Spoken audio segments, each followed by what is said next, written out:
Did that fix it?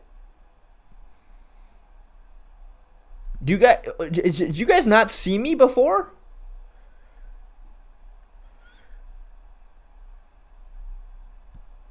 You guys see me now? Because I've been sitting... Oh, there we go. Dude, I've been sitting here talking to you guys for like 15... Well, I've been talking to you guys for like 7 minutes. But I was wondering why chat wasn't going, why everybody was saying I wasn't here, and then all of a sudden, I think OBS has an update or something, because I clicked start stream like I normally do, but then there was another option to actually go live. I've literally been talking to you guys for the last 8 minutes. And I was like, why the hell isn't anybody talking in the chat? I was not late. I was here at like 9:31. I'm sitting here talking to you guys, and I'm like, chat's not really moving. Why is nobody acknowledging my existence? And then all of a sudden, there was another button that said actually go live. Nah, you gotta make a video? Unfortunately, dude, I'm retired from that. What are you talking about? I'm talking about that I sat down at what, well, I don't know what time it is for you. I sat down at 9:31. I clicked start stream. I'm sitting here talking to you guys, and then I'm reading the chat, and I'm like, why is nobody typing in chat? Like, there's nobody here. And then I look, and there is another button now that says go live next to start streaming. And once I clicked that, it worked. Please come out of retirement. Dude, I was going to make a members-only video. I'm slacking on the members-only videos right now. I was going to make one for... I was going to do a Magomed Ankalaev members-only video. I thought about doing a Parlay video just for members-only, but I got sick. I was sick the last 2 days. And I just couldn't do it. I felt terrible. So I meant to have one this week. I apologize that the members only videos are slacking. I'm gonna start pumping those out again, I promise. Did you see Leal? They definitely did not test him. I mean, Leal has always looked that way. Dude, I don't know. I kind of want to put Leal on the parlay. I mean, I want to put the guy fighting Leal, Renat, on the parlay. Why parlay only for members only? Well, LM, dude, I got to give my members, something that makes it worthwhile for them. You know what I mean?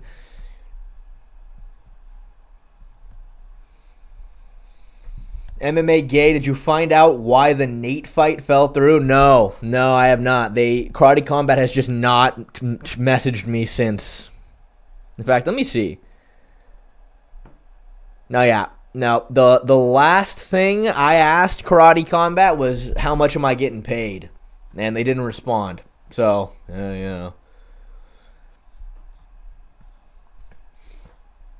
Why is Renat still fighting bums? Hey, look, Bulletproof Boulevard, legitimately, the guy Renat is fighting is good. The guy Renat's fighting is good. He was in the PFL for a long time. I am not favoring him to win by any means, but he's not a complete bum. He's solid. Of course, the problem is he's taken this fight with no camp. No camp. So, I don't know.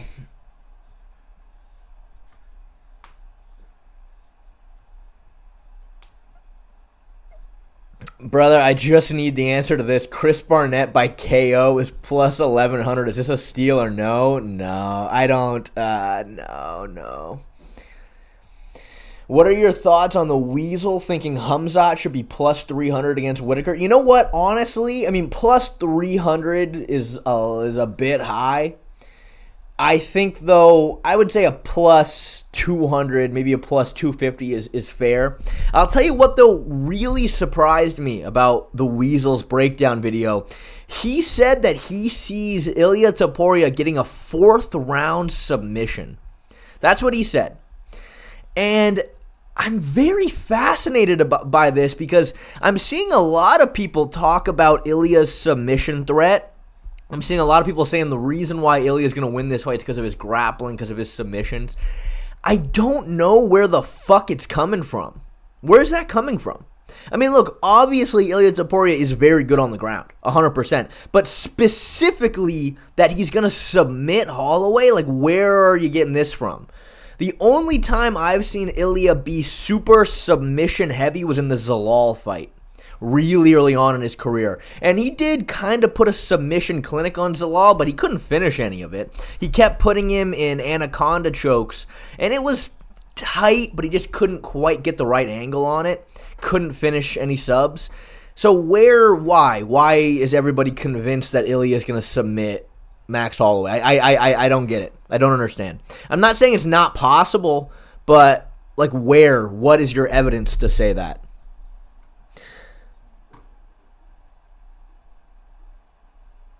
Because he said he would work towards a submission within 1 second of taking Max down. Weasel is buying the hype.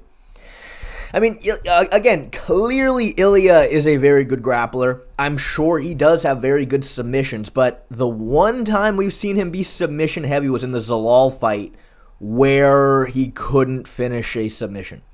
Like, he kept trying to submit him. He never was able to finish it.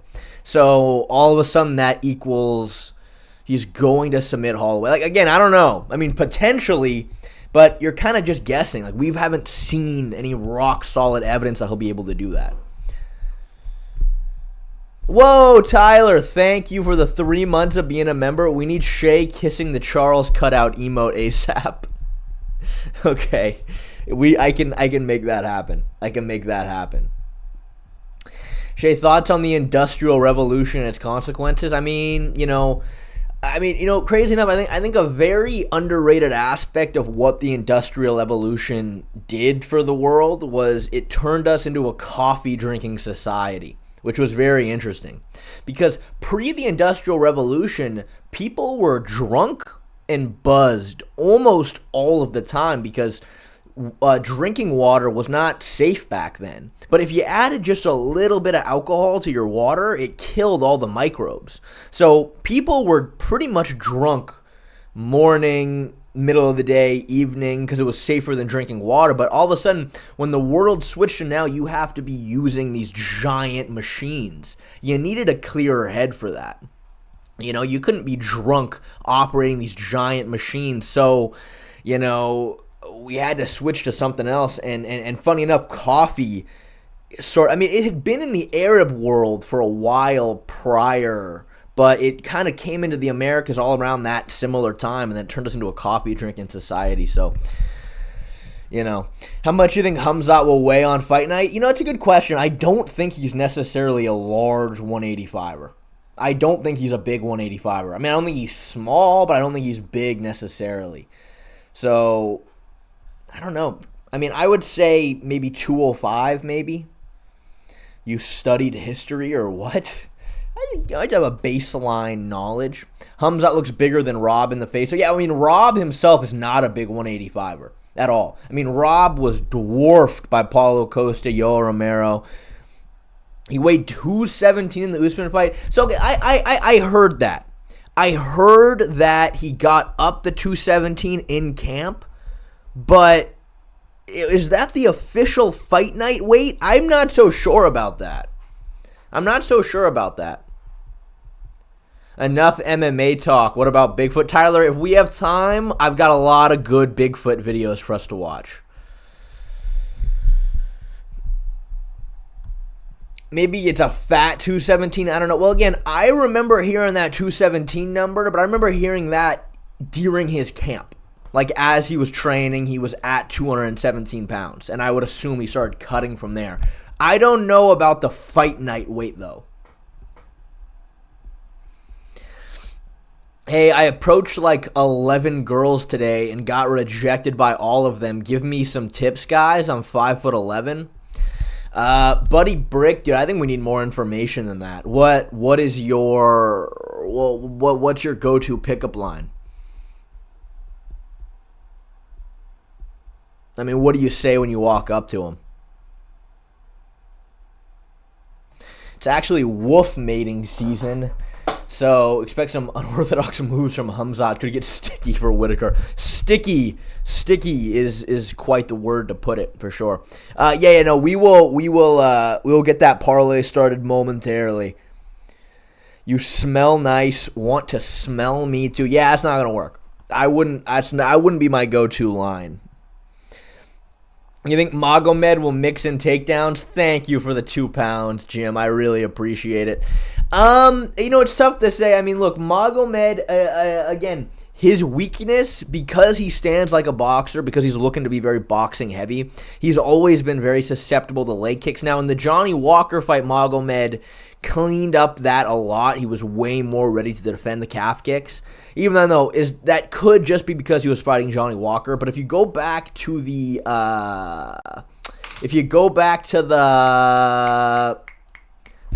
fuck. Hold on. Who the fuck am I thinking of? I have him in my head right now. Let me see. Johnny. The guy Johnny Walker last fought. Who fucking... Hold on. Sorry. Volkan Ozdemir. Jesus. When Magomed fought Volkan Ozdemir, Magomed was fucking destroying him the entire time.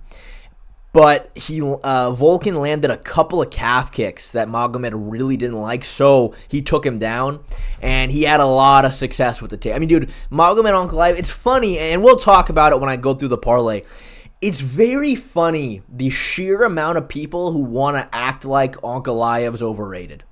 A lot of people act like he's overrated. And I think it just comes from, everything with Pereira and that whole storyline going on. And because of the Jan Blachowicz fight, it's weird. A lot of people want to be like, no, Ankalaev's overrated. He's not that good. Dude, he's very well-rounded for light heavyweight. Very good boxer, very good takedowns. He's genuinely very good. And I can't imagine. I mean, I don't know. It's possible he'll mix in takedowns against Rakic, but it just depends if he gets in trouble. He will only shoot takedowns if he's in trouble. That's kind of what it comes down to. Ankalaev is striking good, but his wrestling isn't Khabib level. Nah, I disagree, Drunk Bear. I disagree. I think his pure wrestling is actually a lot better than Khabib's. Obviously, Khabib was way more elite at pinning and mat returns up against the fence. But we're talking just straight up wrestling out in the open. I actually favor Ankalaev there. Genuinely. Khabib out in the open, what would he shoot? A fucking low single? Can you start the picks from top down? I'm really just interested in the main card, and I don't got all day. Oh, sorry, Ariel. Didn't realize, buddy. Rakic has good grappling. You might not be able to take him down if he's losing on the feet. I don't think he'll be losing on the feet. I don't think so, but we'll see. All right, let's get started on this. Let's get started, you impatient motherfuckers. Let's get started here. Now, this is not my official pick for the... This is not my official parlay.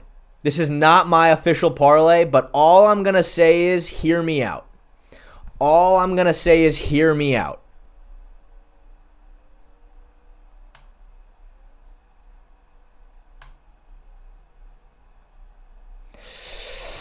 Look, man, it's tough, though. Max and Robert are now not as big of underdogs as they were yesterday when I was going through all this. They're not as big of underdogs. And again, this isn't necessarily what I'm going with. But, dude, hear me out, man. For two fights that I genuinely think they could, win, genuinely, that's not bad for $25.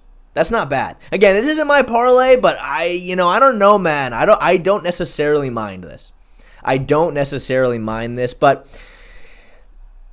let's just, again, I'm not going to go through every single fight. I'm just going to I already went through it all looking at the parlay. Now, Rinat Fakhrinov, Carlos Leal, I'm only going to talk about the picks that I think are worth it.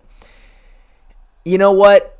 It's tough because, again, Carlos Leal or whatever, he's genuinely solid. I was watching his fights for the PFL. He's not bad. He's fairly well-rounded. He looks pretty saucy. It's tough, though, because I favor Rinat everywhere. They're both solid grapplers. I think Renat's a little better. Rinat definitely has a lot more power in his hands. And Carlos Leal did not have a fight camp. He literally did not have a camp. Again, though, this has come back to bite me in the past. But I really don't mind a Rinat on the parlay. Again, I think Carlos Leal is not a bum by any means, but not having a single camp going against a decent, welterweight. Rinat, dude, he had a grappling match with Craig Jones, and Craig put him to sleep with a buggy choke. Craig had him in a buggy choke, put Renat to sleep, and Craig let go. And then Renat woke up and kept grappling. I mean, he's legit. Again, I don't mind this. I'm not sure if it's going to end up on my official parlay, but I really don't mind this. This one, fuck off. This one, I mean, again, Basharat is pretty much as close to a lock as you can get, but at a minus 800, that shit ain't worth it. That shit ain't worth it. They definitely haven't tested Carlos for his debut. Well, how could they? Because you're supposed to be in the USADA testing pool for 6 months, right? How could he have been tested for 6 months if they just called him up? But, yeah, I mean, you might want to look at props for this one. I mean, I don't know. Again, look, Chris Barnett's pretty juicy at a plus 500, and Kennedy Nishikaru or whatever, I mean, he's a 205er.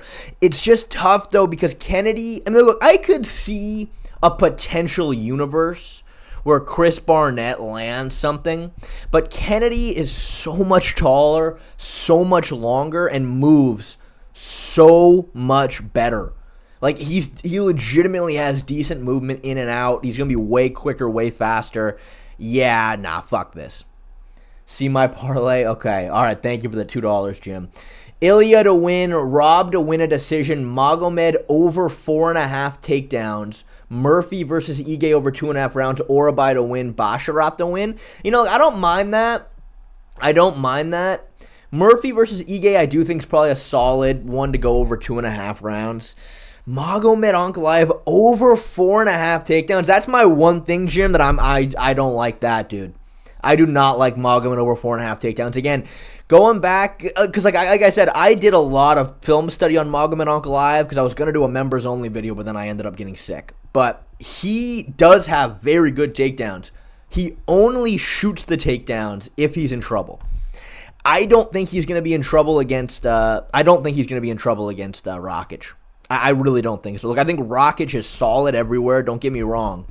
But Rakic, it's weird. It's almost like when he lands punches, he doesn't punch through you. It's very, very interesting. It's like he doesn't fully extend through his shots. Like his punches are very thudding. Whereas someone like Magomed Ankalaev is so accurate. Okay, but Kennedy literally lost to OSP. OSP, thank you for the $2, Ariel. Again, man, I mean, look, I don't think, the thing about OSP is he's so fucking random when he fights. He's so random and spazzy, and he does have a lot of power. He's a good athlete, Rakic almost leg kick TKO'd Yuri. I hear you, Jim. My only thing is that when Johnny Walker fought Ankalaev, he was very calf kick heavy. Very calf kick heavy against Ankalaev, and he had zero success. Like, Magomed was just ready for it. And I think that he's definitely realized there was a hole in his game when it came to the leg kicks. So, look, I don't think it's out of the realm of possibility that Rakic doesn't win, but I think Magomed Ankalaev is so... Dude, his boxing in the pocket is so fucking good. And if Rakic can keep it on the outside, okay. But again, I don't think he has very thudding power. Like, again, you go to the Yuri fight when Rakic fought Yuri. Every shot Rakic landed, it's just so interesting because his shots were very thudding. But when Yuri landed, Rakic's head would fucking whip. Because he's just landing so much more accurately, punching through the target. Rakic he doesn't quite have that power. You know what I mean? And I think Ankalaev, his combinations, his hand speed in the pocket is so much better than Rakic is going to be. So much better. Again, I don't think it's out of the realm of possibility that Rakic, keeps it on the outside, lands some good shots, maybe even has success with calf kicks, but I wouldn't put any money on it. Ige is borderline unfinishable, 97% chance that one goes to a decision, 100%, Larry. And again, the reason why Ige is so unfinishable, I mean, it comes back to when you look at his fight against Diego Lopez, he just covers up so well. And I just, again, that's what, when it comes to not getting knocked out, it's just not overextending, not getting hit with a shot you don't see coming. I say it over and over again because it's just true. And when you look at the Diego Lopez-Dan Ige fight, Ige spent 90% of that fight just hands up, bracing, ready to eat shots. And because of that, he got tagged pretty cleanly, but, he never got finished because of that. So I definitely agree. Where was I? Yeah, so, okay. Starting off, there's no question. Minus 320, it sucks because last night he was only a minus 300. The odds aren't spectacular, but Orbai, he's the one lock of this card, dude. He's the one lock of this card. Like, God, for the life of me, I don't see how Mikdabek loses. He 100%'s on the parlay. And again, minus 320 is not amazing, but we'll take it. Now, this one's tough. Joff Neal versus RDA. This one's tough. You have to be leaning towards Joff. You fucking have to be.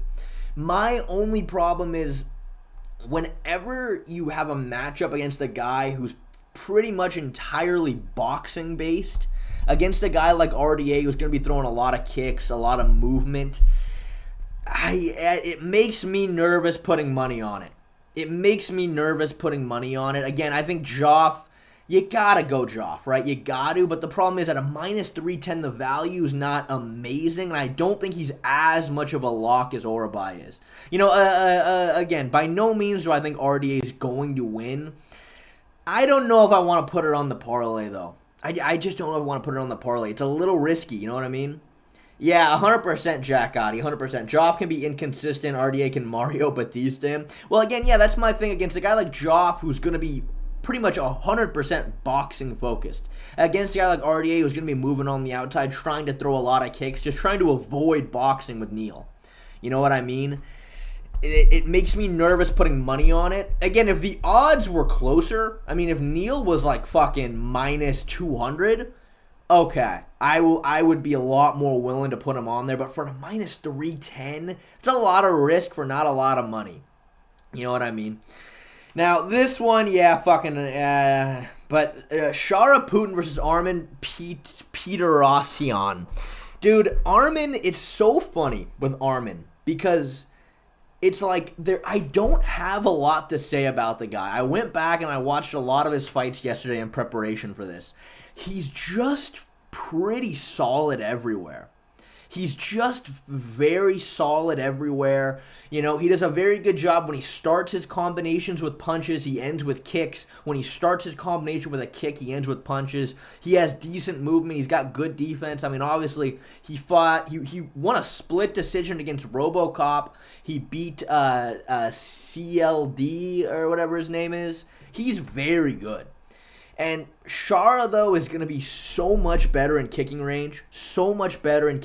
Obviously. That's going to be his one big advantage. But, again, one thing I do love about Shara is, obviously, if you're in kicking range with him, you're kind of fucked. He's just spamming kicks at you the entire time. And, obviously, the goal is, against someone like Shara, get into punching range. But the second that you do, he's just ready to time elbows. Either up elbows, straight elbows. Like, he does a very good job landing elbows. When he fought Michal Olakekak,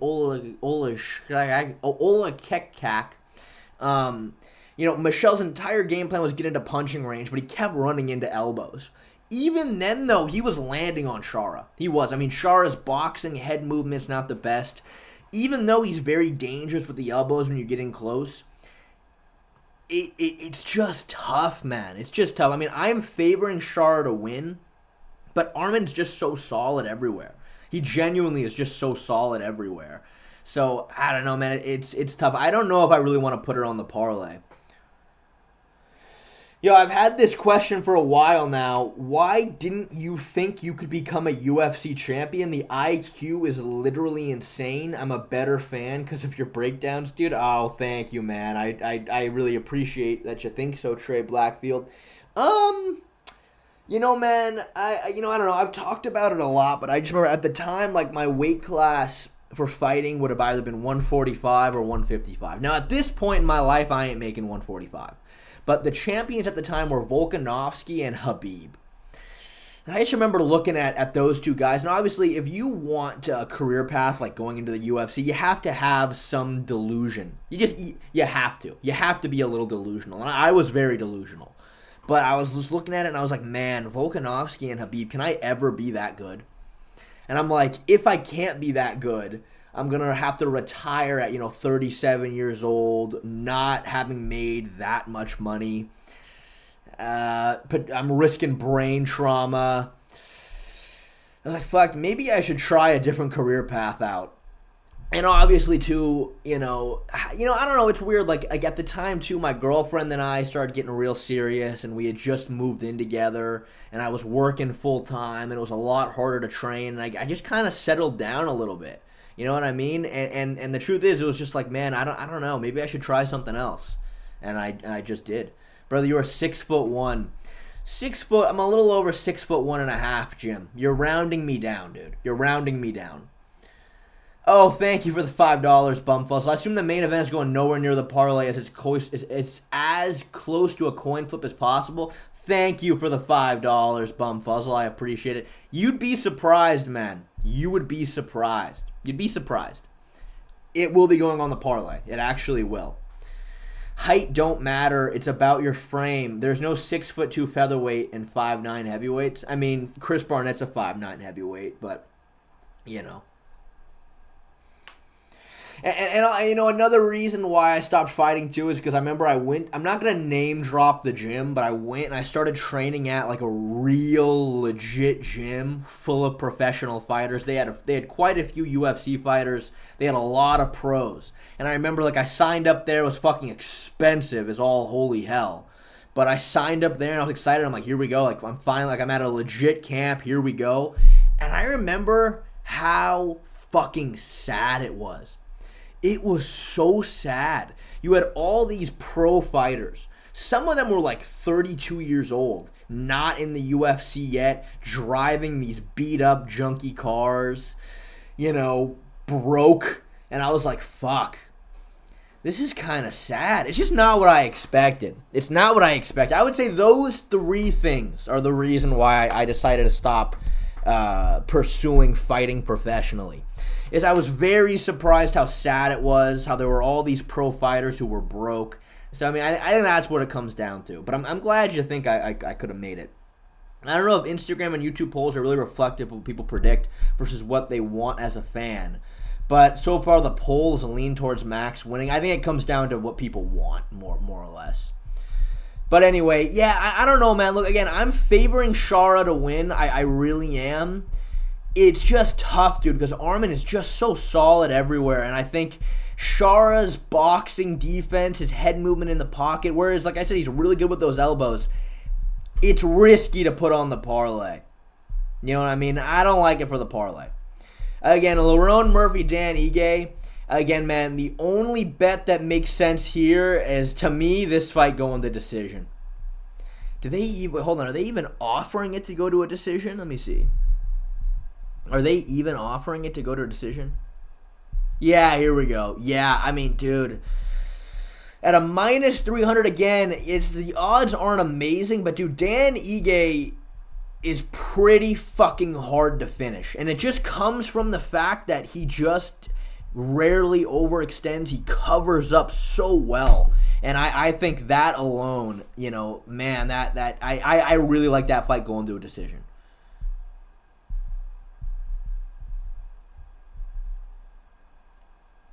Bro, did you say the fighter's name so poorly because of CTE? You need more lion's mane.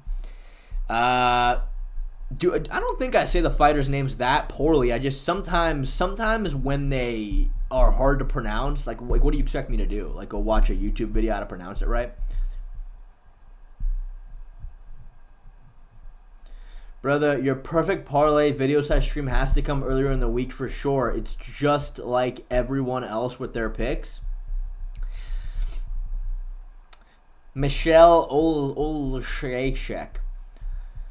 You might as well put Renat on the parlay. He just won't lose this fight. Yeah, again, man, I don't mind Renat on the parlay. He might. Again, I'm going to give you guys some options. Oh, thank you for the $5, Mac X30. Whittaker by KO or Khamzat by sub. Main event method of victory KO. Simple but effective.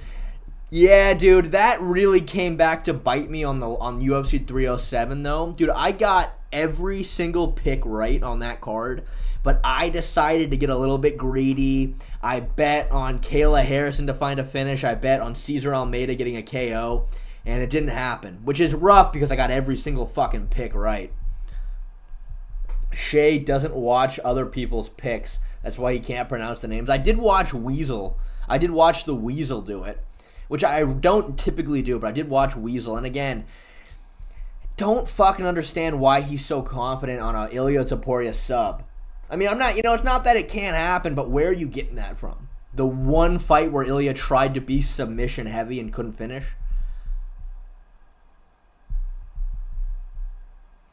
So I think unless you were smashing everybody on the regional scene and big organizations were scouting you out, then I think you made a good life choice. Oh, thanks, Aaron. Anyway, yeah, so Ankalaev versus Rakic again, dude. I think Magomed Ankalaev, at this point, crazy enough, he's very underrated. I think at first people were very worried about him fighting Pereira, but for some reason, man, it's really switched on people. People they really think Ankalaev's not that great. Everybody points to the Jan Blachowicz fight and they go, "See, Ankalaev's not even that fucking good." I'm like, dude, he's fucking Magomed Ankalaev is good. Again, I think he matches up against Blachowicz really badly because Blachowicz, of course, is so durable, very leg kick heavy. But dude, Ankalaev's, when he gets into the pocket, his combinations and his hand speed is unmatched at 205. Completely unmatched. Now, a big problem with Ankalaev is he is very counter heavy. Like, his entire game is built off countering you. So, what Jan Blachowicz did was just not fucking throw. Blachowicz did not throw against Ankalaev. He just stayed on the outside and just spammed leg kicks. And it really stifled Ankalaev, which is why I think against somebody like Alex Pereira, in terms of striking, he matches up well against Ankalaev. But as a whole, dude, if we're judging it skill for skill, Magomed Ankalaev is legitimately so fucking good. I think he's going to be way better than Rakic. I think for Rakic to win, he's just got to stay very long. I don't want him to throw any right hands.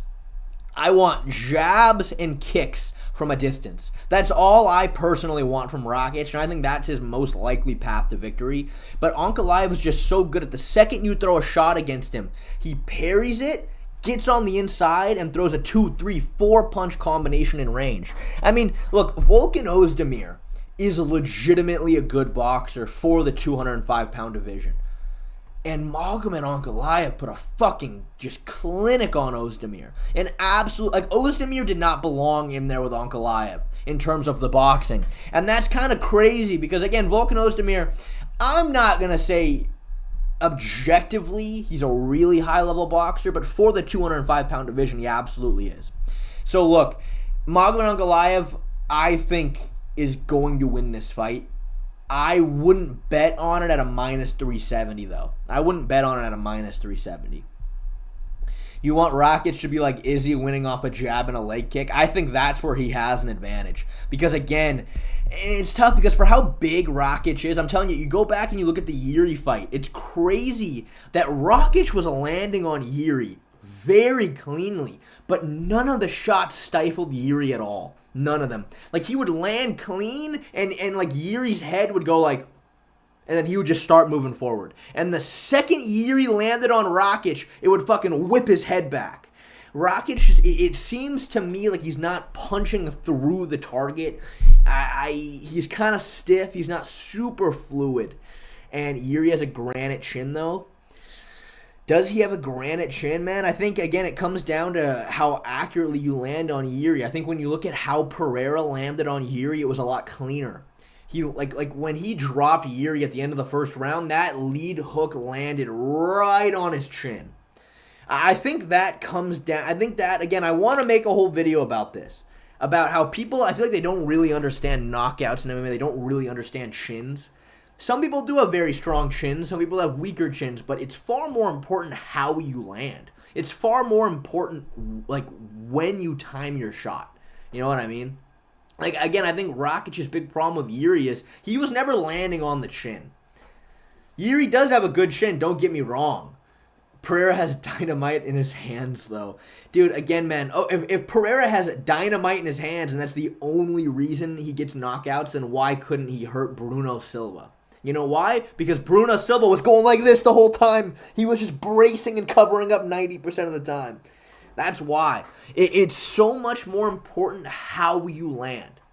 When Yuri landed on, when Pereira landed on Yuri, it was accuracy. It was accuracy.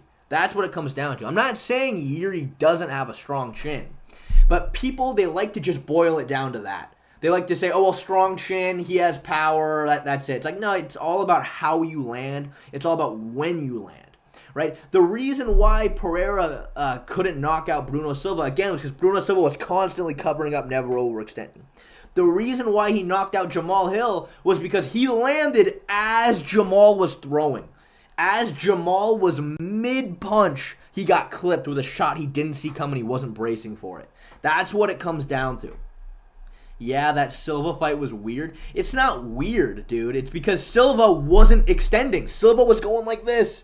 He was bracing the whole time with his eyes closed, with his chin tucked. And again, like Max Holloway. Max Holloway does have a very good chin.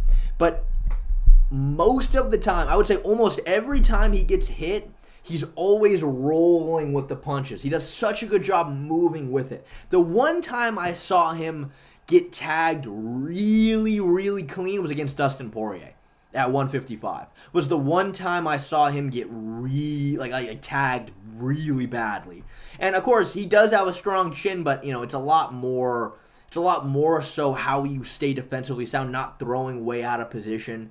But LOL, true. I'm sick of people saying Whittaker has a bad chin. Yeah, it's nonsense. The reason why Whittaker got dropped against DDP was because DDP timed the jab as Whittaker was blitzing.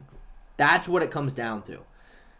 If you're going to catch the guy as he's moving in and you make him run into the punch, that's what's going to drop you. So,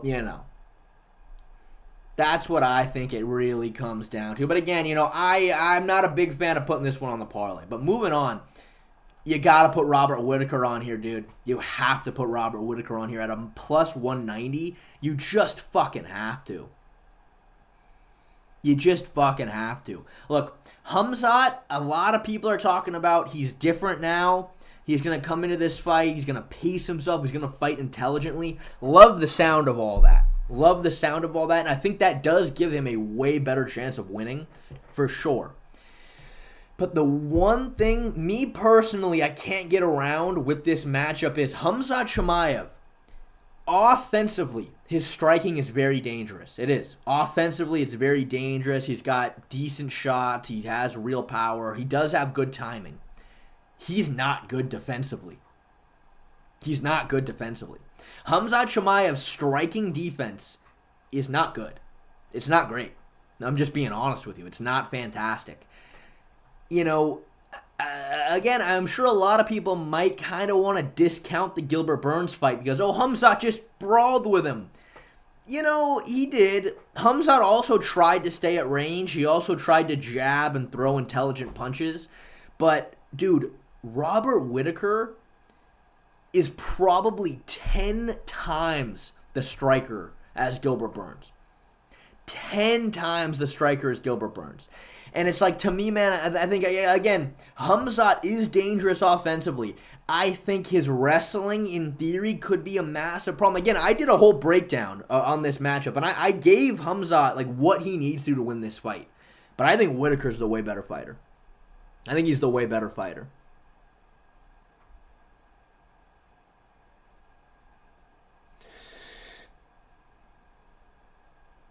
I don't know how you break down fights well, but pick Whittaker. He's going to finish Whittaker, and people's opinions are going to flip real quick. Again, man, I think it comes down to the fact that Khamzat's striking defense isn't great. It just, no matter how you want to put it, it's not amazing. Whittaker has been tested against very strong wrestlers, very strong grapplers. Again, though, it's difficult, in my opinion, to look at the Yoel Romero fight as an example and say, well, look at how good his defense was. Whittaker's defense against Yoel Romero was amazing. The problem is, though, with that matchup is that Yoel Romero was a pure wrestler. He was a pure wrestler. Yoel had no submission threat. He had no back take threat. And again, the majority of that fight, Yoel had a miserable time taking down Robert Whittaker. To such an extent that in the rematch, Yoel didn't even try to take down Whittaker. Didn't even try because he couldn't do it. But Yoel timed one really good shot off of Whittaker's blitz. He timed it as soon as Whittaker blitzed forward. Yoel timed it perfectly, ducked underneath, put Whittaker flat on his back.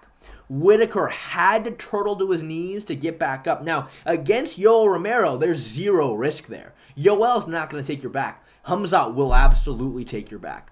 Khamzat is a way more well-rounded grappler than Yoel Romero was. So if Khamzat can time the takedown off of Whittaker's blitz, Whittaker is going to have to turtle to get back up. Khamzat is going to take his back.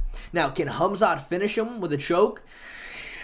I mean, it's tough to say. Khamzat was going to finish Usman with a rear naked choke if Usman didn't fucking slam him to the ground. He was going to finish him with that choke.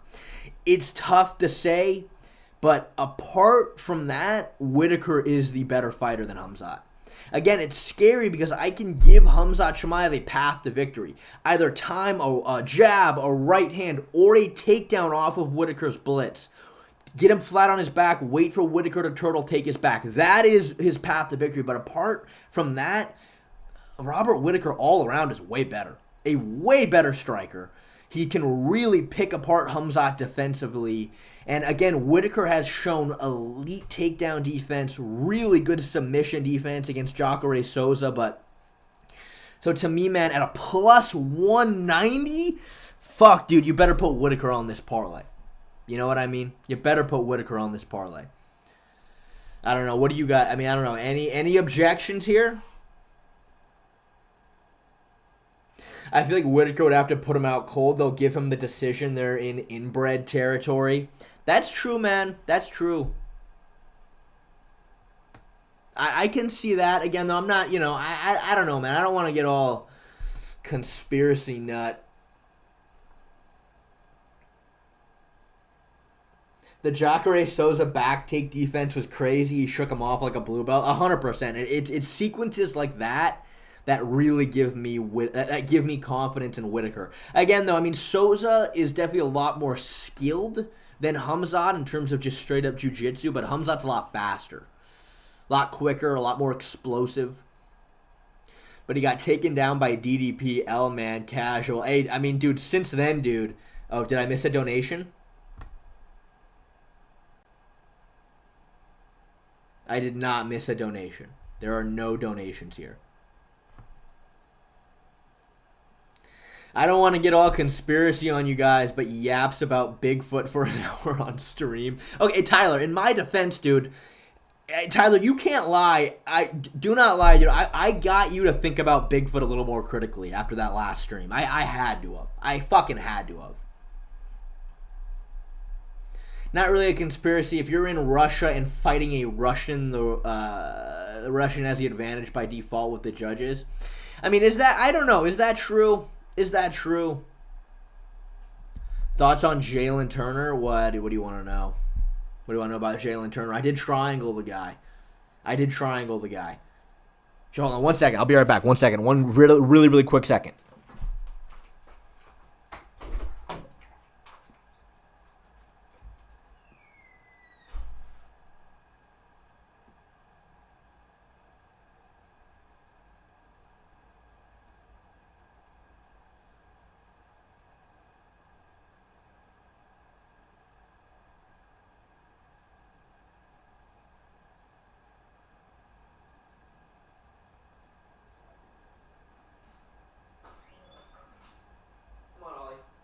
False alarm.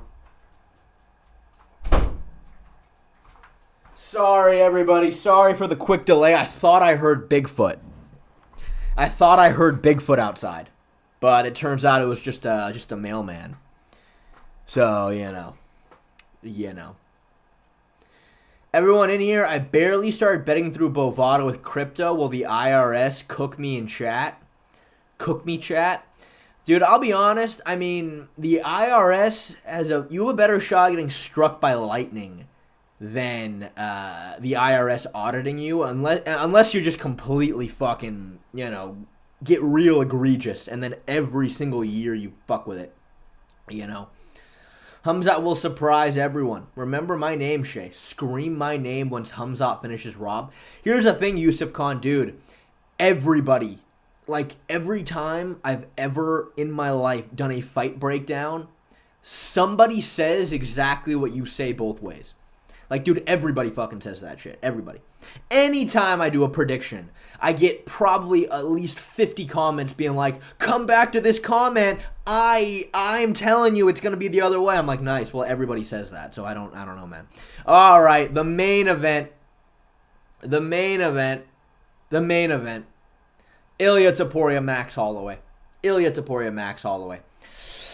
Look, right? In terms of betting, again, man, a Max Holloway at a plus 190 is juicy.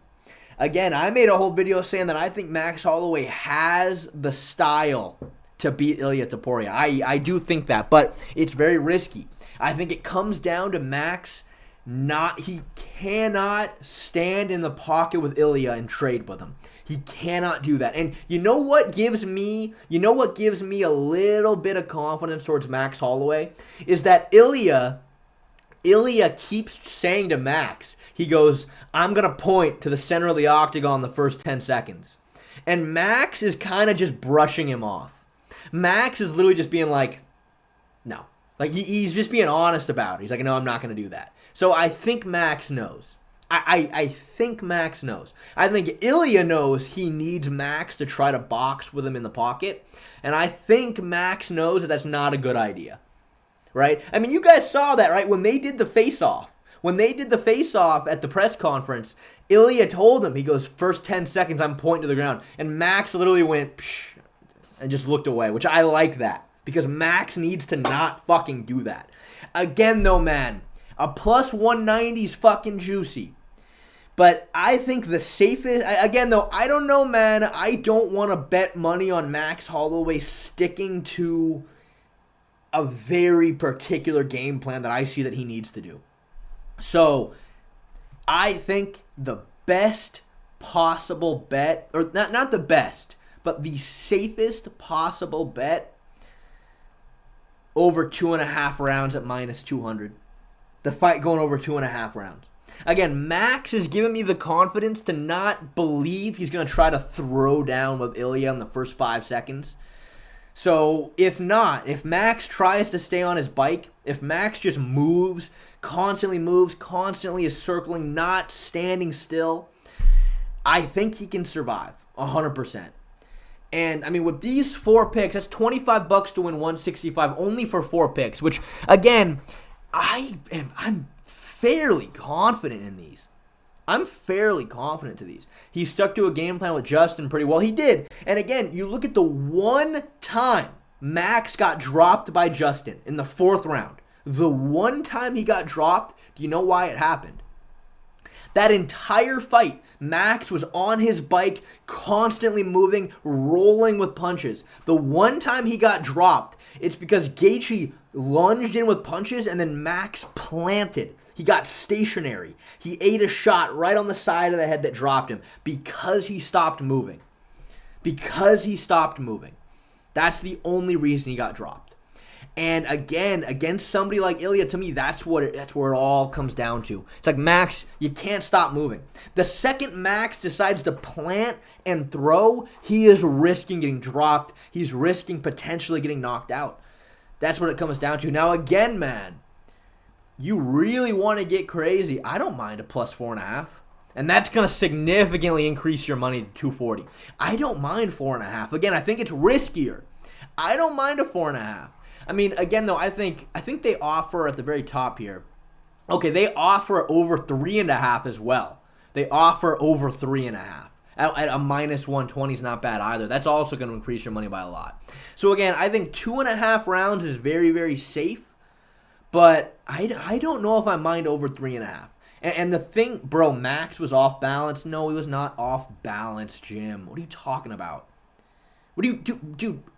Max literally said in an interview that he didn't remember getting hit. Do you know what that means? Jim, do you know what that means? Max literally said himself, he goes, I don't even remember getting hit. Don't even remember it. Because he got fucking rocked. Because he planted. You go through that entire fight again. I showed a ton of examples in my breakdown. Max was, every time Gaethje landed, Max was sliding away. He was moving with the punches, taking a lot of the brunt off, except when he planted, got stationary, ate the shot at full force. So the way that I see Max brushing off Ilia's challenges to stand in the pocket and trade tells me, it gives me a little more confidence that Max and his coaches are very, I mean, look, they should. If I am pointing this out, I would fucking hope his coaches are pointing this out too. I would fucking hope his coaches are also looking at Max and telling him, dude, you got to stay on your bike. You can't stop moving. So I don't mind over 3.5 rounds. Now, again, this right now, so if you want it as safe as possible, I'm going over 2.5, but I don't mind this. You want to add a little bit more risk, Renat is not a bad bet. And now that's going to, boom, then we got 310, $25 to 310. Again, Carlos Leal is solid, legitimately solid. He's very, very good. But he's coming into this fight, again, skill for skill, I favor Renat everywhere. I favor Renat everywhere, skill for skill, but it's close. But Carlos did not have a camp. Carlos took this fight on what? Fucking 5 days notice, right?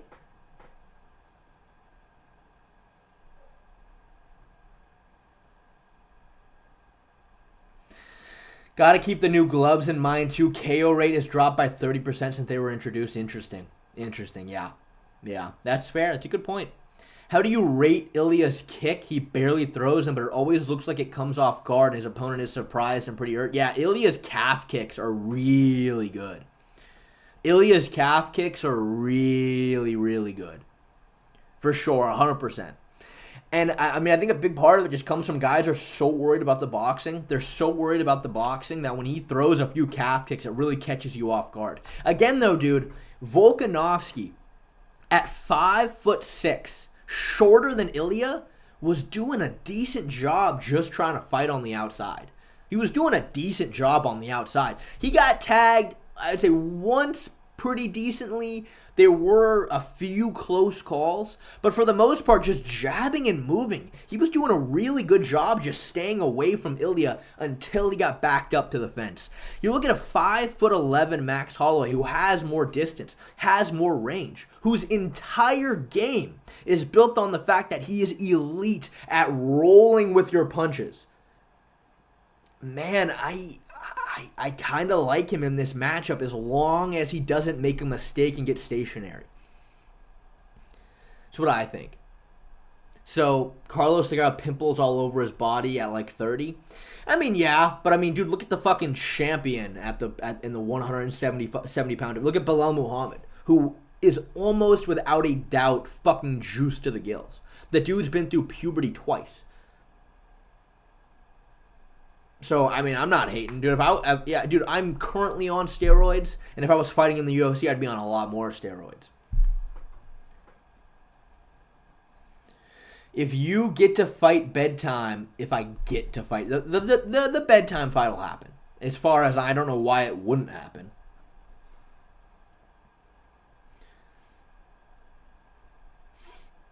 I'm worried that Ilia lays on him for 25 minutes because we can't have good things. Again, dude, it's so crazy. I don't know where it's coming from with Ilia Topuria. People are really hyping up his grappling and his submissions a lot. And I'm not going to sit here and tell you that there's no way Ilia takes down Max. Obviously not. I'm not going to say that. That's possible. But where are you getting it from?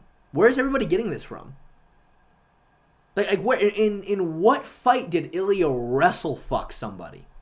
Again, the one fight I can think of is the Zalal fight way back early in his career where he couldn't submit him. He kept trying. Submitted Bryce Mitchell. I mean, again, though, but he beat the fuck out of Bryce Mitchell first. He beat the fuck out of him. Because, Bryce Mitchell, obviously, again, Ilia Topuria is a very strong grappler.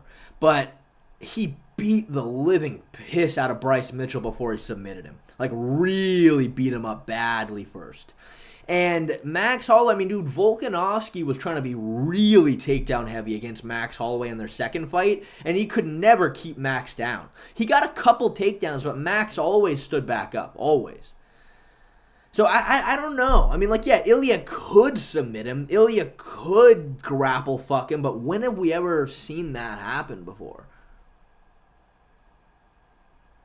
Because he is Georgian, people think he's a naturally good wrestler. No, I'm sure. No, Ilia is a good wrestler. He is a good wrestler. He hit a really good power double leg on Josh Emmett in the fourth round, or no, in the fifth round. I think he had a really good power double leg. But it's just like, I don't know, man. Again, for the Weasel to say that he sees a fourth round submission for Ilia, it's like, oh, I mean, it's possible, but like, what are you basing this off of? Like, who's done that to Max Holloway? His pre-UFC career is mostly submissions, is it? Let's take a look at that. I mean, I watched some of his Cage Warriors fights. Let's take a look. Again, do not misquote me. I have always maintained Ilia is a very good grappler. But this notion that, like, oh, he's just going to do this to Max Holloway when we've never seen it before. So triangle choke, rear naked guillotine, mounted guillotine, anaconda, triangle armbar. Dude, he does have a lot of submissions. But then as soon as he gets to the UFC, so like, yeah, this is the one fight in the UFC where, dude, he kept trying to submit Yusuf Zalal and he couldn't do it. He couldn't do it. Punches, ground and pound, right hook, arm triangle choke against Bryce Mitchell. I don't know, man. I'm definitely not ready to say that he's gonna submit Max Holloway. It's like, I just don't know, man. I don't know. Well, y'all did have a fight camp. Was supposed to have a different fight in Abu Dhabi. Oh, is that right, Larry? Is that right? Who was he supposed to fight? Was he supposed to fight in the UFC?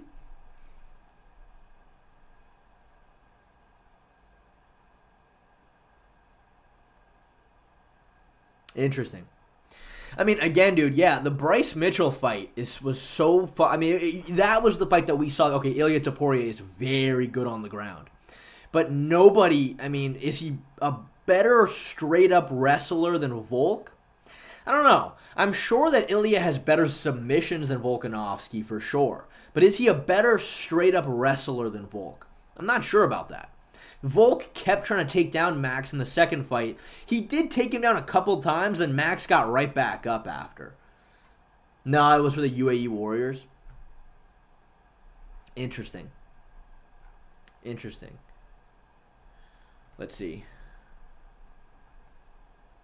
Wait, what do you mean look it up on Mario on Topology? Will it just tell me? Carlos Lee. Oh. Fuck, my mic is in the way of my keyboard, so Liao. There we go. It's this guy. Yeah.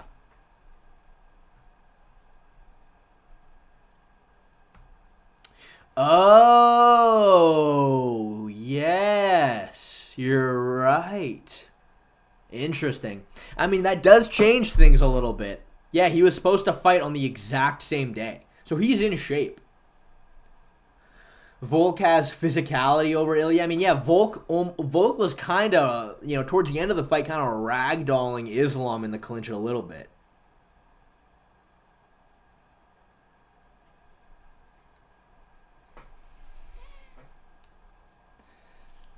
I don't know, man. And stuff that might change me adding Renat. I mean, I don't know though, man. I don't know.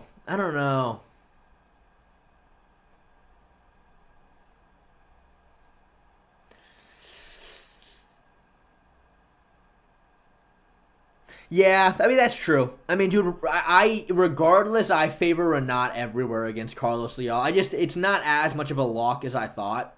But, dude, honestly, man, I don't, like, this parlay right here might be as risky as I'm willing to make it, dude. I mean, I don't know. If you really want to be a little extra risky, I guess you can add Shara. Now, that's going to give you a shit ton of money right there. Yeah, 508. $25 to 508 adding Shara. And again, I don't mind. I favor Shara to win. It's just tough, dude, because Armin, there's not a lot you can say about the guy other than he's just solid everywhere. Good combinations. He's very defensively sound. Doesn't have a ton of power, though.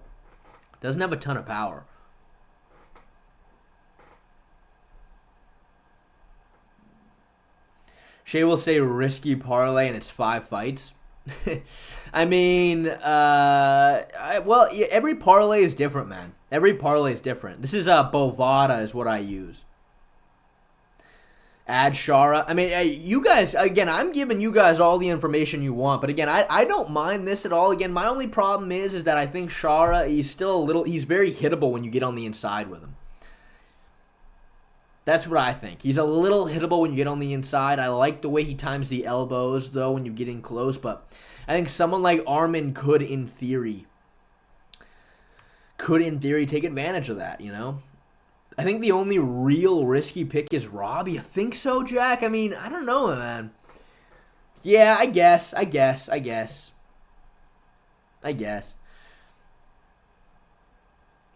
How much money do you get after taxes and everything on that $500? Well, calamity, dude. I don't want to spill any secrets, but, dude, I'm using crypto. I use crypto. I send that crypto to a private wallet, and then, you know... So, I don't know. Hey, as far as the IRS is concerned, that money's kind of off the table, dude. Again, I hope the IRS isn't listening right now, but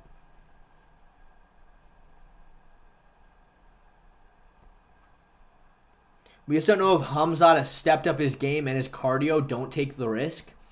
You know, man, I don't know about that. I mean, look, of course, I mean, do we not know? Again, I don't think it's a cardio problem. I think it's a pacing problem. I don't think it's a cardio problem for Khamzat Chimaev.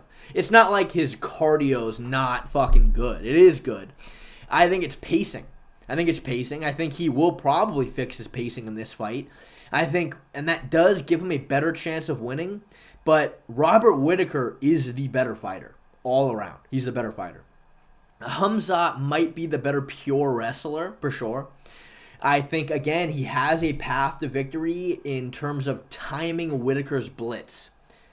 But Robert Whittaker, he's better everywhere. He's better everywhere, dude. He's better everywhere. Khamzat is not good defensively. Robert Whittaker is not shinny, dude. He's not shinny. It's not shinny. It's nonsense. Co-main prediction, lucky for you, Vigilante Fox, I made an entire video breaking it down. Robert Whittaker is not shinny. If you time him with a jab or a right hand as he's blitzing forward like DDP did, yes, you can hurt him and you can finish him because that is how knockouts work in MMA. You time them as they're moving in. That's how it fucking works. But to say he's chinny is kind of crazy. And again, I just think Khamzat defensively is the problem. He's not super clean defensively. He's dangerous offensively, but he's not an elite striker. He's not an elite striker by any means. He's an elite grappler, but he's not an elite striker. I think Robert Whittaker is also an elite grappler. I think he's been tested against very high-level grapplers in the past. I think Khamzat is a little different, as in he can put her all together a bit better than anybody Whittaker's faced in the past. Again, man, though, at a plus 200... At a plus 200, the value's there. Dude, you need to change Rob to a 5.5 point spread. It's definitely better bet. What does that mean, Larry? What does a 5.5 point spread mean? Can you explain that to me? Romero isn't exactly a precision god. Certainly not, but he did time some very good takedowns that got stuffed.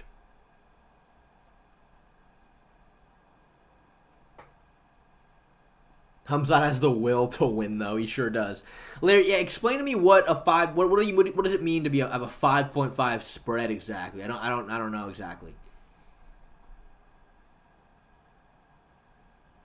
Can you go over the parlay real quick? I missed it. I mean, we're still talking about it right now. Points from rounds? What do you mean? What do you mean points from rounds?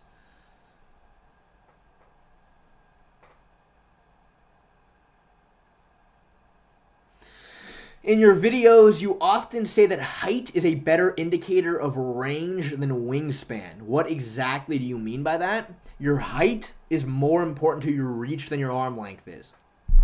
That's what that means. Like, people say, oh, Max Holloway and Ilia Topuria have the exact same wingspan. They both do. Max's wingspan and Ilia's wingspan is 69 inches. So someone might look at that and say, well, they have the exact same reach, so it's the same. It's fucking not the same. It's not the same. It's not the same at all. I mean, first of all, multiple reasons. One, the sport is not boxing, first of all. It's not like the only tool you're using are your hands, first of all. So it's kind of weird that we display the arm length as if all you're doing is boxing. But regardless, Max Holloway being 5'11", his legs are longer, his torso is longer. By Max just leaning back a little bit is creating way more range. Max, by just taking a singular step backwards, is creating way more reach than a 5'7" Ilia Topuria does, leaning back, leaning forward, taking a step forward. Yeah, if Max and Ilia were fighting in a phone booth exactly arm lengths apart from each other, I am not hailing Hitler, by the way, yeah, then I guess the height wouldn't matter because they're both right in front of each other. But in an octagon where Max can lean back a little bit, it's like, oh, dude, he creates so much more range being 5'11". All right, it means all Rob has to do is win at least one round and not get finished. Means you add all three judges' scores at the end and add 5.5. That's higher than Khamzat's and it hits. Interesting.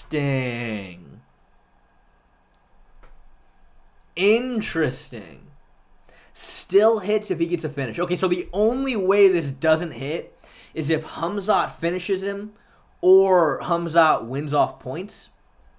Is that what you're trying to say? Height matters. Look at Islam and Volk too. Exactly. Yeah, Volk technically had a longer reach than Islam. Technically. But Islam is 5'11". So he's the taller, longer guy who has more range than Volkanovski by literally just stepping and moving. So, yeah.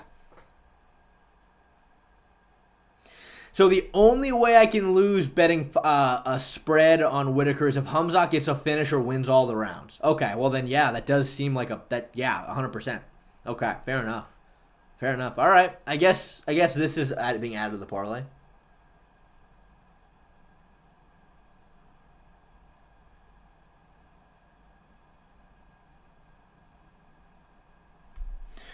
Shay, I disagree. Fighting style is actually more important for someone's reach. For example, everyone talks about Izzy's reach advantage, but Rob against Izzy still had the range advantage due to style.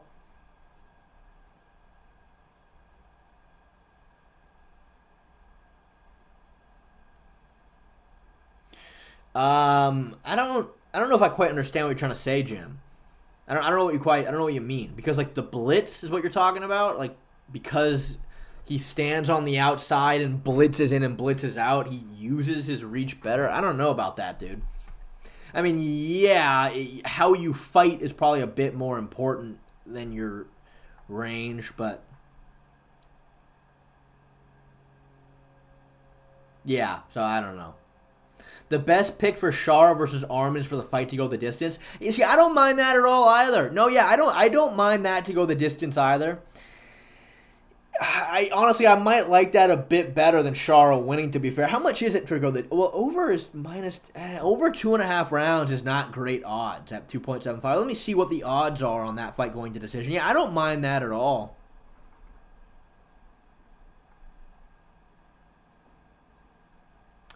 Minus 230 to go to a decision. I don't mind that, actually. Let me see. What do we have here? So let's... Yes. Okay. Decision 225. Okay, so that's 6 bets. What do we got then? Damn, 390. Dude, I mean, let me put this out a little bit so you can see the entire... That's too much. So everyone can see the entire bet. Dude, I don't think you guys can lie. This is solid, I think. I think this is solid. I actually really like this. Do the body shots make a role in the Ilia Max fight? Yeah, 100%. I mean, and I said that. The problem with using a tie clinch on Ilia is that he will just start ripping to the body. And like typically if you're fighting Muay Thai and you grab a Thai clinch, the big gloves kind of make it hard to generate a lot of power from in close. But the MMA gloves, dude, the little MMA gloves, you just start ripping to the body, especially somebody like Ilia, it's a problem. Like, dude, you literally see Volkanovski's face. Ilia backed him up to the fence. Volk grabs a Thai clinch, throws a couple knees, and then Ilia fucking rips to the body with 3 punches. And you see Volkanovski's face change. He was like, oh shit. So, Poirier did that to Islam and really hurt him. Dude, you know what though, man?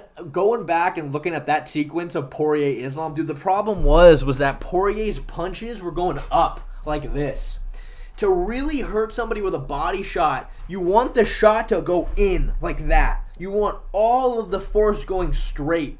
But Poirier kind of was, like he was clipping to the body, but then coming up. And it was taking a lot of the force off of the shot. Max's spinning back kick goes crazy. Dude, a spinning back kick could legitimately be very helpful for Holloway. Again, I think Holloway needs to stay on his bike. He needs to move. He needs to throw high kicks. High kicks, body kicks, stay moving, never get stationary. And I think he can win. It's risky though, so I like over 3.5.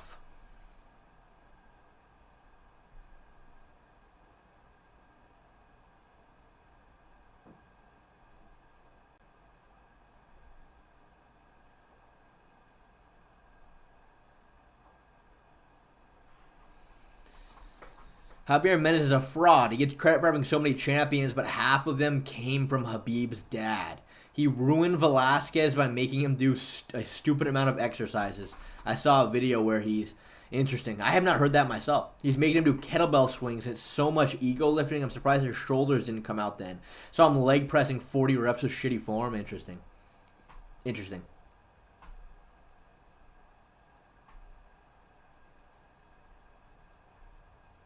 Do you think hitting the arms works in MMA? Like Max is covering up and Ilia just throws at his hand, kind of like Canelo does in boxing? Oh, dude, 100%.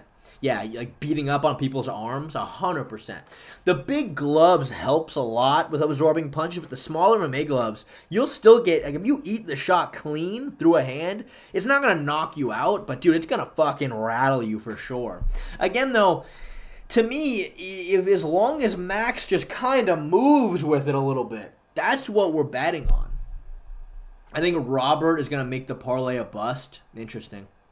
Why do you think Ilia versus Max is going to go 3.5 rounds? I'll tell you why. Because Max Holloway's entire game, what Max Holloway is elite at, is rolling with punches. It's what he's elite at. It just simply is. Right? Everybody wants to talk about Max Holloway's chin.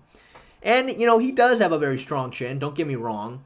But when you watch a lot of his fights in slow motion, there's a lot of times where he gets hit clean. But like the Arnold Allen fight was a good example of this, where if you look at it slowly, Max kind of moves with the punch a little bit. And that helps take so much brunt off of shots. So much. So to me, you look at Volkanovski, who was legitimately doing a good job on the outside with Ilia at 5'6". He was doing a decent job just jabbing and moving, staying away. He got tagged once pretty bad moving away. There were a couple of close calls, but the reason he got finished was because he got stationary up against the fence. That's why he got finished. So I look at Max Holloway, who's taller. He's going to have more reach than Volkanovski, better movement. And I think if Max stays on his bike and just doesn't get stationary, constantly moves, constantly rolls, throws a lot of kicks, just kind of tries avoiding boxing with Ilia in the pocket, I don't think he's going to get finished. And what gives me a little bit of confidence in that happening is the fact that Ilia keeps trying to challenge Max to just throw down first 10 seconds. Ilia keeps telling him, he goes, I'm going to point to the center of the ring in the first 10 seconds, let's go. And Max just kind of brushes him off. Max is like, no, you're stupid, I'm not doing that. Which gives me the confidence that Max understands what he needs to do, which is not trade with Ilia in the pocket. That's my reasoning. That's my reasoning. And again, I don't mind betting on Max Holloway, but I think over rounds is probably safer. You think Ilia's cardio will last 5 rounds? He did well with Emmett, but that was a domination, not a high-paced war. Well, again, I think the big factor with that Emmett fight was that it was a boxing match. To a fucking T, it was a boxing match. Josh Emmett played into Ilia's strengths perfectly. That's what that fight came down to. And obviously, if Ilia is going to, if you're going to make Ilia have a boxing match, that is where he is the most comfortable. 100%. And that is where his cardio is going to hold up the best.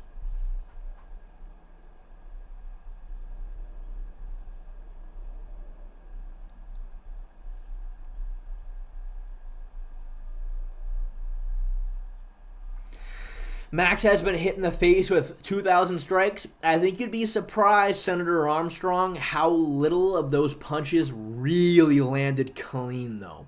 Again, the Dustin Poirier fight was the one time that we saw Max Holloway get fucking cleaned with some clean shots. Like, Max was getting tagged so clean in the Dustin Poirier fight. Some of these shots were making him look backwards. They were hitting him so clean. And, you know, he got rocked for sure. Should have got dropped a couple times, but the fence saved him. But he still hung in there.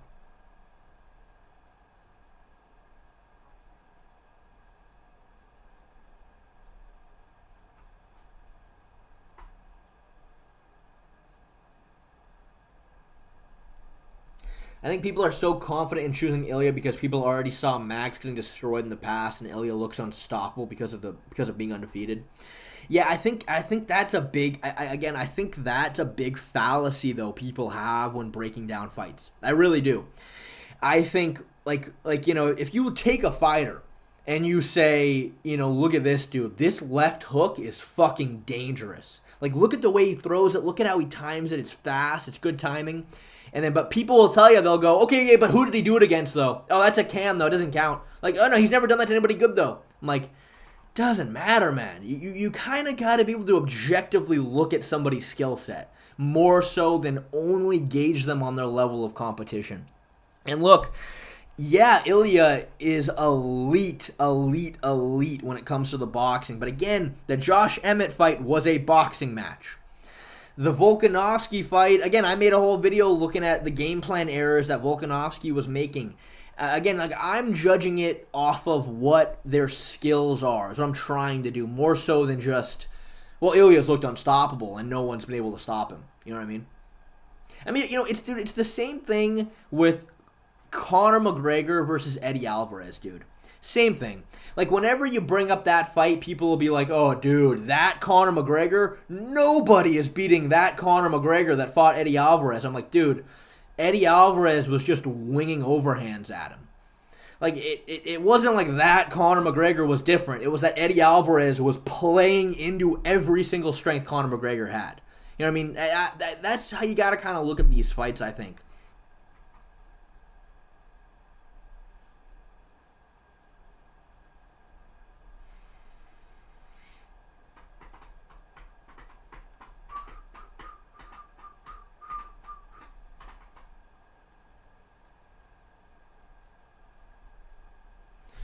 How is Ilia able to use a very traditional boxing stance, even though people say it's very bad for MMA because you're susceptible to leg kicks and takedowns? Well, I'll tell you what. Ilia has never defended a low outside calf kick well. He hasn't. You watch every single Ilia Topuria fight that's ever existed. He does not defend low outside calf kicks well. Now, he gets around this because he knocks out everybody very quickly. Very fast. But anytime someone's thrown a calf kick against him, he eats it. The problem is, though, Volkanovski was not looking for those low outside calf kicks. He only threw, I believe, 3 of them. Volk only threw 3 outside calf kicks. He landed every single one, but he wanted to land inside kicks. Inside leg kicks, inside body kicks, which I think he did that to try to catch Ilia off guard. Because obviously one of Volkanovski's, one of the elite aspects of Volk's game is the leg kicks. And we also know that Volk likes to catch his opponents off guard. So I think Volk and his team wanted to try to catch Ilia off guard with all of the inside kicks. I think they were hoping that Ilia was going to be very prepared for the outside kicks. but it didn't. It just didn't. It didn't pan out very well. Again, Josh Emmett landed every single calf kick he threw on Ilia. The problem was, though, is that Josh Emmett relies on power and overhands. And so he threw a couple of calf kicks, landed it clean, but then he started getting dropped. He started getting rocked. And then Ilia started landing his own really hard calf kicks on Emmett, which forced Emmett to revert back to what he knows, which is winging overhands at you. And again, he had a straight-up boxing match with Ilia, so there you go. Oh, so the Dan Ige fight is for it to go to a decision. Doesn't matter who wins as long as it goes to a decision. That's all that matters. And I really like that for that matchup. I think both guys, I think Lerone Murphy, Dan Ige are both very boxing heavy. I think Dan Ige stays, though, very defensively sound, doesn't overextend, covers up a lot. Again, I mean, dude, Diego Lopez couldn't finish him purely because he just was sitting there fucking bracing the whole time. And look, I think Murphy, he's a good boxer, good amount of power. Doesn't have a lot of speed, though. Not a tremendous amount of speed. I'm very confident in that fight going to a decision.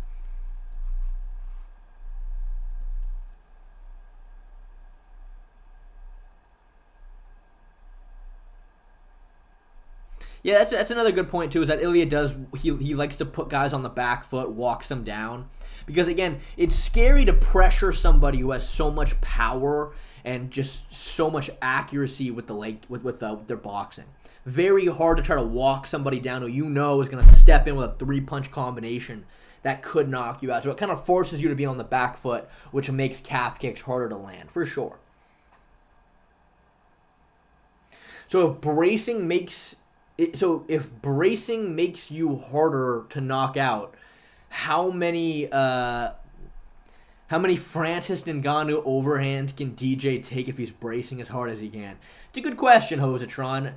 I don't know. I'll tell you what, though, man. You go back and you look at the Francis Ngannou Stipe Miocic 2 fight, right? Stipe Miocic weighed 230 pounds. Francis weighed 270. He was outweighed by 40 fucking pounds. Ngannou landed one fucking clean right hand right over the top. Hit Stipe right on the back of the ear. And Stipe fucking ate it. You know why? Because he saw the punch come and braced for it. Fast forward, the shot that initially dropped Stipe, Francis fakes a right hand and then comes in with a jab. This was the punch that Francis landed. Stipe sees the right hand coming, braces for it, and then gets caught, boom, right with a shot he didn't see coming, and then he gets dropped. So, you know, again, I don't know the exact science of it. Like, can Mighty Mouse eat a overhand from Ngannou if he sees it coming?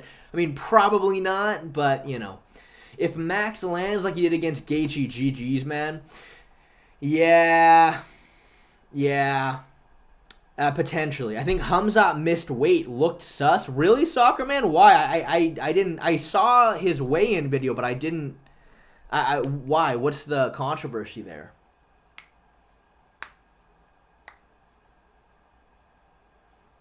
Breaking news: a flush overhand will knock out your opponent.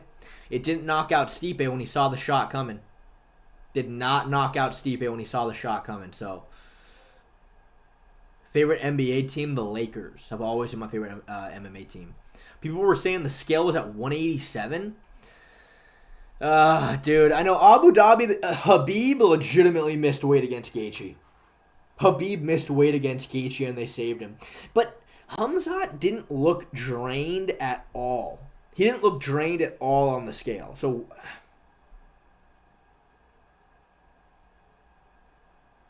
All right. Let's see. Let's take a look at this. Let me guess.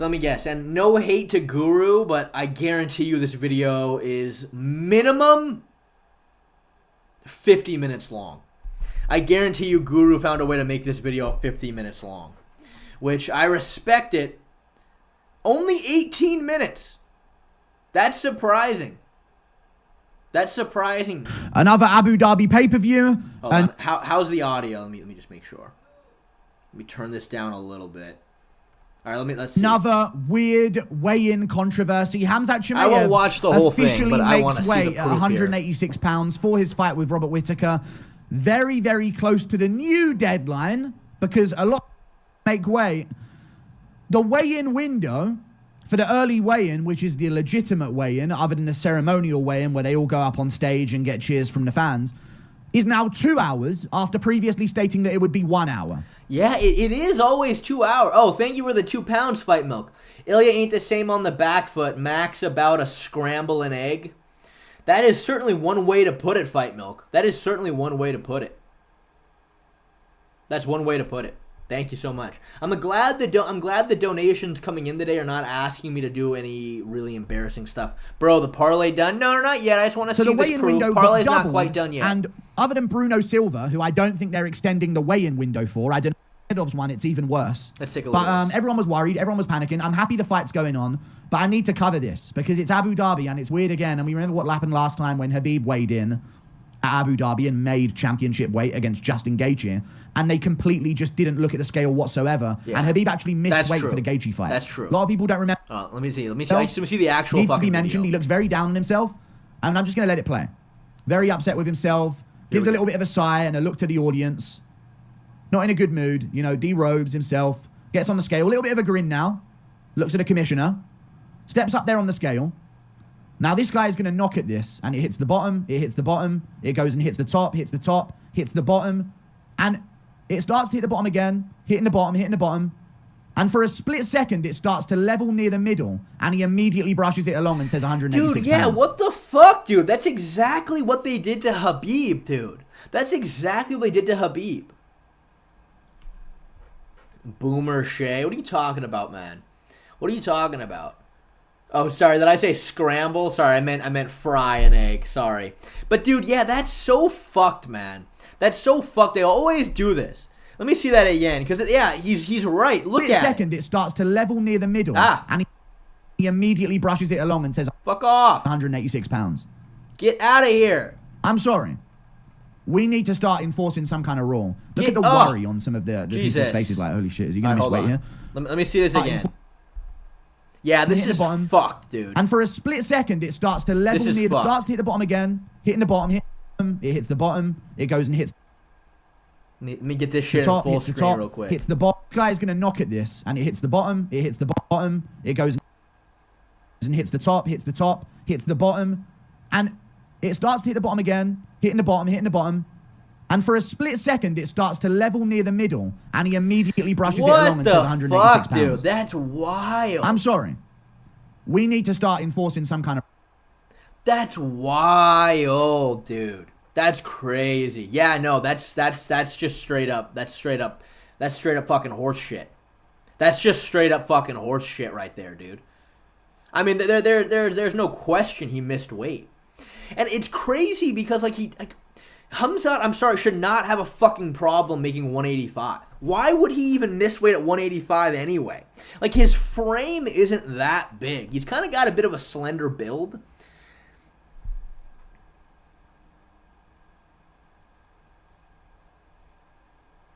Yeah, I know, that's crazy. And again, it's crazy that, like, Charles Oliveira, they fucking make him miss weight by half a pound. But this shit happens. Dude, that's fucking nonsense. That is legitimately nonsense. Wow. Why did Khamzat not make 185, dude? Why would Khamzat not make 185? It doesn't make any sense to me. He got that Mikey Musumeci build. They robbed Charles. He made weight, bro. Dude, I don't know. What do you mean you don't see it? Wait, hold on. What do you mean you don't see it? Like what do you not see? Like it's very clear. Like, look. I mean, do you guys know how scales work, dude? I mean, let's get on the scale. A little bit of a grin now. Look. In fact, sorry, I have this video in play in high. Let me put back to normal speed for us real quick. You don't see it? What don't you see? You don't see the scale bouncing up and down? Like, it needs to be level. And once it stops moving and it's dead still, that is how you know you've made weight. That's how the scale works. But it doesn't do it. Look. So the commissioner steps up there on the scale. Now, this guy is going to knock at this, and it hits the bottom, it hits the bottom, it goes and hits the top, hits the top, hits the bottom, and it starts to hit the bottom again, hitting the bottom, and for a split second, it starts to level near the middle, and he immediately brushes it along. How can you say you don't see it, dude? Like, he's adjusting it, trying to get it right, and then all of a sudden, it kind of starts to level out, and it is not done moving. And this motherfucker slid it all the way to the end and went, all right, 150, 186. Is it how it's supposed to look like? I'm sorry. Okay, so it's how these scales work, man, is that you see this little part of it right here, right? Whenever, like if, let's say Khamzat weighs 190, right? Well, if you put this up to 200 pounds, it's going to say it's way too light. If you move it down, it's going to go all the way down to the bottom. You would have to put that directly on 190 for it to level out perfectly in the middle. That's how it works. But this guy, you see him, he's tinkering with it, trying to get it to level out. He gets it to 186. It starts to move up a little bit, and then before it's done moving, he slides it all the way to the very end. The UFC's cash cow, of course, they will do some shady shit from the make way. But Torisk El Bay.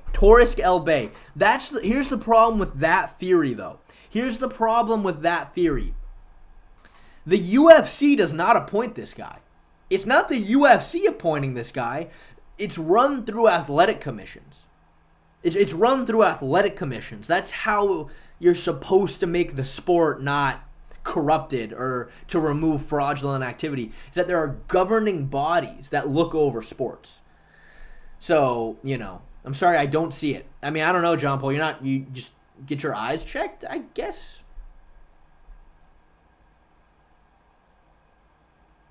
If it moves fast, it's not right. It's slow, it's close enough. Well, here's the thing, OBJ. It's not about how quickly the scale is moving up and down. You need the scale to level. That's what this guy should be doing. You're moving it to the right number, you get to 186, and you're expecting the scale to just stop moving right out the middle. That's what you're expecting, is the scale to stop moving. But he doesn't do that. He moves it to 186, it starts going, it kind of bounced a little bit, and then he moved it. Yeah, that's all you have to see. Yeah, interesting. I mean, yeah, well, fuck, right? Right? Fuck.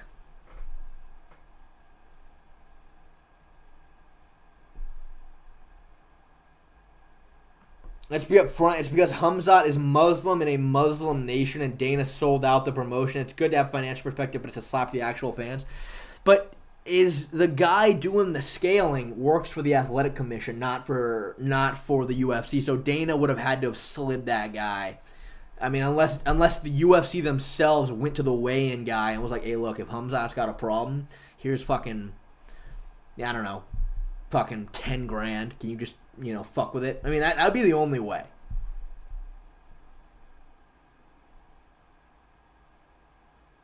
Yeah, that's wild. That's wild, you guys. That's fucking crazy. That's fucking crazy.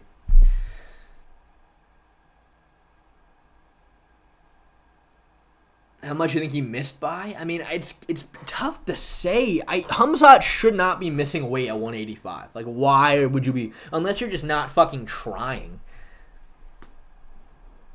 They in Abu Dhabi, the UFC is the commission there. Is that right? Is that right? Who's the commission in Abu Dhabi? Someone answer me that question. Well, what athletic commission do they use in Abu Dhabi?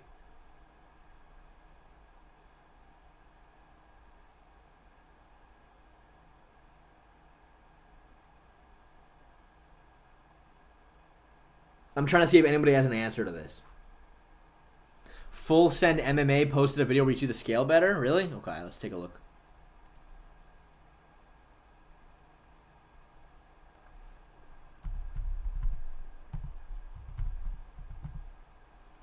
All right, let's take a look. Let's get this shit down to a science. UFC 306.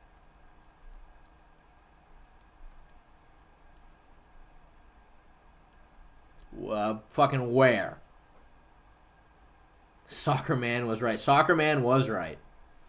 It's a Middle Eastern commission where the U.S. has a partnership with them. Oh.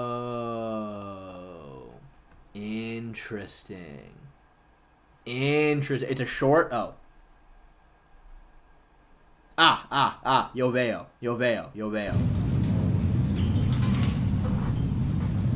Okay, so again, everybody. This right here needs to stop in the middle. This right here, right now it's at the bottom because he has it way too heavy.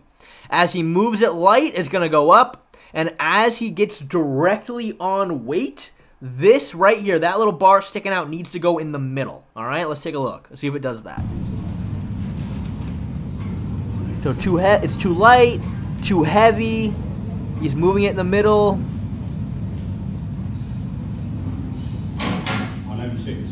186, the official weight for Khamzat Chimaev. Let me watch that again. Let me watch that again. 5, 4, 3, 2. Let me watch that again.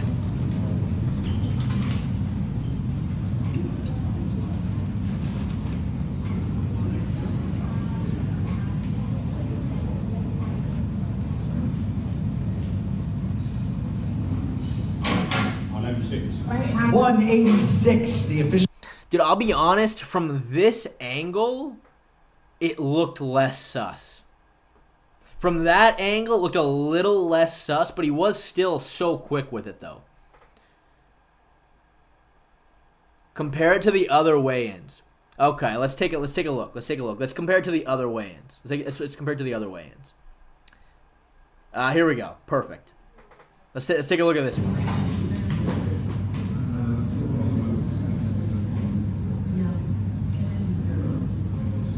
So it's too light. 185.5, the official weight. Hold on a second. Hold on a second, everybody. Hold on a second. That didn't look right. That if anything looked worse than the Khamzat one, actually. This one looked worse than Khamzat's. Look. Look. That shit didn't even stop moving. That shit didn't even stop moving. Wait, hold on a second. That looked way worse. The official weight for Robert Whittaker. Okay, hold on. Look, it doesn't stop moving.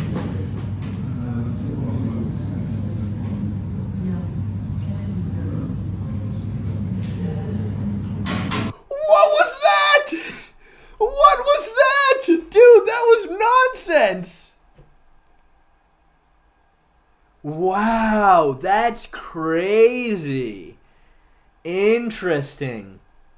I told you not to trust Kyle. Hey, look, whatever Guru said, I don't know. I was looking at the video. And yes, the video he showed looked like it.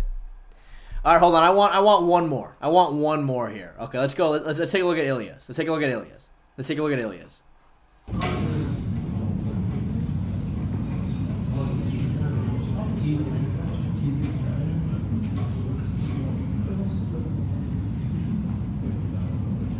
Oh! 145, the official What was weight that? champion Ilia Topuria.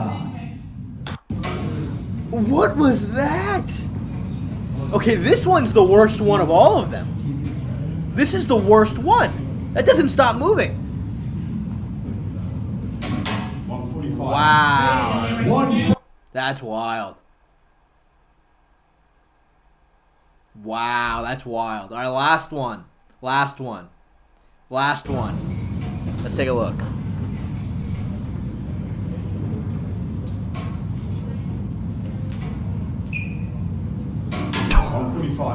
145, the official weight for Max Holloway. Dude, it keeps getting worse the more we watch it. Dude, it keeps getting worse the more we watched it. That straight up didn't fucking stop moving. That was quicker than Khamzat's. That was genuinely quicker than Khamzat's. That's crazy. That is fucking wild. I mean, here's the thing, right? Here's the thing. Did they all miss weight? I doubt it. But he didn't even check. Like the claim isn't that like these guys missed the weight, but he didn't let it go. He just like this thing is still in motion. That thing's not done moving. Look at that. 145. Wow, that's wild. That's wild. I mean, I don't know, man. Yeah, he might not know how to use the machine. He might not know how to use the machine, dude. Genuinely. Wow. Dude, that's crazy, man. Yeah, this is just fucking, it's corrupt, dude. I mean, anytime, I don't, you know what, I'm not even going to say it's corrupt. I'm going to say that guy didn't know what he was doing. Check the comments. Okay, let's take a look. What do people have to say about this?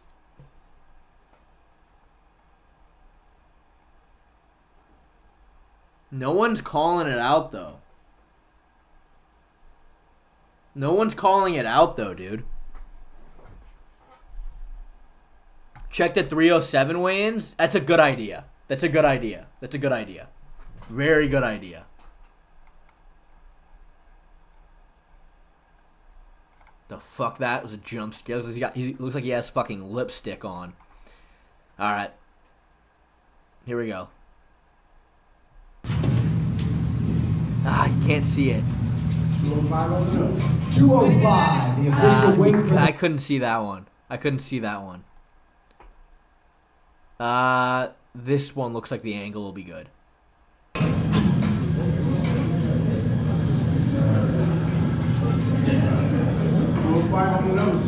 205, the official weight. Okay, hold on. All right. I mean, at this point, it might be fair to start asking the question: do we not know how the scale works at this point?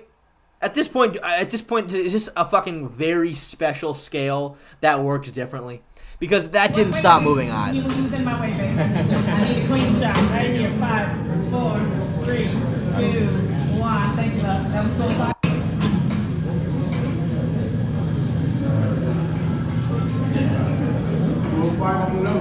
Oh, you know what? I don't know. Okay, honestly, at this point, do we not know how the scale works? Is this this might be a very special scale that I don't know how the fuck it works. That shit didn't stop moving either.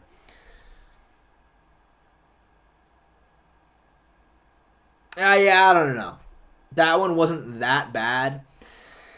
I did not see that stop moving. I didn't see that stop moving, but that's just me.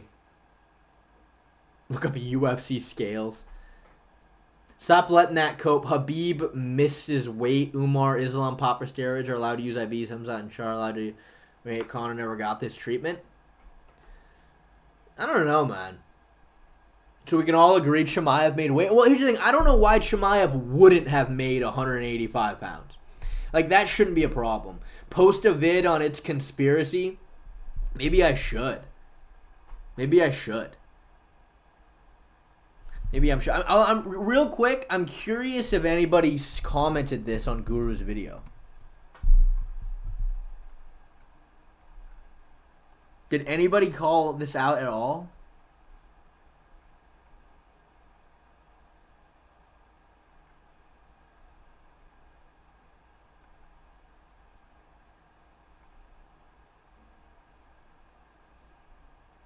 Hmm.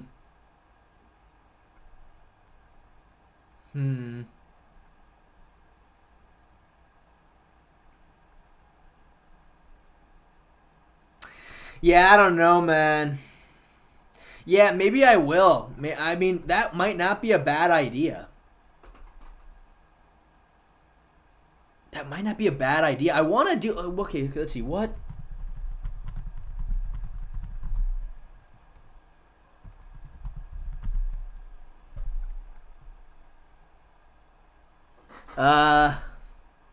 Okay,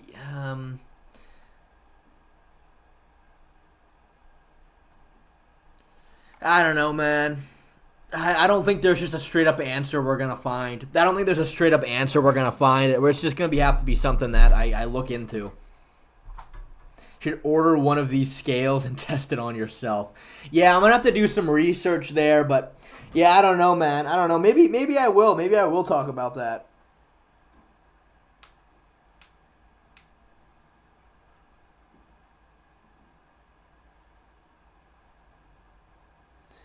We're going to make a video, watch Guru's full vid on this, plus his vids on the Dagestani privilege. Without that context, just seems like we're bitching. Yeah, potentially. Potentially. I mean, I'll look into it. I am very curious to see. We'll look into it. But, you know, going back to the parlay, I don't know if I got much else to say, to be fair with you. I mean, I don't know. Again, I really don't mind this. $25 to win $390. It seems like a lot of people are saying Whittaker might be the one to bust this parlay. But at a 5.5 spread, all we need is Whittaker not to get finished and not to lose every single round. This going to decision, I honestly don't mind. I mean, I might do two parlays.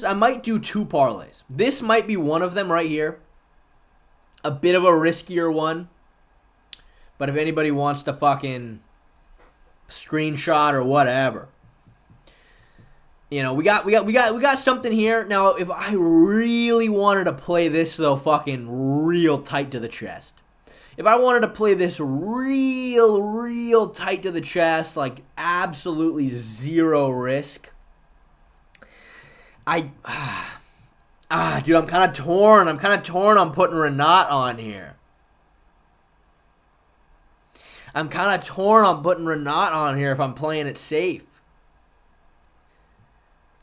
All right, we'll leave him off for now. But you got to put Orabai. You have to. To me, dude, you got to put this going the decision. I mean, I think that's more likely than anything else happening on this card. Is this fight going the distance? So we got that one going the distance.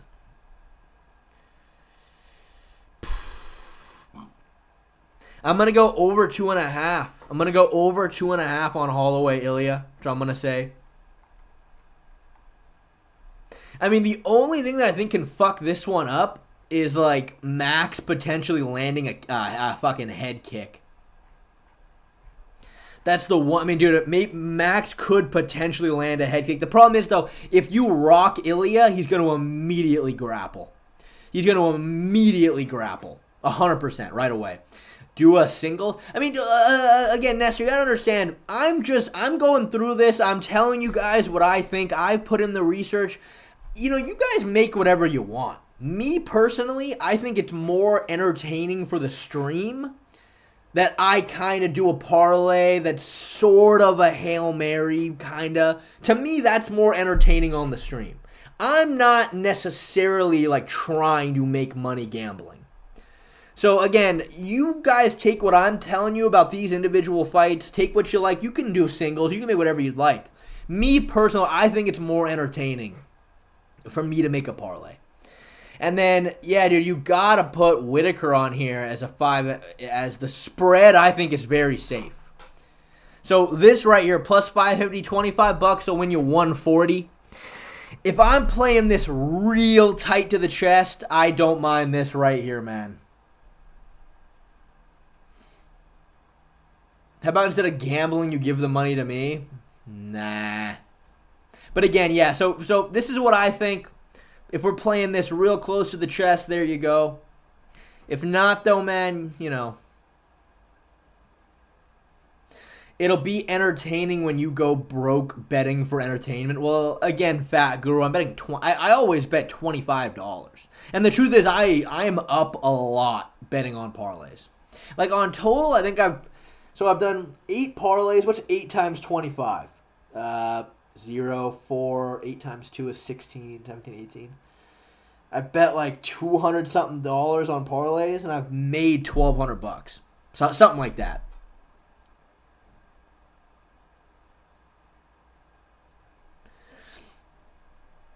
Yeah, 200. So I personally bet $200 total on all my parlays. I've won about $1,200. So again, yeah, I think this is the safe parlay, and then one last time, but we want this to be real juicy, real spicy. I'm changing this to over. I'm changing that to over 3.5. I'm adding Renat. Oh, sorry, not that one. I'm adding Renat. Was that 5?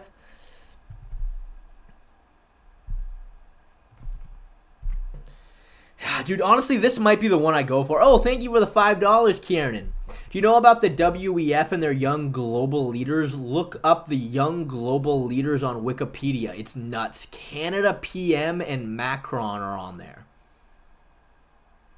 Dude, Kieran, I don't know what the fuck you're talking about, but okay, I will do that. I'll look that up in just a second. But yeah, I mean, honestly, dude, I think this might be what I go with. I kind of like this. Again, though, I also don't mind. You know what, though, dude? I really don't mind this going to decision as well. I don't mind this going to decision as well. Or maybe even an over 2.5. What are the odds on going to decision? Let me see that. Minus 220 or it's 275. Honestly, I think this is safer. 369. Yeah, I like this, man. I like this. I think this might be my risky pick. So, you know.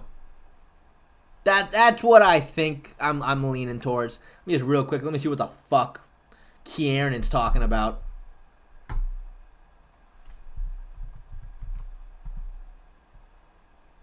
Young global leaders. All right.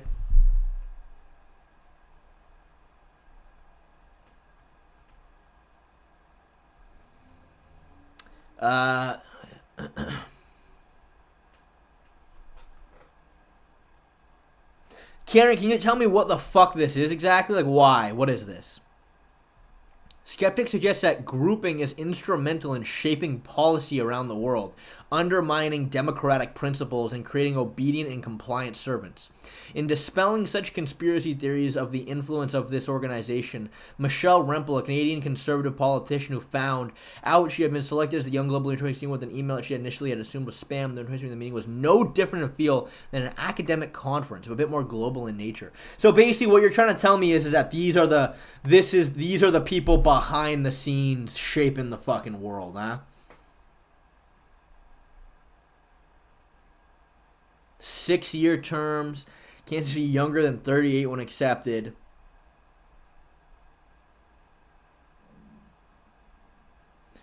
Oh, wow. So these people have, they got members all over the world. That is pretty sketchy. Look at the selected list. Is that this? This is the selected list? Wow. So these are all the people. Mark Zuckerberg's a part of it? Co-founder of Yahoo? Founder of Google? Jesus. So basically all of the most powerful people in the world are part of this group that are shaping. That's wild. That is wild. Thank you for putting this on my radar, man. For $5 again. Yeah, I would never kill myself, everybody.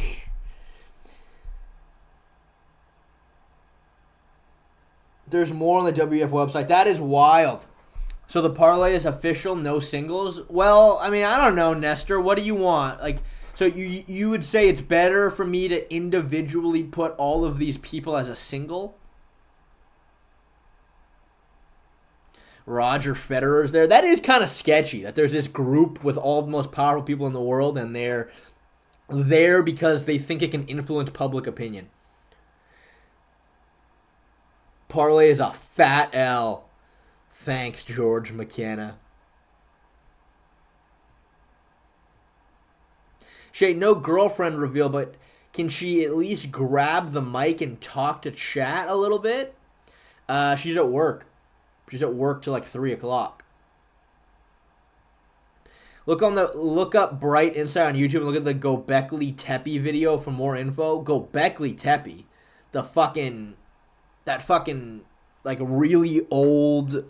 It's like, well, I don't know how you describe Gobekli Tepe. I know Graham Hancock talks about it. It was made like 13,000 years ago, way before we thought humans were capable of that.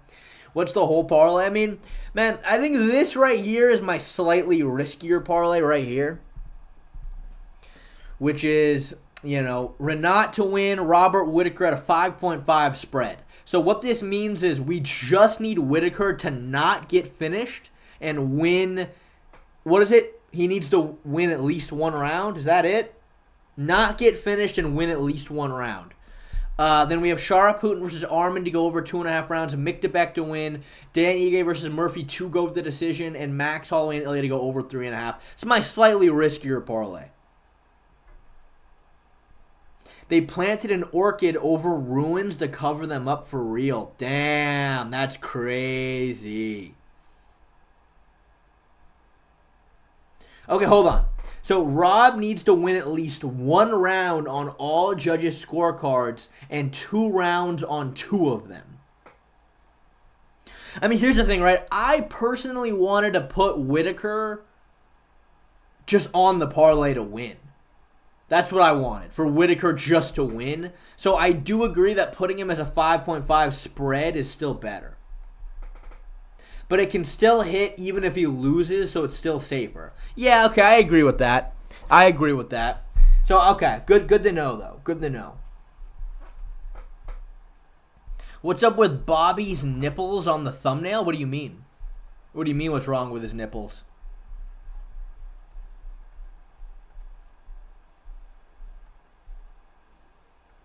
Why? Volk was beating up Max on the outside too. Does that pretty well. Also did it better against Zombie. Doesn't necessarily mean Max will do better. I don't really know what you mean by that, man. Khamzat's ear looks normal to me. That is his actual ear. It's wrong, bro. The plus 4.5 is off.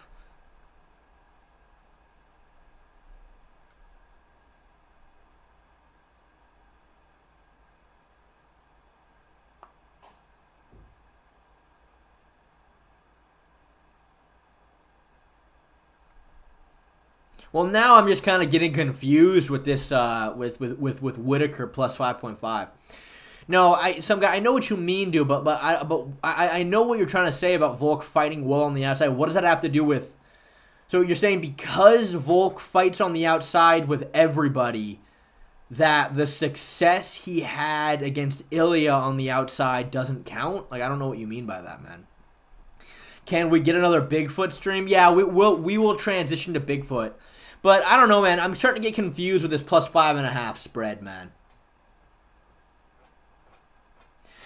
Does Khamzat worry you or change anything in your breakdown, Shay? So if it wasn't Khamzat, I would say, yeah, just bet straight up on Whittaker. But, I mean, dude, if it wasn't Khamzat, then I would say live bet after the first round. That's what I would say.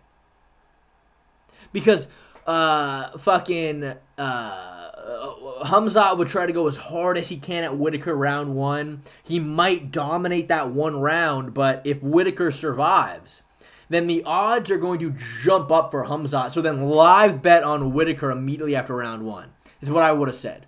But with a calm Khamzat, that doesn't work the same way. So you just gotta gotta look at them skill for skill. You know what I mean?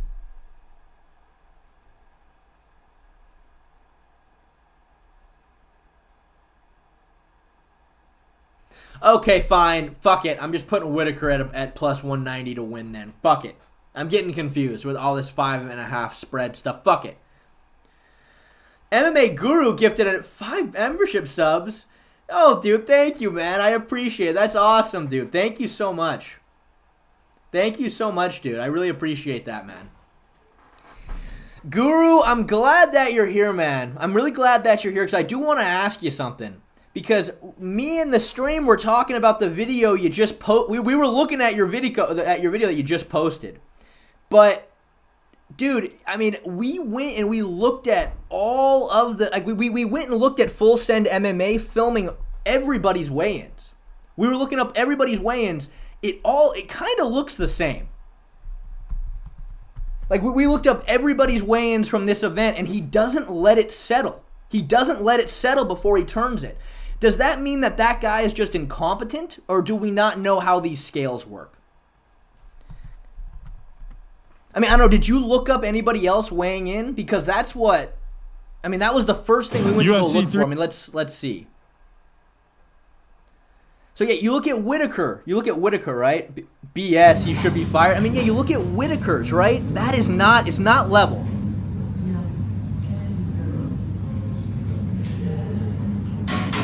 I mean, what the fuck? 185 and a half, the official weight for Robert I mean, what the Whittaker. fuck? Ilia Topuria, same thing. None of these were level. I mean, our best theory was this guy just doesn't know how scales work. This guy doesn't know that he doesn't know how scales work. They appointed him for the job, and he just decided, oh, fuck it, I'm just gonna bullshit this whole thing. I don't know, but it's fucking weird. It's fucking weird. They previously weighed in. Yeah, man, I don't know. Not being low for 185 and not being low for 186 is a little different. That's true. That's true. That's true. Kyle, you are biased. I don't think anybody's biased here. I think all of these look a little fucking sketch. All of these look sketch.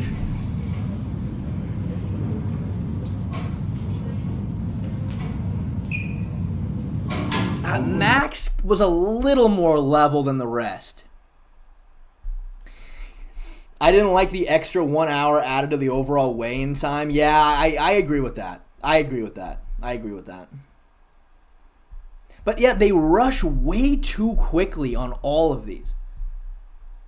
That's my main problem I'm seeing with all of this. Is you gotta let them stand there for a few seconds. But yeah, I don't know. I'm assuming this guy doesn't know how scales work. That's my honest to God thoughts on the matter.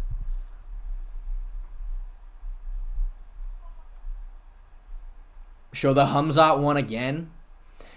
I mean, there's no question it's egregious. There's absolutely zero question that this is not done moving. But it seems like it's like that for everybody's.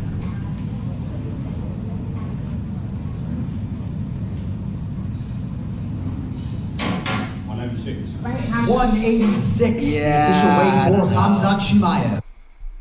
I don't know.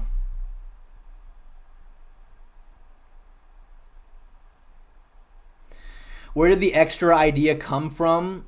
It was only 2 hours, which was normal. I mean, yeah, I don't know. I mean, the fact that the commission in Abu Dhabi has a partnership with the UFC is kind of sketchy. That's what's kind of sketchy. I mean, it's a lot harder for the UFC to have influence over the athletic commissions in the US. But in Abu Dhabi, I don't trust that. I just don't trust it.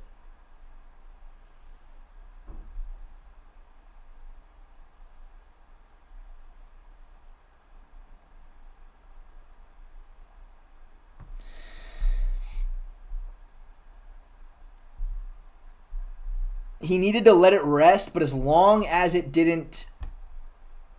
He needed to let it rest, but as long as it doesn't touch the sides, the weight would be insignificant. What do you mean? I don't know about that, man. I don't know, man. You know what, man? I think the only way... I think somebody needs to buy a scale. I think someone needs to buy one of these scales and test it themselves. That's what I think. Piggy supporting Shay W. Yeah, me and him, we're basically best friends. Guru and I, I would say we're very close. I would say we're very, very close. I would say, that's the way I would put it personally. But yeah, I mean, that's the parlay, everybody. That's the parlay. They should be digital scales. Yeah, of course they should be.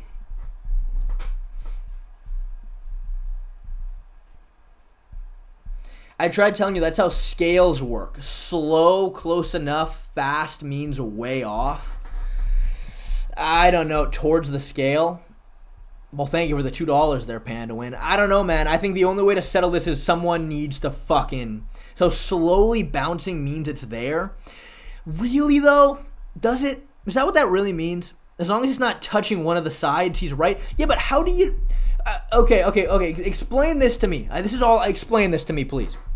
You move the cursor, and if it's too heavy, if it's too light, it goes all the way up. If it's too heavy, it goes all the way down. So you don't need it to level? Is that what you're trying to tell me? You don't need it to level? It can move, but as long as it's not touching, it's right? Because to me, I always thought slow bouncing meant it was off. That's what I personally had always thought. You missed my donut? Oh, sorry, Mac. Sorry. Where is it? Oh, I see. Oh, thank you for the $2, Mac. Rob needs 6 rounds across 3 judges' cards. Okay. You know what, man? Fuck it. I'm just putting Rob to win. Fuck it. I'm all in. Weight don't matter anyway. Potentially. Have you ever stepped on these scales before? No. When I weighed in for any of my amateur fights, it was a digital scale, always. It was a digital scale. That's what it was for me.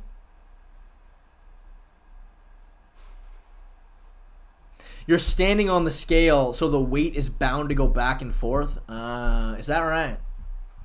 You know, man, this whole conversation is just getting me more confused. I have somehow left this conversation more confused than when we started. My dad had one of those scales, not the exact one, but the little weight thing moves around slightly. So no matter what, even if I stood extremely still, you can never stand exactly the same weight you were standing and putting a little more pressure than a little less. So the small sway. Really? So if you're standing on a scale and like you move back and forth a little bit, you're changing your body weight? Is that? I don't know. Bro, help us make some money, Singles. All right, fair enough.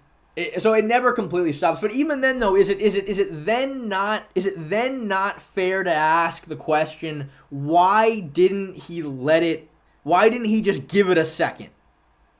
That would be my. Okay, that all makes sense. That it's gonna change a little bit, but then. Why does he's moving it, it's kind of, and as soon as it starts, he immediately flips it over? I mean, should you not let it sit there for a second at least?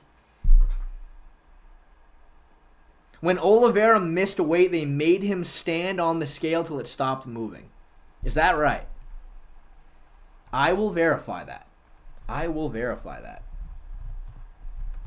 Charles Oliveira misses weight. Let's take a look at that.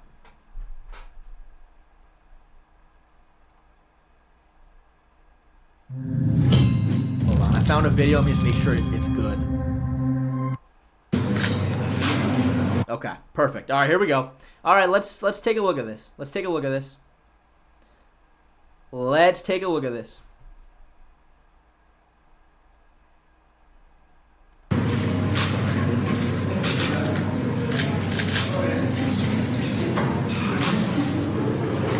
156. 56? You got the 55. It's gotta be 55. It's a time for you.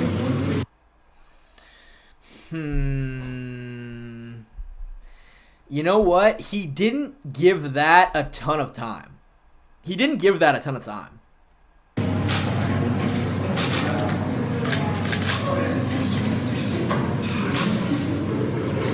156. Yeah, he just basically, the guy just waited. So it's still moving. But apparently, as we've learned, it's not going to stop moving. You just need to make sure it's not either hitting the top or the bottom. That's all that matters. Shay, I'm a UFC scale. No, you're not, Ben. Shut the fuck up. So, okay, but you know what? He didn't give it a ton of time. He just made sure it wasn't touching the top or the bottom.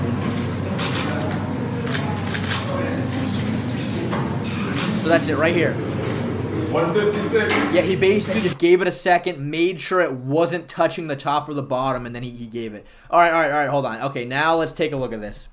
Habib, UFC 257.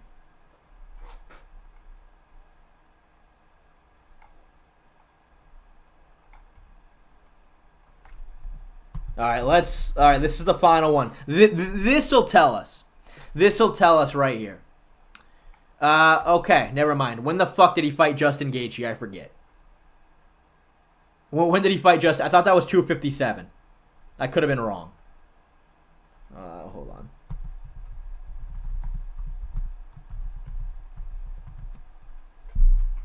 $254. Okay.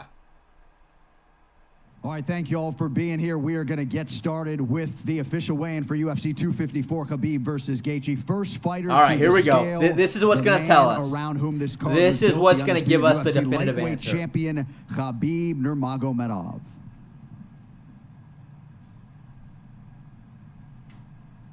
All right. 155, the official weight. Wait, what the? I already missed it.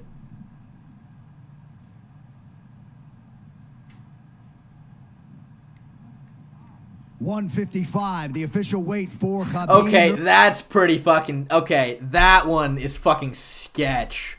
That's fucking sketch. Has built the undisputed UFC Hold on a lightweight second. champion Khabib. And look at Khabib knew. Khabib kind of knew. Magomedov. But wait, look. So... Wait, what? Okay, no, yeah, that one's bullshit. Hold on, that one's bullshit. No, that touched the top. That touched the top. Yeah, no, that fucking touched the top. Look at that! It touched the top and the guy starts nodding and moved it away. That's crazy. No, see, that one doesn't even have anything to do with not giving it time. That one had nothing to do with giving it time. Look, it hit the top. Magomedov. Look, that, oh God, I want to stop it right perfect. I want to stop it, look, before he puts his fat fucking head in the way. Look, that is going all the way to the top. It is still moving upwards at the top. And this guy starts going, yep, and he slides it. And Khabib knows. Look at Khabib. He knows, look at that face. He knows. Thank you for the $5, Bum Fuzzle. Can you please make some excuses if Max loses? Please, I need to cope. He just didn't follow the right game plan. If he loses. He stopped moving, stuck in the, he stayed in the pocket, got rocked. Yeah, though this one is bullshit. This one is undeniable bullshit. That's absurd. This one's absurd nonsense. Yeah, fuck that, dude. Yeah, Khabib did not make weight, and there's no question. I mean, I think we've got it down to a science.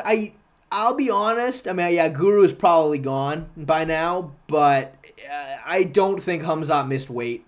I don't think any of them missed weight at the most recent event. The guy, you just got to make sure it teeters up and down. As long as it doesn't hit the bottom or the top and it just teeters, you're fine, you're on weight. This shit hit the top. And as it hit the top, the guy starts nodding his head and goes, yep, that's fine. Yeah, it's wild. That's wild. Fat Guru's in the chat. Yeah, close enough. Close enough.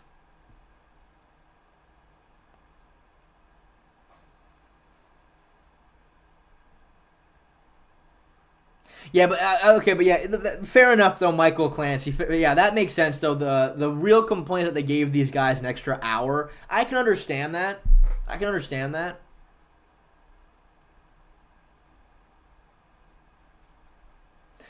Yes, but the guy stopped it before Khamzat was done weighing. I don't know, man. We pulled it up, dude, and in the way he measured Khamzat was the same as everybody else's. Even if that's true, they should still give it time. Yeah, okay, fair enough. They should still give it some time. But at least I now understand how scales work a little bit better now. I understand how scales work. Because my complaint at first was it's still bobbing, but that it doesn't matter if it still bobs. So no, Khamzat started to move up and he pulled down. All right. Here we go. Let's just keep doing the research here.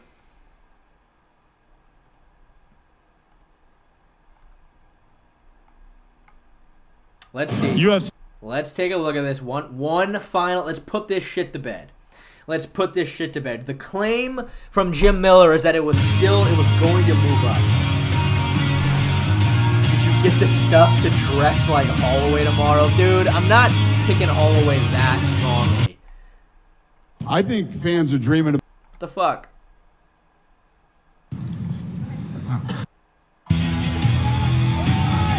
Hold on. All right, here we go. I mean, hey, I'll tell you what, Bumfuzzle, for some extra money, man, I will definitely come dressed up as Max Holloway. I don't really know how, though. I don't really know how I can come dressed as Holloway. I got to dye my hair. I got to get some, like, fake tats. All right, let's see.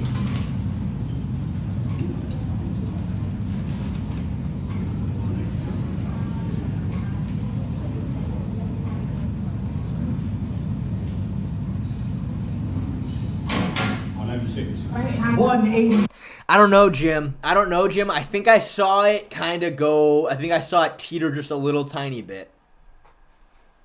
I think it teetered a little tiny bit. It's what I think.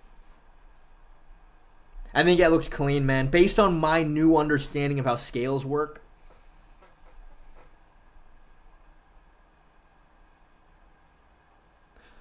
Go to when Khamzat missed weight for Diaz. It teetered.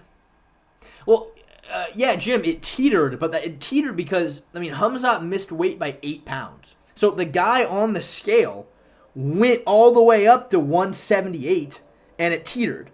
So, yeah. Thank you for another $5, Bum Fuzzle. Dude, Bum, you are you're getting ready to pay for my teeth right now. I really appreciate all the money. What percentage chance does Holloway have to make Topuria neek in the wheeze? What do you mean? What do you mean weak in the knees? Like he starts fucking kicking him in the legs a whole bunch of times? Or like what? Like Topuria gets kind of turned on by Max? Hey, you got to explain your question a little bit, man. Man, fuck this complicated shit. Let's talk about Bigfoot. All right. We're going to watch a very good video. In my mind, like we talked about the North American Bigfoot in chat, right? We talked about the North American Bigfoot in chat. Well, I asked my father about the weights, and he said it's very inaccurate if the scale doesn't stop moving. I don't know, man. We're gonna need some more info on this. It's a lot of hearsay. But anyway, you know, last stream, I broke down why the North American Bigfoot is real. All right? But this video right here by Bob Gimlin. Oh, my Lord. Bob Gimlin, it's the skunk ape. This video right here proved to me the skunk ape is real. So right here, this video is shocking. This video is shocking, and before we start, let me just show you guys the Mayaka skunk ape photos. And it's funny, whenever I show people these photos, this is some good shit, I promise. This is some good shit on Bigfoot. This is some good shit. Whenever I show these photos to people, they immediately are just like, no, clearly that's fake. But wait until this guy gets into it. The sketchy thing about the Mayaka skunk ape, there's 2 separate photos taken by the same person. 2 photos, right? This one is one. This is the second photo. Same animal, 2 different photos. All right. So let's get into this, guys. This guy, Bob Gimlin, he is a Bigfoot expert. He gets real deep on this. He looks at every possibility for what this could be. That's an escaped orangutan. Brother, the person who took these photos also thought it was an escaped orangutan. The problem is this thing is 7.5 feet tall. Looks like how I dress up for Halloween. That's what you may think. But I'll let Bob Gimlin explain this to you. All right? Hi, I'm Bob Gimlin. I tend to steer clear of video analysis because we are talking about a multi-million, if not billion-dollar industry, which is the sole function of deceiving the eye, designed to manipulate perception and transport the imagination away from reality, even if only for a little while. In my opinion, there is no conclusive video evidence of Bigfoot, which is more or less what I would expect from the creature described. So in in his opinion, there's no conclusive video evidence of Bigfoot, which is more or less what he would expect. All right. But the Mayaka ape photos are worth some scrutiny. They're worth some scrutiny. The 2 photos have one of 2 outcomes. Either this is a hoax, or it isn't. Some aspects of these photos lead me to believe that this is an outright hoax, and that it should be dismissed. But still, there are a few features that have intrigued me for a number of years, but I'll start at the beginning. They were anonymously mailed, accompanying a letter to the Sarasota Police Department, which is located 2/3 down the state of Florida, on the Gulf side. The letter was addressed to an animal control officer.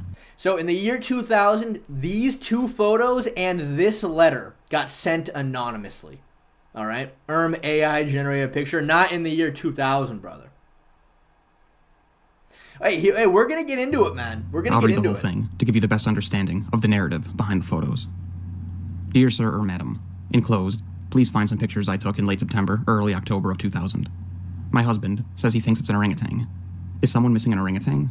It is hard to judge from the photos how big this creature actually is. It is in a crouching position in the middle of standing up from where it was sitting. It froze as soon as the flash went off. I didn't even see it, as I took the first picture because it was so dark. As soon as the flash went off for the second time, it stood up and started to move. I then heard the orangutan walk off into the brush. From where it was standing, I judge it as being about 6.5 to 7 feet tall in a kneeling position. As soon as I realized how close it was, I got back to the house. It had an awful smell that lasted well after it had left my yard. The orangutan was making deep whoomp noises. It sounded much farther away than it turned out to be. If I had known it was as close to the hedgerow as it was, I wouldn't have walked up as close as I did. I'm a senior citizen, and if this animal had come out of the hedgerow after me, there wasn't a thing I could have done about it. I was about 10 feet away from it when it stood up. I'm concerned because Jim, my I'll watch grandchildren that like to come after. down and explore in my backyard. An animal this big could hurt someone seriously. All I'm gonna say is before we get deeper into this, just wait, all right? Because this guy Bob Gimlin, he fucking gets into this shit. He gets into this shit and he talks about every possibility for what this can be, and it gets real fucking interesting. For 2 nights prior, it had been taking apples that my daughter brought from up north, off our back porch. These pictures were taken on the 3rd night it had raided my apples. Watermelon. It only Why came do you back one want more me to night keep after that doing that? and took some apples that my husband had left out in order to get a better look at it. We left 4 apples. I cut 2 of them in half. The orangutan only took the whole apples. We didn't see it take them. We waited up, but eventually had to go back to bed. We got a dog back there now, and as far as we can tell, the orangutan hasn't been back. Please find out where this animal came from and who it belongs to. It shouldn't be loose like this. Someone will get hurt. Okay, I'll do it. I called a friend that used to work in animal control back up north, and he told us to call the police. I don't want any fuss, or people with guns traipsing around behind our house. We live near I-175, and I'm afraid this orangutan could cause a serious accident if someone hit it. I once hit a deer that wasn't even a quarter of the size of this animal, and totaled my car. At the very least, this animal belongs in a place like Busch Garden, where it can be looked after properly. Why haven't people been told that an animal this size is on the loose? How are people to know how dangerous this could be? If I had known an animal like this was on the loose, I wouldn't have approached it. So I mean, whoever wrote this letter, the letter's fucking weird, right? It doesn't make any sense. Why is she leaving apples on her back porch that her daughter left? That doesn't really make any sense. It doesn't really make any sense. And she also doesn't believe it's a Bigfoot. She thinks some orangutan fucking escaped. Don't put Ankalaev on the parlay. Betting the fight to a distance is much smarter as rackage is a nightmare for Ankalaev. Thank you for the advice, Bumfuzzle. He was never on the parlay. But I do agree with that, Bumfuzzle. I really, really do. I think Ankalaev, he's a bit risky, I think, going the decision. I would agree with that. Yeah, I didn't put him on my parlay at all. I heard on the news that monkeys that get loose can carry hepatitis and are very dangerous. Please look after the situation. I don't want my backyard to become someone else's circus. God bless. I prefer to remain anonymous. So, I mean, first of all, let's just ask this question. Let's ask a very fair question. This senior citizen stumbles across a 7-foot-tall ape in her backyard, and she's worried it can carry hepatitis.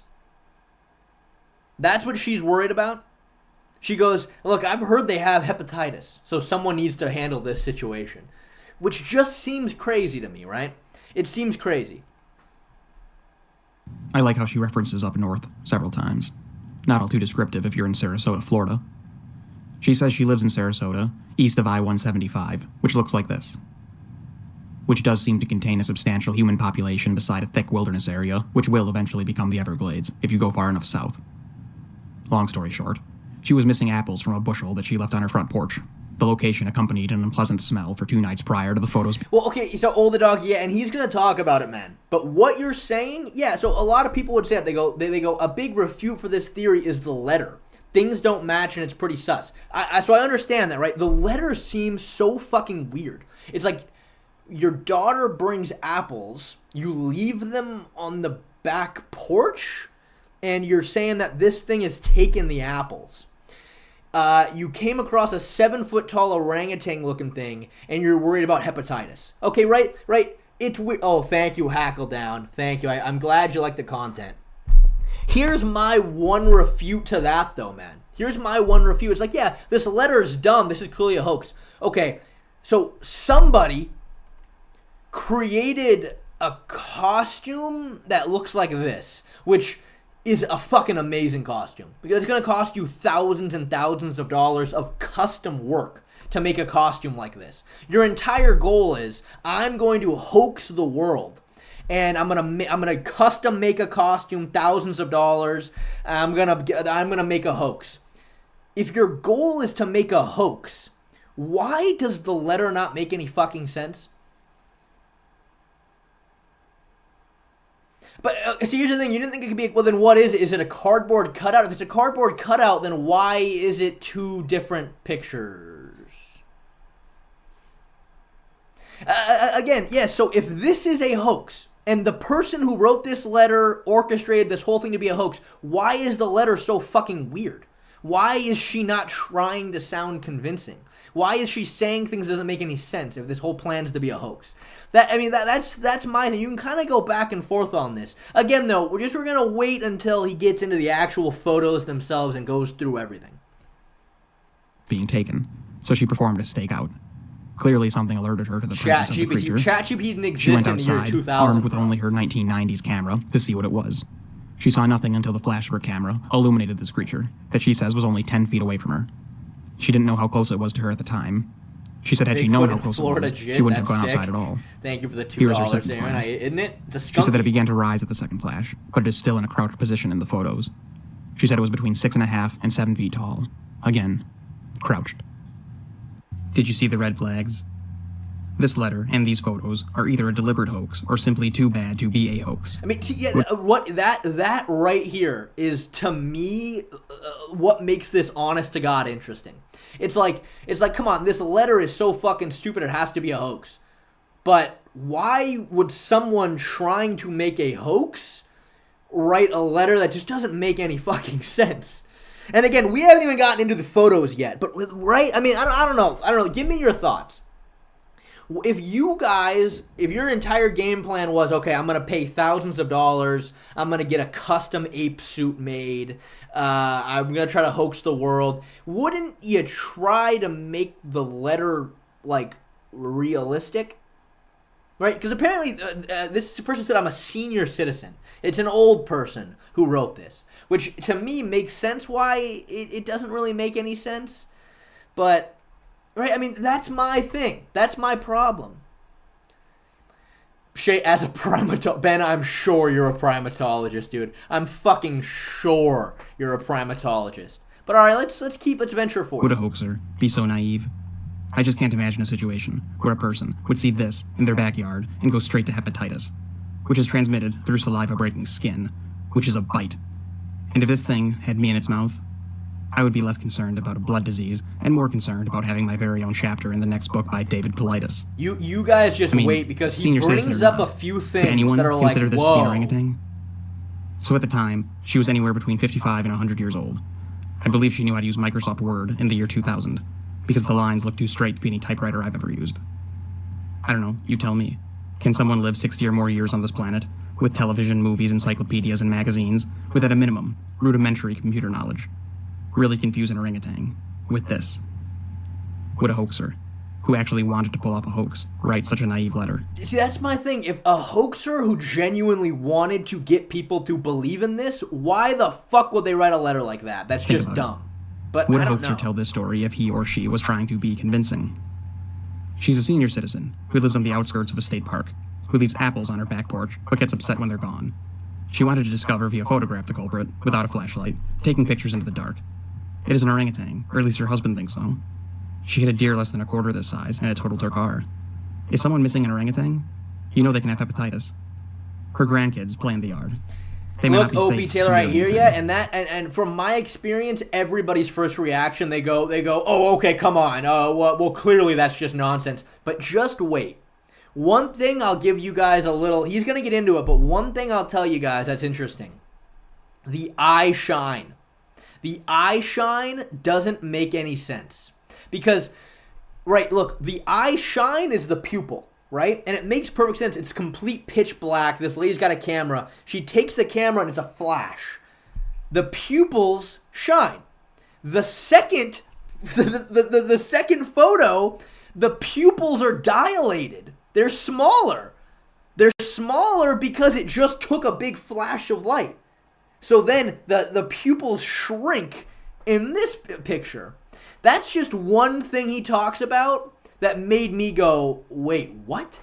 Wait, how does he get the pupils to dilate? Marbles? How the fuck does marbles dilate? I mean, you think the marbles dilated?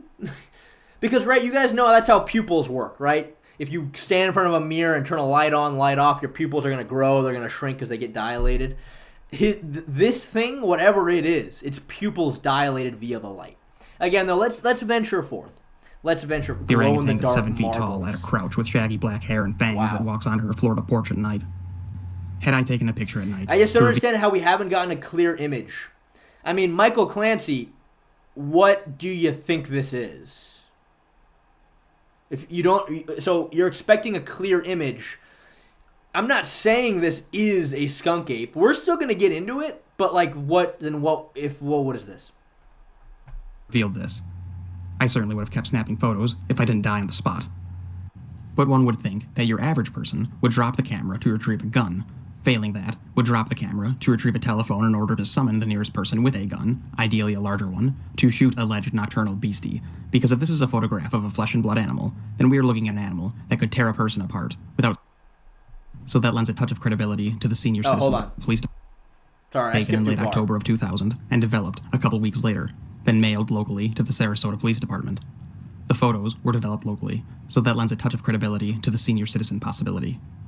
These photos Shit, were why is it smiling? Ben, good fucking question, Ben. He talks about it. He talks about how there's 7 different faces that monkeys make and what they mean, right? He's going to get into the faces it's making, and he relates it to apes. I promise this gets very interesting.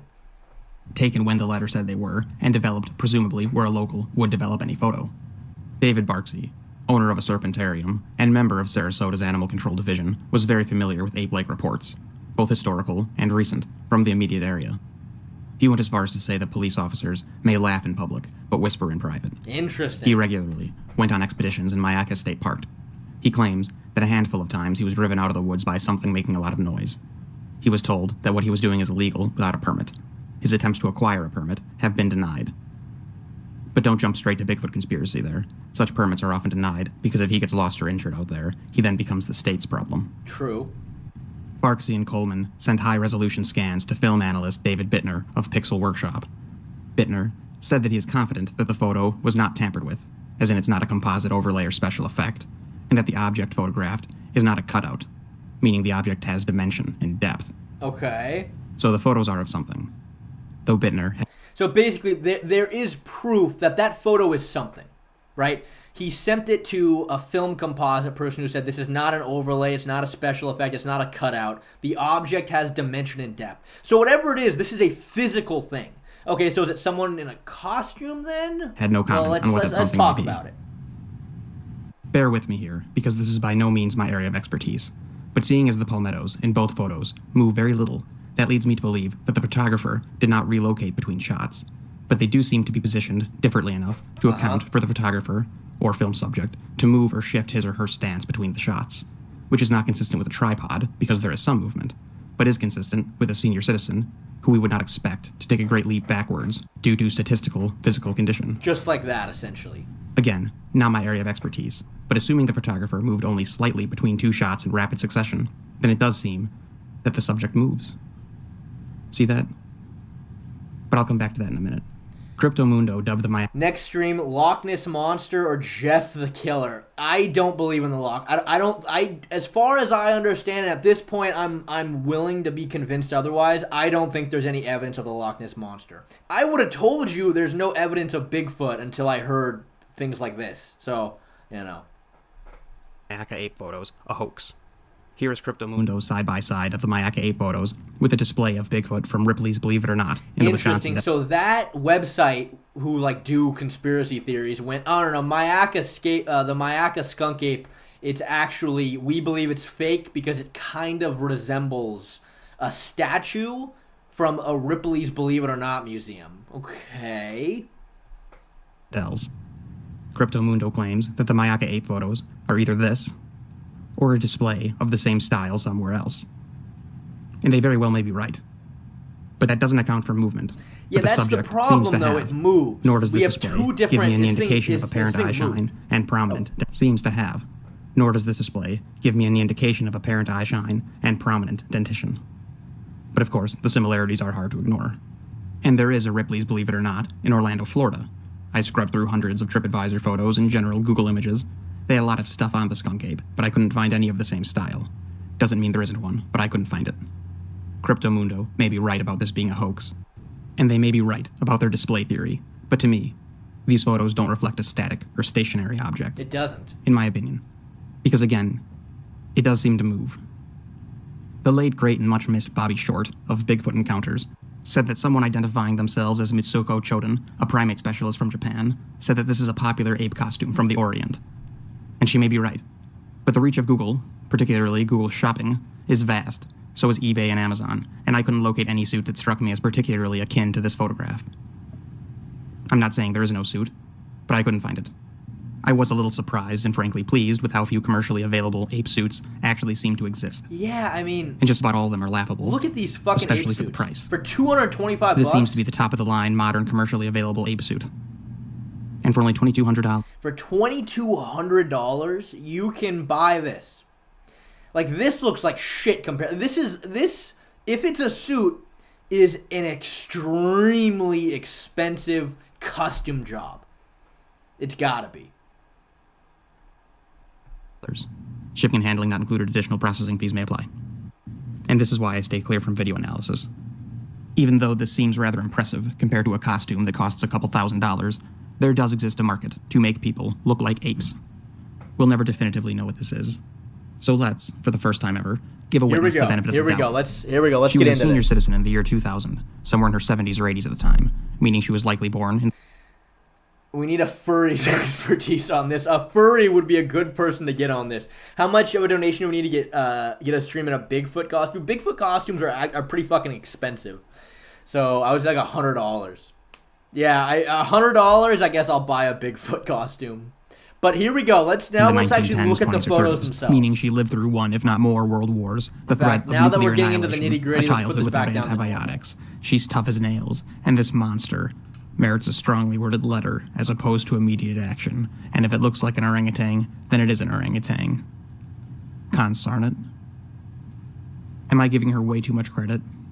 More than likely, but maybe not. All of us have or have had some colorful and tenacious older relatives. Right? If we look past the red flags and momentarily accept that a woman took these photographs and saw what she saw and sent the letter looking for legitimate help, Maybe a woman then won the the story lottery and takes went, a "This would be turn funny." toward the unsettling. Maybe. And this is why But I have look. scrubbed through these photos for years now. This creature, costumed or not, does exactly what a great ape would do in this situation. Listen. Textbook. And I can show you. Listen. The photos don't appear to have much detail at all, but I still see some curiosities. Chimps have the most expressive faces of the non-human primates, so they are the best analog in this regard. It is generally accepted that they have 6 facial expressions. 6. There is the pant hoot, which suggests the chimp is excited, often related to sex or food. Basically, no teeth are visible, and the lips flare out like a duckbill. Thank you, Jackson. We're The $10 off the bulging way lip there. face is anger. And not always the type of anger that you have before you punch someone, but often the kind of anger where you stew and plot and sulk. There is the covered upper lip face, which is expressly playful or happy. Expressly playful or Academically, happy. I've been warned not to use words like happy or sad in application to non-human primates, but that is stupid in my opinion, and ignorant. If the upper teeth are covered but not the lower, they are happy and playing. This is the pout, which is a request or even beg for comfort or attention. I imagine there aren't many pictures of this, because the action Bigfoot of being stream fund. photographed is For in fact $15. giving it attention or stimulation in Hold some on, here we way. go. It is characterized by a downward-facing and vulnerable position, with no teeth showing, with the mouth either slightly open or shut but not tightly. Then there is the full-toothed smile or full-toothed grin, which conveys abject fear or submission. Fear or submission. All the good photos of this are copyrighted, but feel free to look them up yourself. See how the combatives on the side aggressively approach with bulging lip face meaning calculated anger, while the creature in the middle is doing a classic full-toothed grin, a fear response indicating that he submits or taps out. This is a fear response. The full-toothed grin is a fear response, but to humans, it may appear as aggressive, which is exactly what it wants you to think if it's scared. And then there's the scream. Despite the name, this facial expression is not always accompanied by sound. When this expression is made, the creature often leans forward if intent is offensive, or leans backwards if the intent is evasive.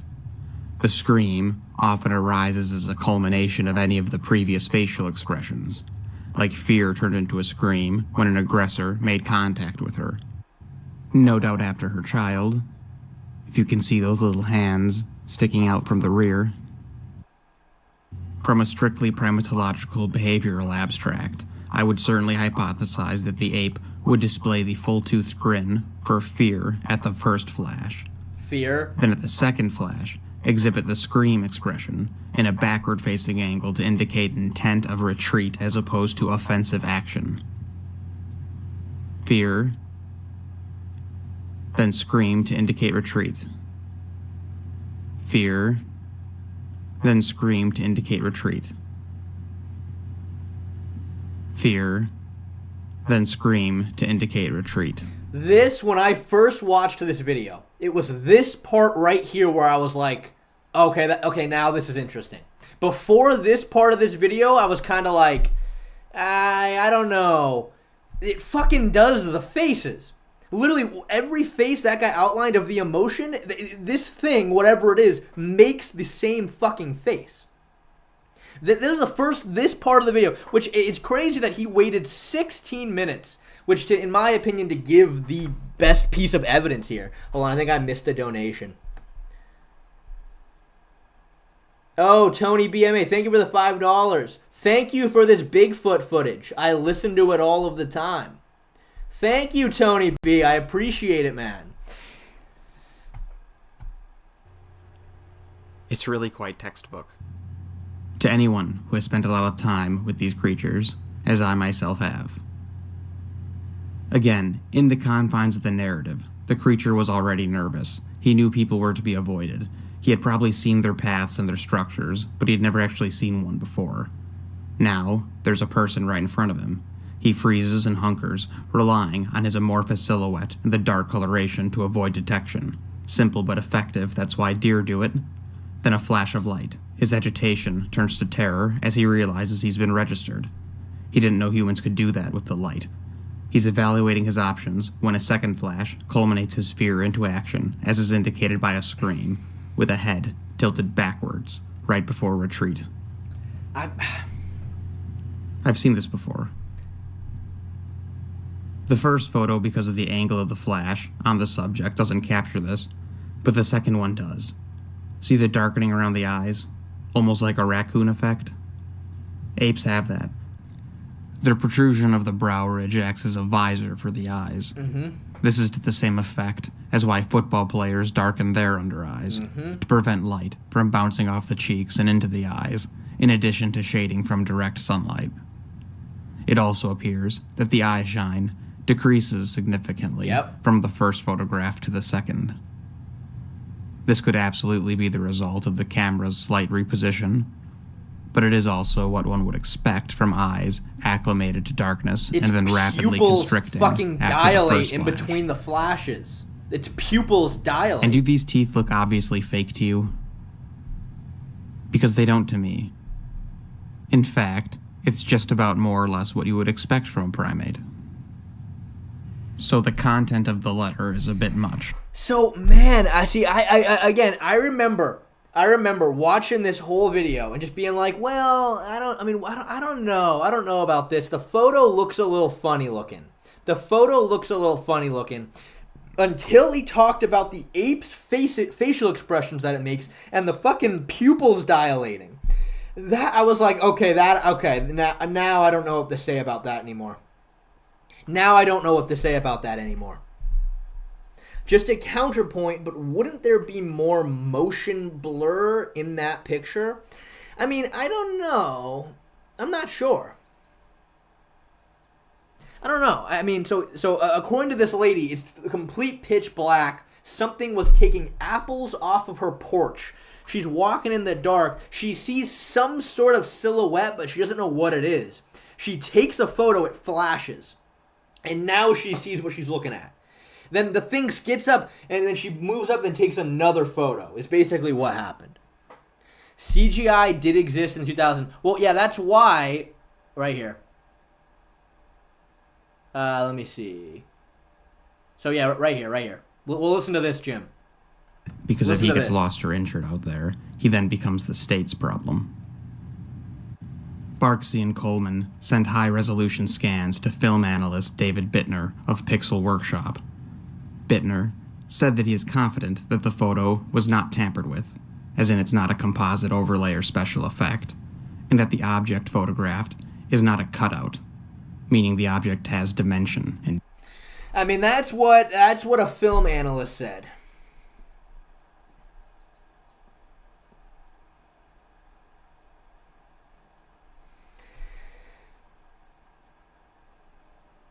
So, I mean, again, man, the laziest professional photographer. I mean, I don't know, man. Again, yeah, I mean, it's just so interesting to me that, like, God, if this is somehow a hoax, right?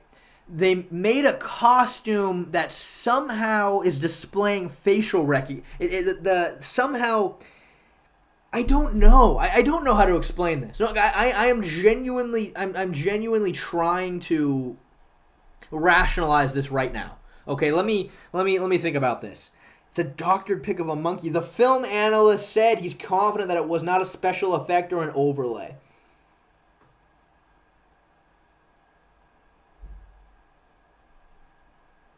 So I just don't understand. I don't know how they could have gotten something to be 6.5 to 7 feet tall.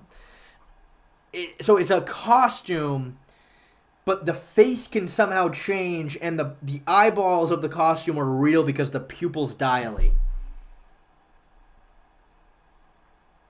No, at this point, I am genuinely asking. No, somebody give me a solution. I'd love to hear it.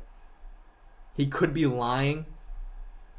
That is something, right? That's always a good fallback, right? When an expert says, I'm very confident this isn't a special effect composite overlay, you can just say he's lying.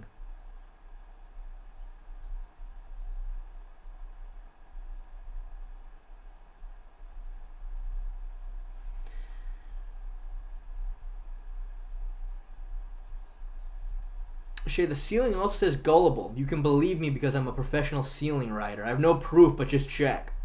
Interesting. I mean, that's a very good counterpoint there. Very good counterpoint to how the pupils dilated, how the facial structure changes. I don't know, dude. Extras can be paid off or just flat out lie. They aren't angles. Well, you know who else looked at this? The beloved Beige Frequency also looked at this. You guys know Beige Frequency?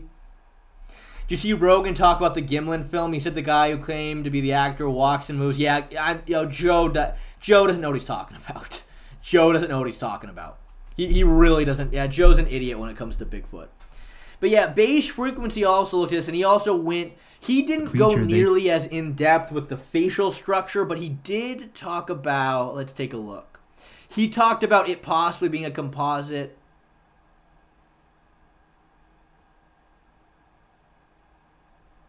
I want to see when he talked about it. Let's see. It's probably going to be somewhere in here. Before I discuss these images and the arguments made both in favor of and against them, I should say that I'm not a primate expert. Most likely a guy in a suit with very advanced facial prosthetics. It's like, all right, liquid ketamine. Okay, why does the letter not make any sense? Why, somebody who clearly they have very high level advanced facial prosthetics dropped thousands of dollars on this hoax? That's the obvious next question. Why does the letter not make any sense? Why does the letter seem so weird? The letter is not representative of somebody trying to get someone to believe them. That's my thing. That's where it falls short for me. That's where it falls short for me. But let's see. I know Beige gets into the composites a bit more. So take everything I say here with a grain of salt, and do your own research on these subjects if you feel so inclined. I'm mostly just going to present some of the arguments I've seen formed against the authenticity of these two images. With that out of the way, there have been many suggestions and theories as to what exactly these photos depict. One of the earliest suggestions was that the creature was a cutout of some kind, perhaps made of cardboard or plywood. I can't dismiss this theory out of hand, but I don't find it very likely either. Regardless of whether or not the creature in the photos is an undiscovered primate, it appears to have form and dimension. Furthermore, when you look towards the bottom of the image, you can see some kind of appendage which is sandwiched between layers of foliage. Yeah, I mean, there's its foot that right seems there. like it would be hard to achieve with a flat piece of cardboard. Also, there is clear movement between the two pictures, as the author of the letter said, which rules out a stationary, unchanging object. Whatever this thing is, I lean towards it being a three-dimensional object, rather than a 2D cutout. Additionally, I don't agree with the idea that this was some kind of Bigfoot display either. Famously, people have claimed that the Magomed ape looks like a Bigfoot display from a Ripley's Believe It or Not, located in Wisconsin Dells, but I just don't see the resemblance. The image of the Wisconsin Dells Bigfoot display is pretty hard to make out. Shay, it's also just like camera They're concerned enough angles. to send a letter to the police, but also suits out there, but they are quite expensive. I used to be Insta famous, and I faked being chased by a Wendigo on Instagram live once with an Aztec death whistle and snowstorm. That is pretty cool, Diego Lopez. Thank you for the $5. That is pretty cool. I'd love to see that video. It's also just like camera angles and flash things. Also, if it's two pics, why does it barely move in between flashes? Do you think it barely moves? Thousands of dollars easily. I think they it barely clearly seem on moves. par with what the Magomed ape photos depict, and this is with another 20 years of technological advancement. But there is another issue. There may be relatively realistic-looking gorilla and orangutan suits available, but they do not look like the Magomed ape, because the Magomed ape does not really resemble any known ape, or even most depictions of Bigfoot. It has the muzzle and shaggy hair of an orangutan, but from the second picture we can see that there is a pronounced brow ridge, like that of a chimp or gorilla. It would also likely be larger than even the largest known specimens of lowland gorillas. What it does depict, in my opinion This at is least, why you is a do skunk ape. the research The large unknown prior. apes cited in the southeast, and particularly Florida, generally have an appearance distinct from that of other Bigfoot-like creatures. They are usually described as shorter and more If I'm honest, they ape-like, are with two proportionally longer arms custom and a hunched-over statues, posture, rather than the not upright, more human-like costumes. posture. The rest can be staged. Interesting. I wonder where the again, the problem with all of that is, to me, is that okay, it's a custom. Somebody paid for two custom statues to be made. Okay, but then how do you explain the eye? I'm not even gonna bring up the letter. How do you explain the pupils dilating? Did they put real eyeballs on there? For whoever said it's two custom, it's two custom statues.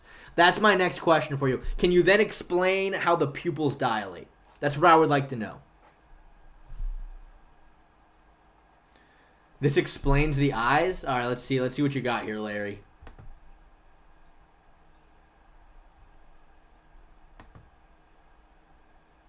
Oh, I see. So it's an actual person's eyeballs.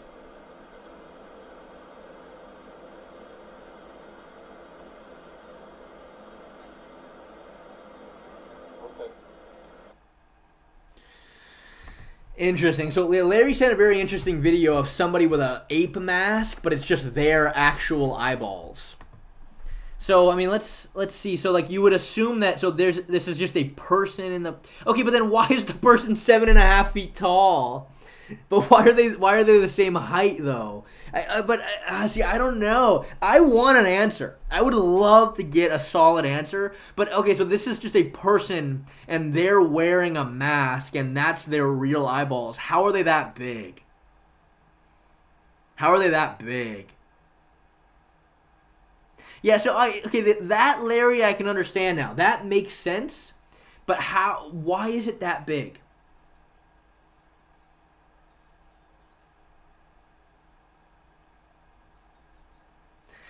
How do we know how big it is? Well, in the video, you must have missed it. I mean, he'll mention it in this video, but we won't watch though. And they talked about it in the last video. We went through it, where they talked about this thing's kneeling. It's kneeling on the ground, right? These palm fronds get up to about, I think he said 4 feet tall. Something like that.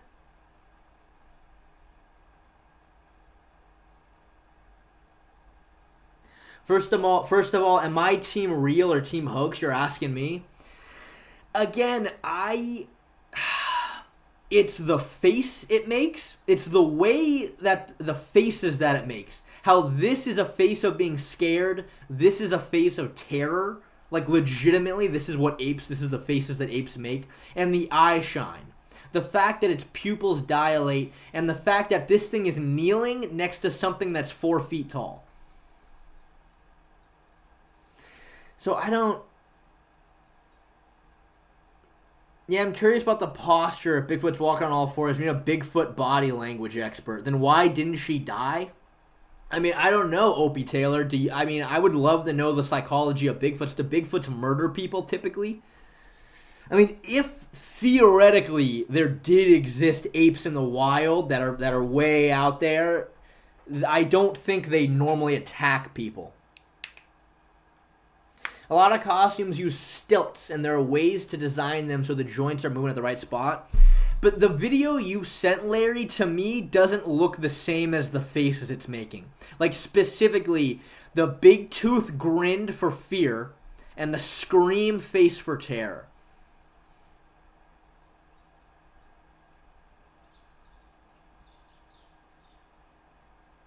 Why can't it just be a big monkey? Yeah. Where are all the other apes? How are they hidden from us? I mean, again, again, and I said this last stream for those who weren't there. I would have told you my whole life. I'm like, Bigfoot doesn't make any fucking sense. Like, what are you talking about? There's a giant ape in the woods that we haven't discovered yet. But specifically, this one's interesting for sure. But again, man, you look at that 4K video of the Patterson-Gimlin footage. That was the one that fucking got me. That was the one that got me. That Gimlin footage where you see its fucking fingers move, its elbow joint moves, only its neck moves and looks back at you. That, I don't know how to explain it, man. I would love to have a solid explanation for this. I just don't feel like we do.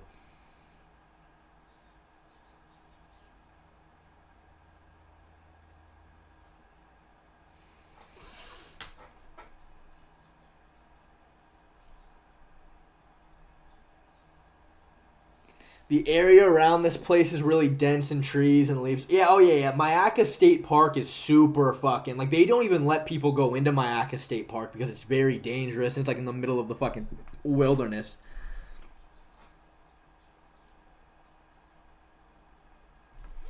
Let's see what you sent here, Jim.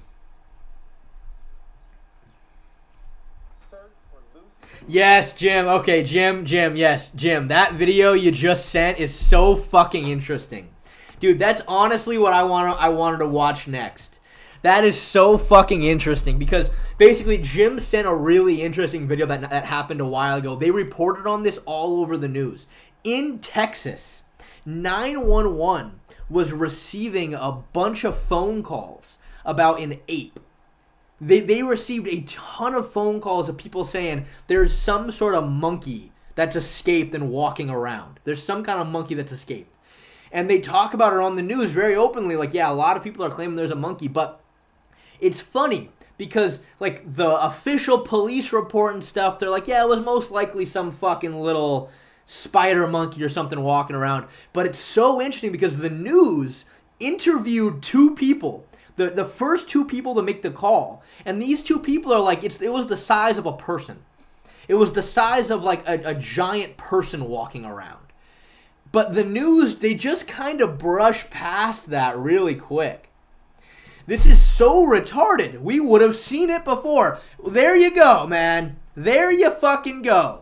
We would have seen it before. Wow, fucking, man, yeah, I wonder why there's no good videos of clearly an ape walking around. Oh, here's fucking one. Oh, but it's fake. Oh, but it's not real. We would have seen it. Well, here you go. No, it's fake, though, so it's fake.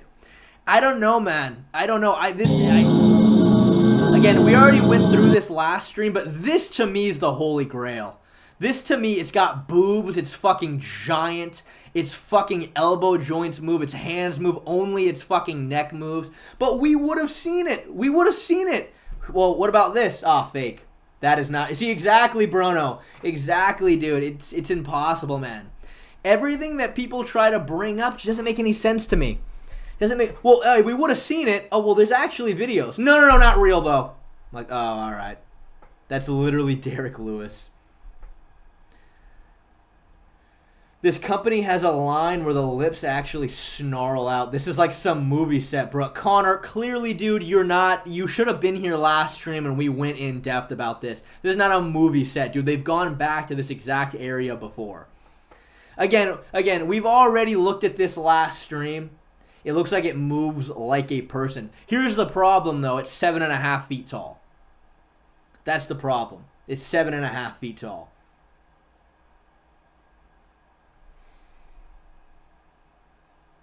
Anything high production value? You know, it's funny you say that, Bruno. It's so funny you say that high production value because when I initially pulled up this video last stream, somebody goes, well, you know, though, actually, the guy that took this video was a known swindler who was in a lot of debt when he took this video. And I'm like, oh, okay. So he was in a lot of debt. He's a swindler. So he commissioned the greatest hoax ever made.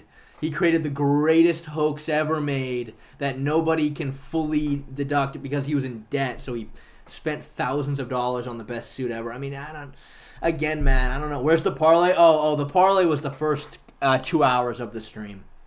But yeah, again, I mean, we've already looked at this video. Why can't we just send drones with thermal cameras to fly around swamps? I don't know why we couldn't. Again, though, it's just so funny to me that the number one complaint you're going to get about this kind of thing is, it's like, okay, well, where's the video, man? Clearly there's going to be video. I'm like, what about this video? No.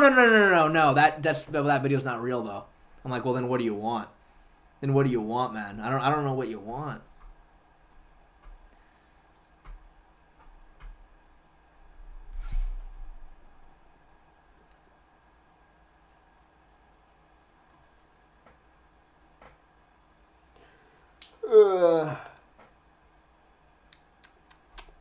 But yeah, well, that was all I had for today in terms of Bigfoot. I've still got more stuff to watch, but why are they all different then? What do you mean? Oh, like why the Mayaka? Because like this is in North. The video I just showed was in California. The other one was in Florida. Height extenders exist that you can wear under a costume. Still could be a person, you know. Occam's Razor says Skunk Ape probably not a hoax. Well, thank you for the $2, Kieran. Thank you for the $2. I don't know. Look, I would love for somebody to prove it was a hoax. Like, genuinely. I would really love to prove it's a hoax. He is ignoring my video. What video? This one? Okay, all right, Larry. I'm looking at your video. Oh, hold on. All right. Larry sent a video. That we're all going to watch together. I have not seen it yet, but we're going to watch this. Let me turn down the volume in case there's some music in the background or something.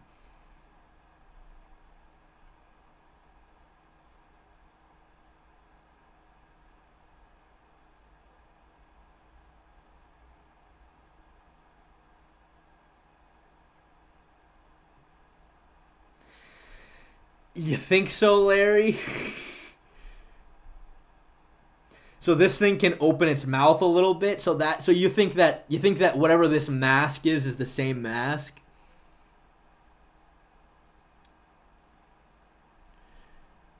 Yeah, I don't know, man. I don't know. I mean, yeah, it doesn't surprise me that in today's technology we can create a mask that's mouth moves. That, you know, yeah, that I understand. I'm not quite sure if I'm going to say that's the same, though, as what we were looking at. Haha, debunked. And that plant is only 2 feet. Oh, really, Bruno? That plant is only 2 feet. I didn't know you knew that plant in particular was 2 feet.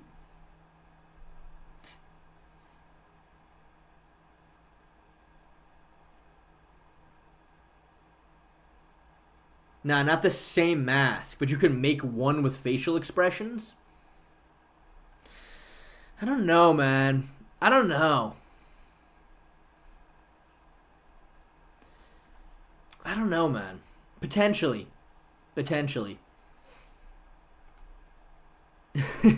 Yeah. I don't know, Larry. I don't know, Larry.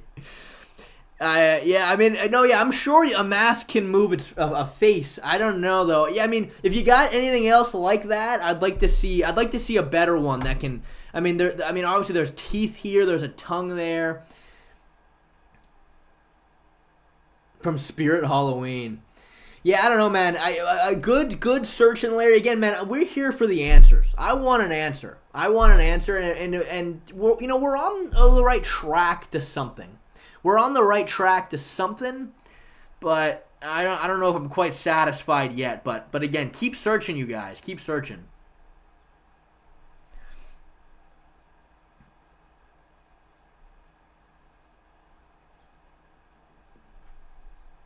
I'm really just taking the opportunity to show off my vast industry expert costume knowledge. Oh, thank you. Thank you.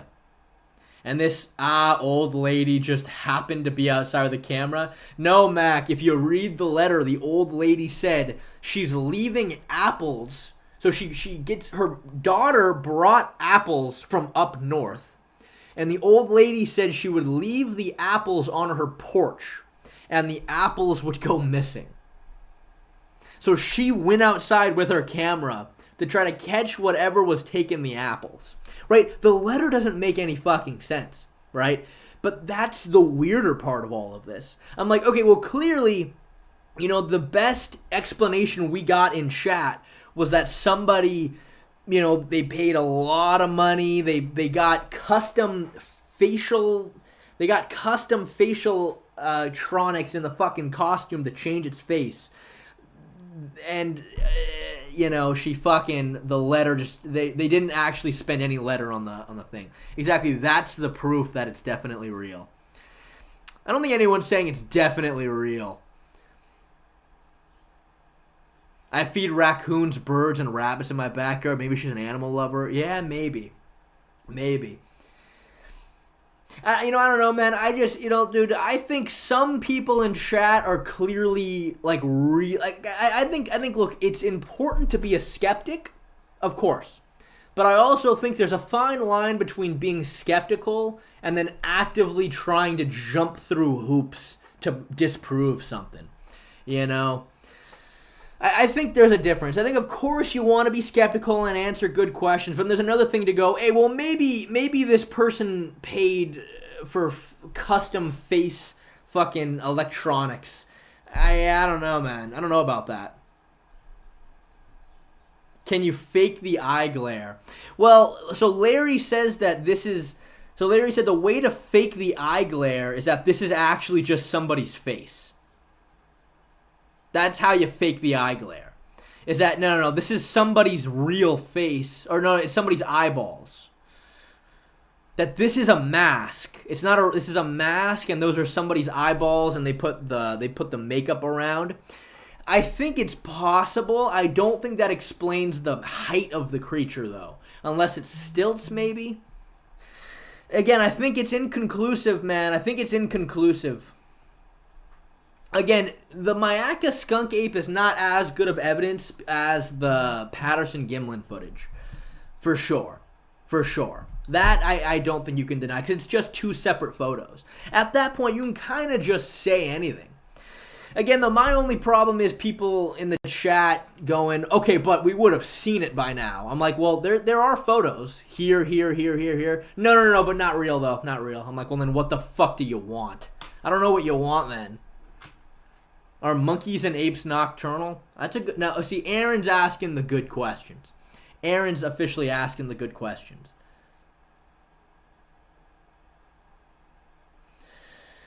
Oh, thank you for the 4 months of being a member. Save more plants, eat more meats. Thank you so much. Thoughts on aliens and UFOs?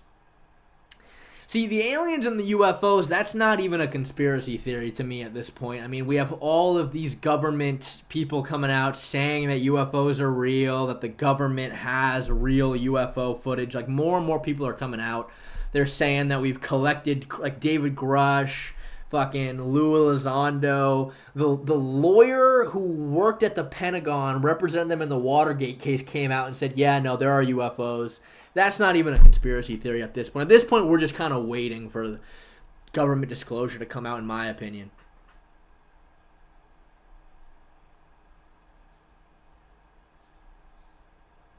They were all promoting books, though, Shay. Good point, Bill. Good point. Good point. Fair enough. They all did write books that they were promoting for people to buy. Good point. It's weird. There are UFOs, but we don't know that it's aliens. I mean, so here's the thing, right? Obviously, we, Bill Ketch, don't know anything. But, like, when you go back and you look at what happened with Roswell, right? The famous Roswell UFO crash. David Grush, Lou Elizondo will both tell you, no, aliens have crashed and we found their bodies in the ships. And Roswell was one of them. When you look at the Roswell story, it is pretty fucking crazy that a farmer calls and reports, "Hey, something crashed on my fucking farm." The Air Force goes and investigates it. The person that went and investigated the crash tells the news. They go, "A fucking UFO crash. It's a flying saucer. Like, I'm fucking looking at it. It's a flying saucer." Then 2 days later, the military comes out and goes, no, it was a weather balloon. No. It's like, oh, really? It was a weather? Oh, okay. And I'm just saying, inconclusive, but now that we have government people who legitimately worked for the Pentagon coming out and saying, no, it's real. To me, it's like, I don't even know if this is a conspiracy at this point. But the interesting thing is that Lou Elizondo said, he goes, so we first started seeing the UFOs back in the 40s, and there were some crashes, and we would actually find dead alien pilots. He goes, now though, today, every time there's a crash, there's no bodies in there. They're all remotely piloted. Almost like whoever these aliens, quote unquote, are, realize, like, okay, this is a problem. You know, we crash and they fucking, you know, we instead it'd be a lot smarter to have these remotely piloted. They don't work at the Pentagon anymore and they know about aliens. I mean, they aren't currently, I mean, here's the thing. The one thing I've learned from listening to, like, the Lex Friedman is a good example. He has had ex-CIA agents, ex-FBI agents on. All of these people, they don't formally work for the CIA or FBI anymore, but they still do. Like, you can tell. But yes, these people who come out, these government agents who work for the Pentagon, what they claim is they say that I was put on a task force where we investigated these things.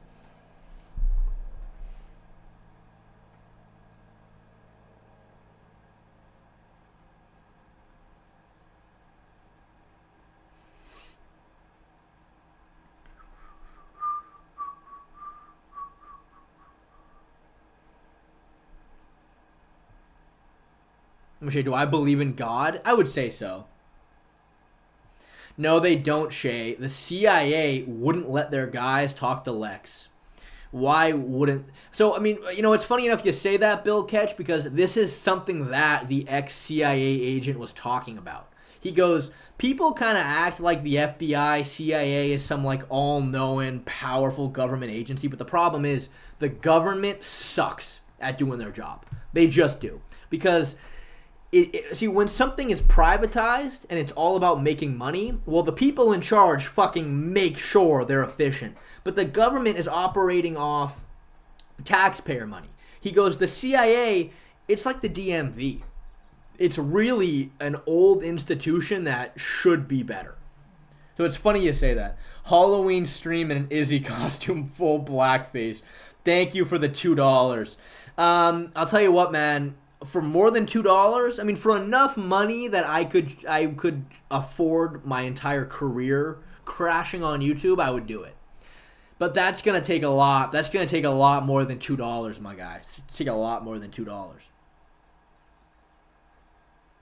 Shay, where were the aliens before the 1900s? Then you act like we only exist the last 200 years. Well, Lou Elizondo on Joe Rogan. Because, yeah, so Lou Elizondo, who was one of the former Pentagon employees who came out whistleblowing about the aliens, he goes, yeah, this is a common question that people get. It's like, well, You know, why aren't these UFOs? Because here's the thing, man. Like, I can pull up a video right now of hundreds of UFO footage, like all of it. He goes, why couldn't this just be like high-tech drones? He handed Joe a declassified document from the year 1947 investigating UFOs. 1947. You spelled his name wrong, Brano. Oh, he's a known liar. Is that right, Brano? He's a known liar. Oh, well, I'm glad you told me, dude. I'm glad you told me.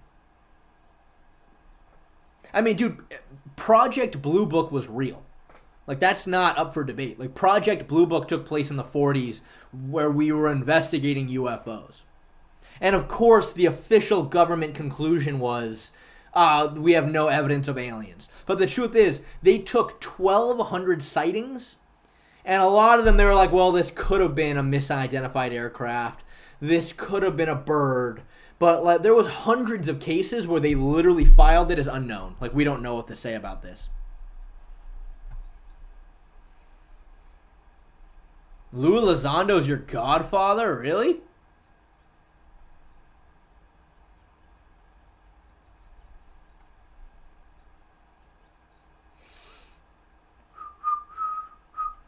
Some guy wants me to watch this. All right, let's see what you got. What is this? Roasting fans. Dude, I'm not watching fucking Cody Ko. Dude's a pedophile. Why the hell do you want me to watch Cody Ko? Jay, you can't just say something that isn't explained necessarily comes from a particular source. Is that what I'm saying, Bill Ketch? When did I say because something is not explained that it 100% comes from a particular source? That's not what I said.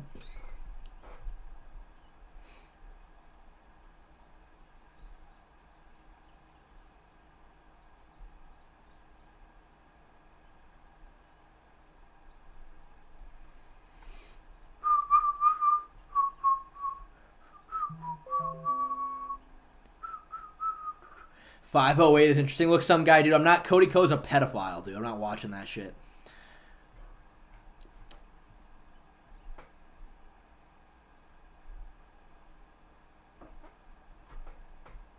.4142. She's not here, dude. The Iraq sphere video was all the proof that I needed. Thank you for the $2, Diego Lopez. Are you talking about the tentacle thing? Okay, here's the problem, though. Here is officially the problem with UFOs, like, right now, in terms of, like, videos that come out right now, is that, dude, we have no idea if it's just AI generated. Like, that's the scary thing. AI is so good now that it's really hard to tell whether something is just an AI generated video. You are doing the whole just asking questions thing while not owning up to the definite conclusions you are alluding to. What the fuck are you talking about, Bill Ketch? What are you talking about? I'm just asking questions. I'd love for you to expand on that. I don't know what you're talking about. What are you referring to? But yeah, that's the problem. I know what Iraq sphere video you're talking about. That's the problem, right? It's like older UFO videos. It's like, okay, but you are heavily suggesting it's aliens. I'm heavily suggesting that first, one guy from the Pentagon came out. One person came out from the Pentagon and said, look, aliens are real. They've crashed. We found their bodies. It's a real thing. The government's hiding it from you. And then everybody goes, well, I don't know. The government's just, I don't know. Well, then a second person came out later and went, no, yeah, I also worked for the Pentagon. Different department, though. Yeah, no, aliens are real. Here's all the proof. Here's everything I know. And then, you know, that one, though, didn't really make the news like the initial one did. Now, the lawyer who worked, the guy, I forget what his exact name is, but he's a lawyer for the Pentagon. He represented them in the Watergate case, which he's like their conspiracy theory lawyer or whatever. But he worked for the Pentagon, came out and said, a third person came out and said aliens are real. Here they are. There's so much evidence of UFOs out there. It's like, to me, like, that's what I'm talking about. I mean, that's what I'm talking about. Like, I don't know what you mean, like, I'm just asking questions. Like, no, like, what do you mean?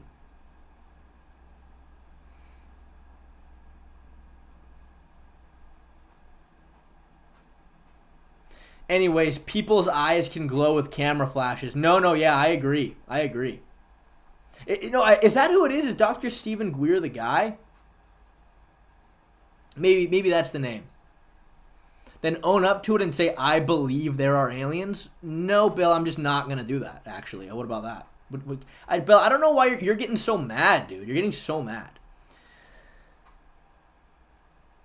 It's like, dude, imagine that. Imagine 3 fucking people. I mean, I'm sure there's more. The ones I've looked at, there are 3 separate people who have all worked for the Pentagon, have come out and said, yeah, aliens are real. We fucking found their bodies and we found their crashes.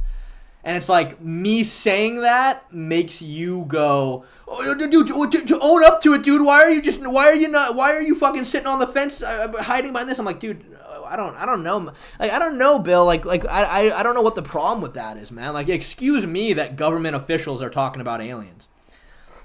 Excuse me, man.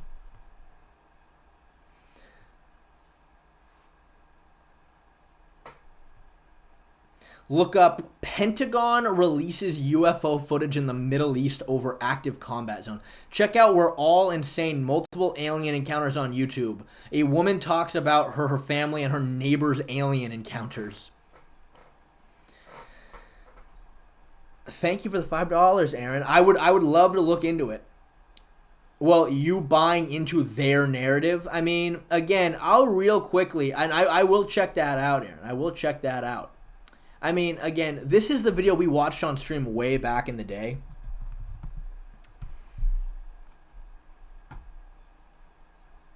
Let me see if I can find out. Here it is. See, last time I played this video, it fucking, the music in the background copyrighted me.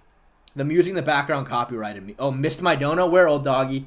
Oh, old doggy from Mod 2024. Make it happen, MMA Shay. Great again. I'll keep you in mind. But we have a lot of moderators on stream. Aaron, I'm going to write down your suggestion, and I'll see if I can find all the best parts for us to watch on stream together. Let me write it down real quick.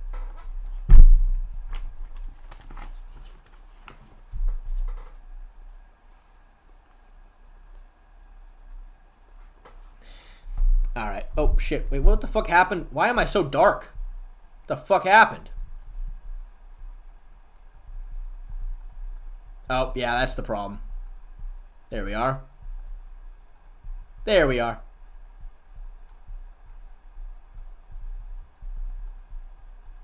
Yeah, so look, this is the video we watched last time on stream. And, you know, it's kind of shocking. It's kind of shocking the amount. So this took place in Colombia. Like, this video just goes on and on and on. It's kind of crazy the amount of video of this kind of thing. And again, you know, I mean, dude, the sheer amount of people who go, well, where's all the video of it? Where's all the video? There should be videos of all this stuff. It's like, here's a bunch of videos. Okay, yeah, but, well, that's probably not real, though, because all that, no, I don't believe it, though, anyway. I mean, I don't know, man. Like, what the fuck is this? Gliding across the water like that.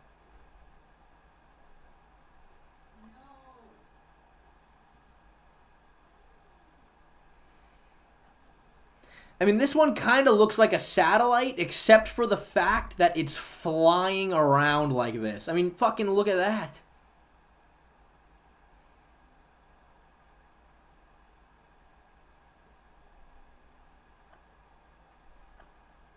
Oh, dude, El Shinani, dude, we're done with the parlay, man. The parlay was a long time ago. This one's crazy and hungry. This one's fucking crazy.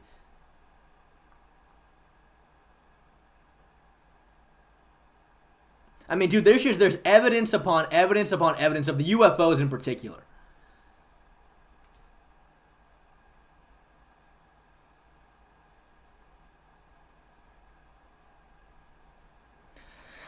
Yeah, I'm sure some of these have. I mean, these are just a big collection. I'm sure I would never elect that every single one of these is real, but the point is there's a lot of footage.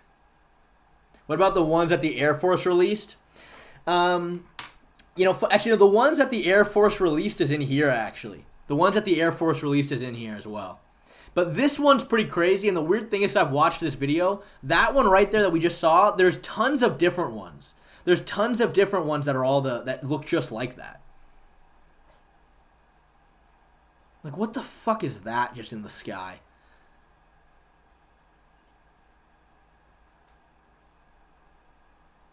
Like, what the fuck is that, man? I'd like to know. It's hard, though, because there's just so much footage. And you combine all of this with the fact that we have real Pentagon officials telling us that aliens are real and they're here. And it's like, to me, man, like, I don't know how much of a conspiracy theory. This one right here looks like a balloon to me. This one right here does not look real because of the way it's just like randomly floating in the wind and turning. That looks like a balloon. This one right here. But some of them not so much. Like this one I would say, I don't know if I buy that one.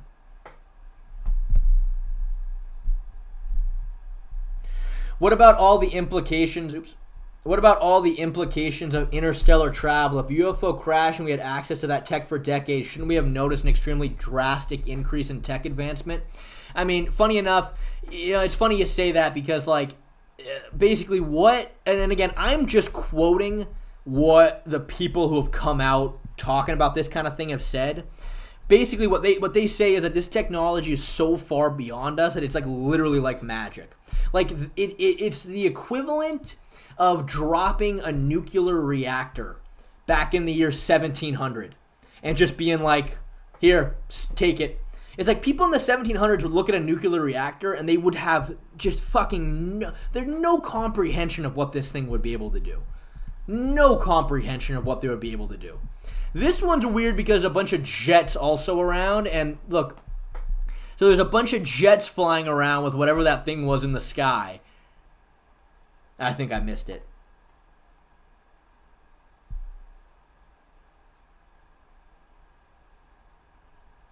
Yeah, this one, I mean, I don't know what the fuck that shit is, dude.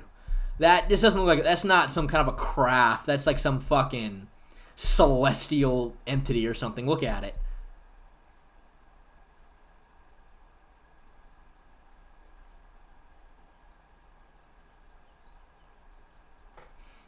This one, the turkey one, this one that we're looking at right now is fucking wild. They're not going to really get into it, though, because it's just a compilation, but don't act like you know how a nuclear reactor works. I don't.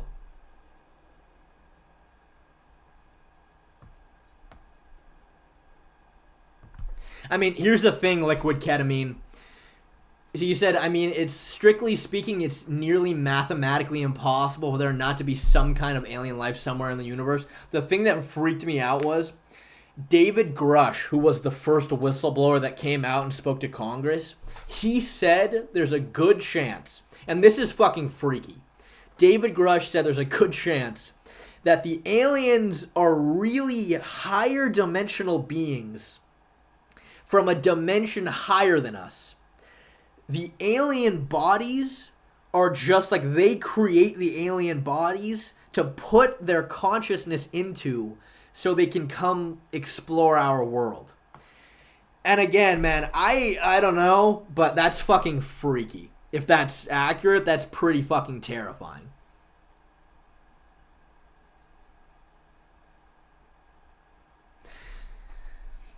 I mean, yeah, so this one right here, this is exactly the same as the one that we were looking at earlier, where it starts off as a little ball and then starts, like, expanding. It's probably military personnel, some guy says. That's a lame theory. Yeah, I don't know. So, I mean, again, about it being military personnel, what Lou Elizondo said, this is what he said, not me. He goes, okay, could the UFOs we see right now just be Russia and China with some advanced stuff? Maybe. He goes, but was it them all the way back in the year 1947? He goes, no, it was not. It was not. Back in 1947, they didn't have it. And here is a document saying that we were studying this stuff all the way back then. Scary if true doesn't provide any evidence. Bill, I'm not saying it provides evidence, man. I'm just saying, dude, government officials, I'm telling you, there's like countless videos like this that exist. Government officials saying, yeah, there are aliens, they're here. And it's like, oh yeah, fucking excuse me for being like, all right, maybe we should take this stuff seriously. I don't know, man. What does the UFO have to do with Bigfoot? I don't know. Maybe it's all interconnected, dude. The best explanation I've heard is that aliens have been able to connect quantum mechanics and general relativity.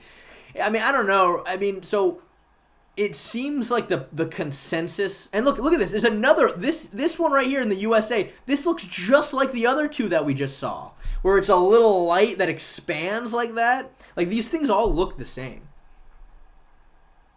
I think the think about the UFO is pointless. Either they exist and are all powerful, or doesn't, and you still don't know anything. Yeah, I mean, yeah, potentially. Potentially, that's right. Oh, that was the video you were talking about, Diego? That's funny. So, I mean, I don't know what it seems like the people in the know say about these crafts that we see, whatever they are in the sky, is that they, this is the sphere video in Iraq you were talking about, yeah.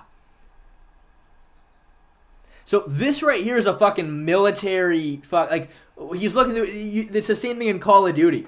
This is a fucking military drone looking at whatever this ball is just floating through the sky.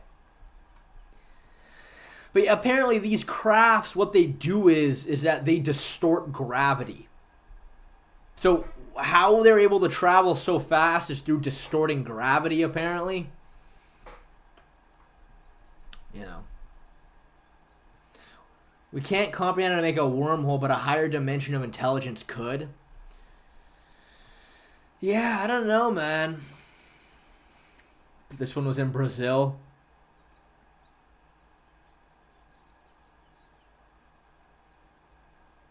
Yeah, they bend space-time around them instead of traveling through space-time, yeah. Because, right, nothing can travel faster than the speed of light other than space itself, right? So that's one thing people say to kind of discount why aliens could be here. They say, look, you have to be able to travel the speed of light, which nothing in the universe can do. And even then, it would take them like years and years and years to get here. It doesn't make any sense. But if they're distorting space-time itself, they can travel however fast they want to. Are you high right now? I'm actually not high right now. I joined for the parlay, but UFO film study is honestly even better. What do you think aliens look like? Again, people in the know say that the aliens are what you would they call them grays. They look exactly like they do in like movies and TV. Big gray heads, big eyeballs, little tiny bodies. That's what they say. Dude, try to learn how a petrol engine works first. No, John Paul, I'm just not going to do that. I'm not going to do that.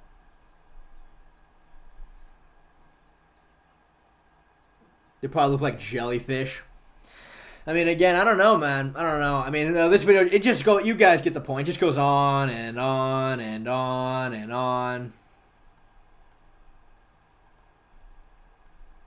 I mean, I don't know, man. I don't know. I think it's interesting, though. I think it's interesting. I think it should be worth looking at. What if the aliens are intelligent but lack emotion? They have crazy lifespans. They could just make that long-ass flight with no emotion. They could be entering the galaxy as we speak. We don't know. Again, man, I don't know if they're just straight up like here's the thing, right? With every single engine or aircraft that we have, we shoot stuff out of the back in order to travel forward.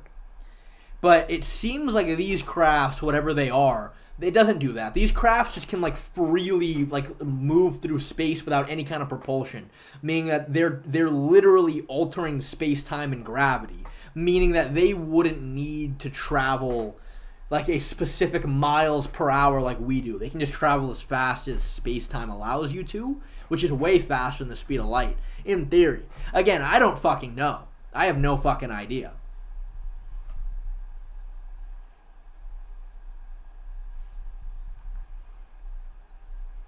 But yeah, a real crazy one. This one I do want to pull out. This right here to me is like one of the best examples of a UFO, and this is just one singular video. The Turkey UFO incident's pretty fucking wild. Let me see if I can find a good original video.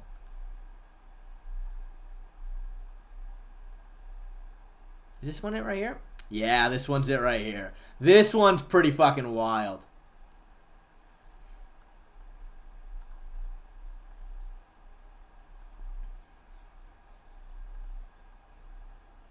This is in Kumbajar, Turkey. If anyone speaks Turkish, please let me know. Only 240p. That's pretty rough. Maybe this video is shitty. 2009, there were many UFOs reported across Turkey.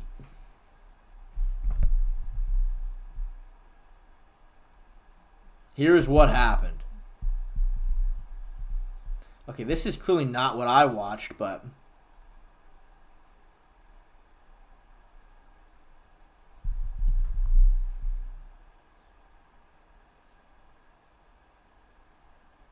maybe this isn't. Okay, so this, this right here is the video that I guess it's the same video. I just hope this isn't exactly the same one that I watched, though. It might not be as good. But let me see if I can find out the original video.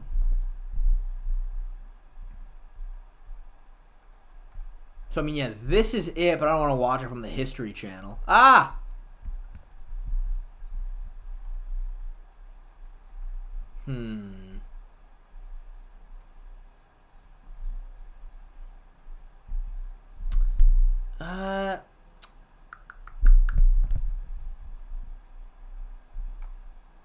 Damn. Look at the FBI. Look at whoever the fuck, the Pentagon, hiding these videos. I swear to God, man, it should be here. Maybe this channel posted it, because that is correct, but the video doesn't seem right. Yeah, okay, here we go. I think this is what I wanted.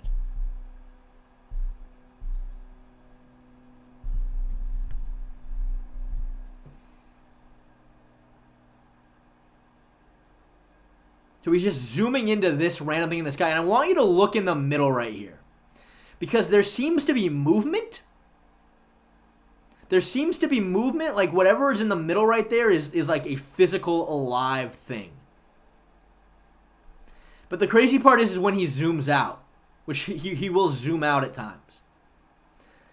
So this is what he zoomed into, right? There's just this little dot in the sky. This guy has a really nice camera. Really nice camera. Not many cameras can zoom in with this high of quality.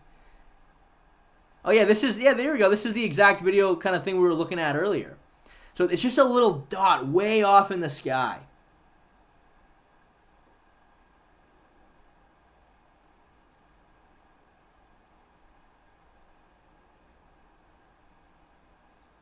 I want to wait till he gets a really good zoom in on this.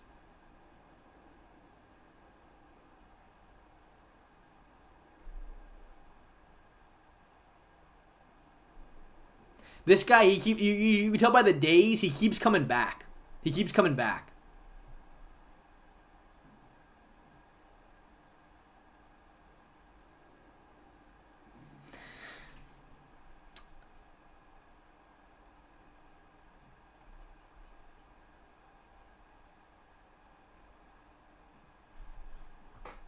That was just Zenyatta's Harmony Orb, bro.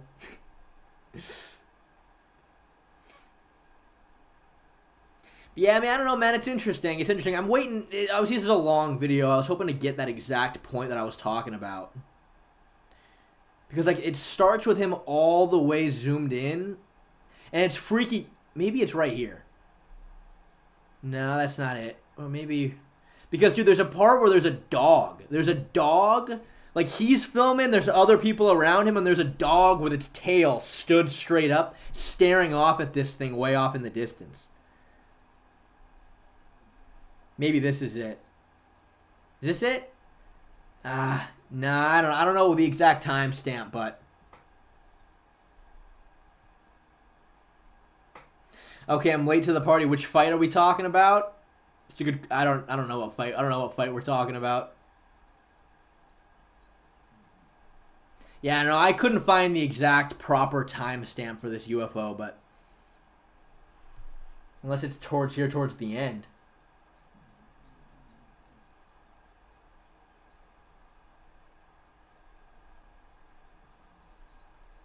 Yeah, well, I don't know, man, but I think the Bigfoot footage is kind of real, but aliens, no way. See, I'm on the opposite side of the spectrum as you are. To me, it's like the aliens are like, okay, that's not even a conspiracy theory. Just fucking look at all this. The Bigfoot stuff, to me, is just a little more interesting. The Bigfoot stuff's just kind of like, oh, I didn't know there was any like real evidence of Bigfoot out there. But the alien stuff, to me, like, I don't know if there's any disputing this kind of thing at the moment. Damn, we've been going for 4 hours. That's crazy. That's crazy.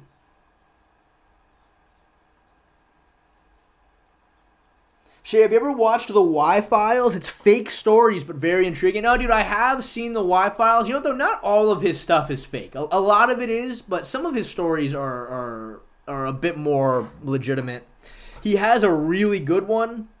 The Y-Files has a really good video about the CIA's gateway process, about astral projection. And the CIA wrote this whole fucking paper and all these techniques about how you can fucking astral project your consciousness, which is interesting. Hecklefish, I fucking hate the hecklefish. The hecklefish is the one problem. The hecklefish is the one problem with that channel.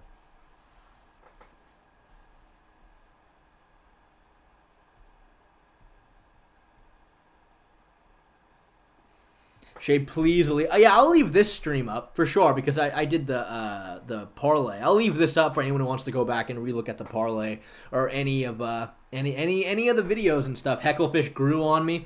I feel like he doesn't do the hecklefish as much anymore because I can imagine most people hated it. And again, I've got more Bigfoot stuff. Right now I've got one other really interesting Bigfoot video that we'll watch another day.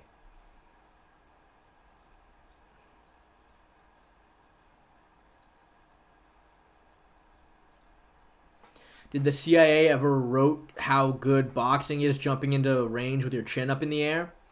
No, but they did write about how impressive it is that launching at people, knocking them out, that's boxing for you, man. That's boxing for you, dude. And chances of Rakic beating Magomed? It'd be like a 40% chance. Nah, 35% chance. 35% chance. I favor Magomed pretty heavily there. We need a Conspiracy Shay YouTube channel. Dude, my plan's always been to slowly turn this channel into a conspiracy channel. 25% might not be that off. Yeah, maybe 25% is a bit more likely.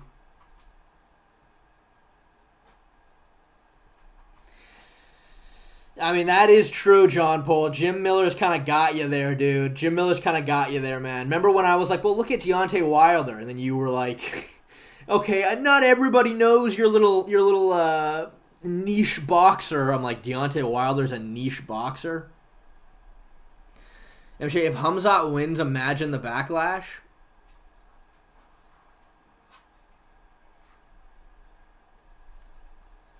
The backlash on who? Some guy. Like on the UFC for Guru's video about the scale.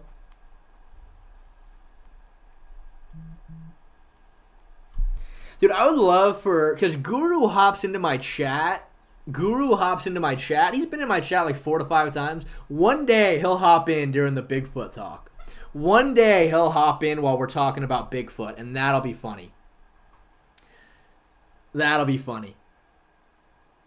Do you know about the Anunnaki and ancient Sumerians? Pretty cool stuff. Yeah, for sure. I have looked at all that stuff. Some of it, though, I don't know. Some of it's a little tough to say, man. I mean, like Billy Carson is the kind of guy who talks about all that Anunnaki stuff. But it's funny because he kind of talks about like certain people's because he basically says like if you read all of these old ancient tablets, it talks about how aliens came to Earth and they accelerated the evolution of ancient chimps and turned us into humans and all this stuff. And I'm like, I don't know, man. Like, I don't know how rock solid all that is. Like, he talks like it's very 100%, even though really it's people trying to decipher all these old languages.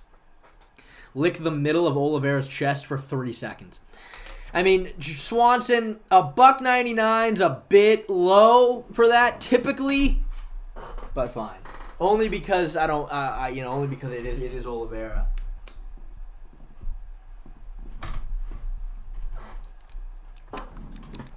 Tastes like cardboard. The taste isn't great, man. The taste isn't great. But thank you for the $2.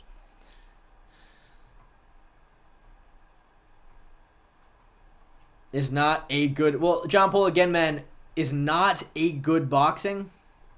Shay, are we still cool? Bill, we're cool, man. Bill, we'll always be cool. We'll always be cool. You know, I apologize if things got snippy. Again, of course, I'm not reading your tone. It can be kind of difficult to you know. I think I just interpreted your tone as different than it really was. So I mean, again, man, I'm sorry for getting upset, man. I'm sorry for getting upset. Never squirted water. Ah, shit. All right, hold on. Let me get some water, Miller. I'll be right back.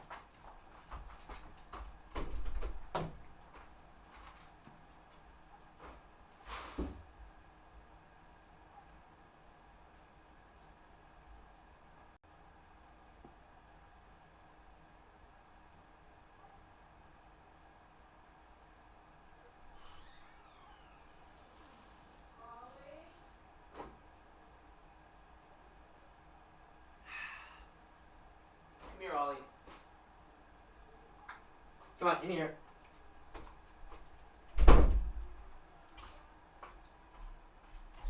All right.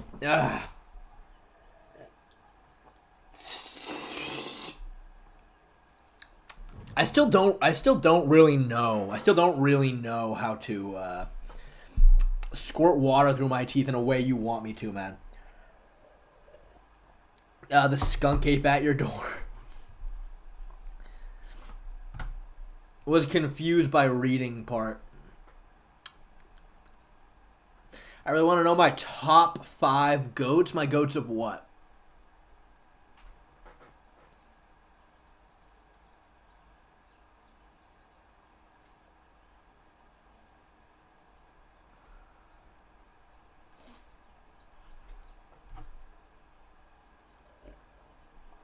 Ah, man.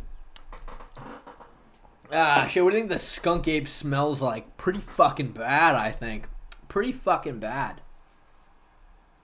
Everyone likes the water thing, right? Well, Millen, you're the one who keeps donating me asking to do it. No one else has. You think you could submit an alien? Probably. I think aliens are pretty... I don't think they got much... Like, look, us humans, I feel like we're still kind of... There's still a lot of animal aspects of us. You know what I mean? Whereas an alien... Their bodies are all shriveled. They don't have any muscle on them. Why would they need to? They're aliens. They're all mental. Shay has a very steady stream. What do you mean, Tyler White? Oh, of water out of my mouth? Thank you. I think it's because, bro, your front teeth is part of your character now. I don't know if I can ever get my teeth back. I don't know if I can ever get my fucking teeth back at this point. It's kind of my brand. I'm the guy missing teeth. Dude, Guru has probably given me... He's given me 5 gift subs, like 5 different times. Like how nice of him, dude. I really appreciate that he does that.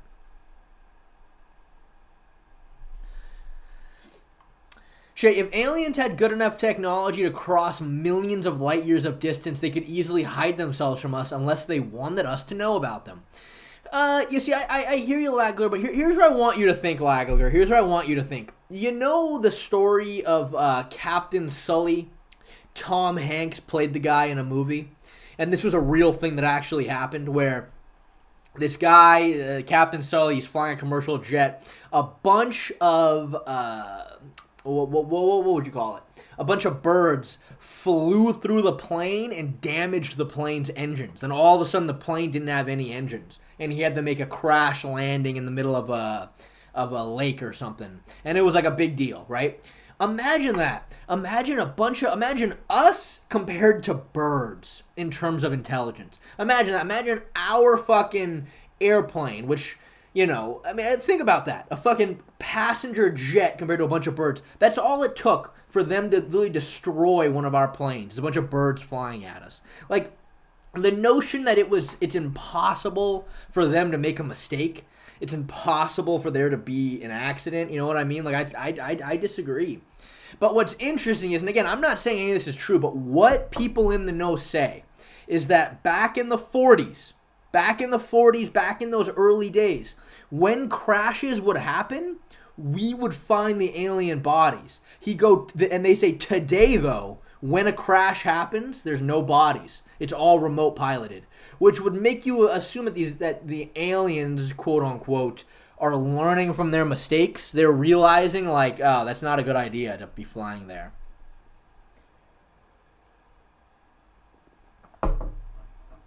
That's what they say. So again, is that true? I don't know. Well, government employees for the Pentagon say that it is. Don't let them know that you're Jewish. Yeah.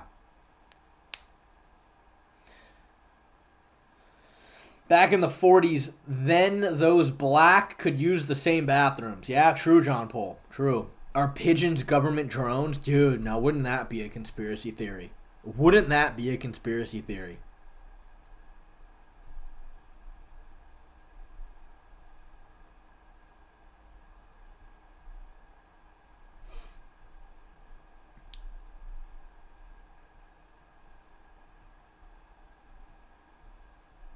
How can an alien with a higher power of knowledge make a mistake? I don't know.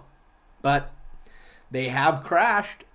I mean, I don't know. Imagine a bird being like, look at that fucking airplane. How did we simply destroy the plane by just flying at it? I don't know. I have no clue. I had no idea about. I don't know really anything about aliens other than all this footage and all these government people telling us they're real.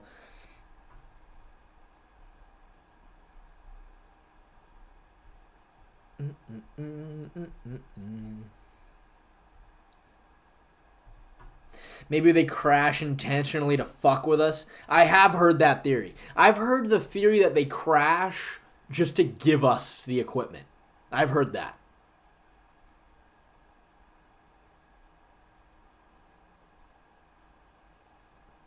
I've heard that. I don't know how accurate it is, but I've heard people say they're probably just crashing to give us the stuff. They're like, here you go. Play around with this. We want to see if you can figure it out.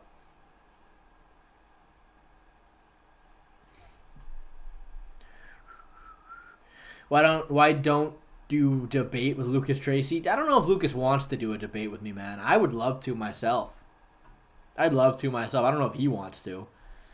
I can't imagine. Aliens seem quite interested in our well-being. Don't forget to put your ice on your balls. I already did that earlier, John Paul. Yeah, I mean, look, what the government says is that they don't think the aliens are here to hurt us because they easily could have just destroyed the planet at any second they've wanted to, and they've been here for over 100 years. So they don't think they're here to try to hurt us. I mean, why would they? They would have already done it by now.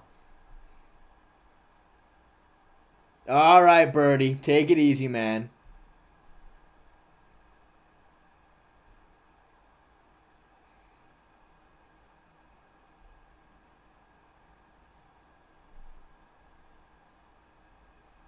Like giving a kid those shapes to put in a box, you know? That's funny. What do you think the aliens think of Diddy? I don't know. You know, I would imagine the aliens just look at all humans and they're just like, what a bunch of fucking animals. Just a bunch of fucking animals. 100 years might not be very long for them. It might not be very long for them. Good point. I mean, again, tough to say. I mean, you never know. Well, guys, I might start winding things down a little bit here. It's against galactic law. It could be against galactic law. You never know.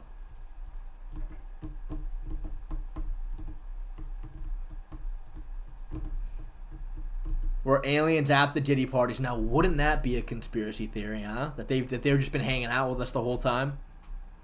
Sure, we have no idea what they might be thinking about. Yeah.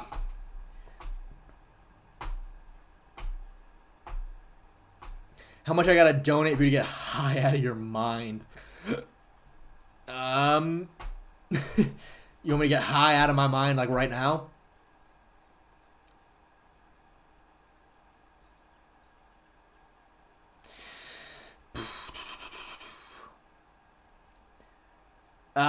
Maybe for like $10. Was Shay invited to a Diddy party? I wish. I wouldn't have gone even if I was. Senator Palpatine is going to be on the next UFO. Ah, dude, that would be fucking terrifying. That would be fucking terrifying. Keep Senator Palpatine far, far away.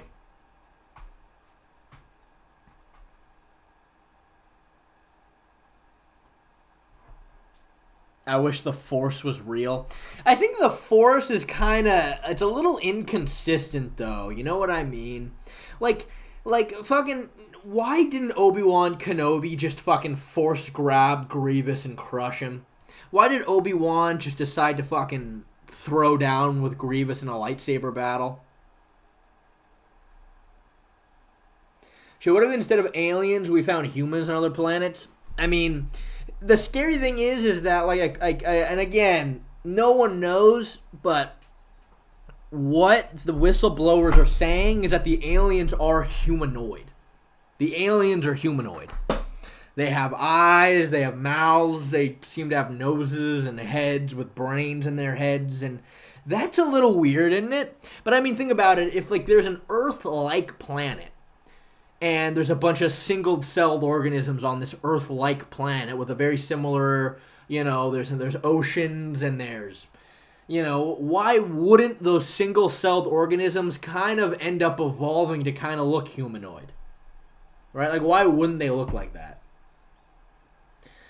Yeah, exactly, John Paul. Windu crushed Grievous's chest, which is why he was breathing that weird way and coughing.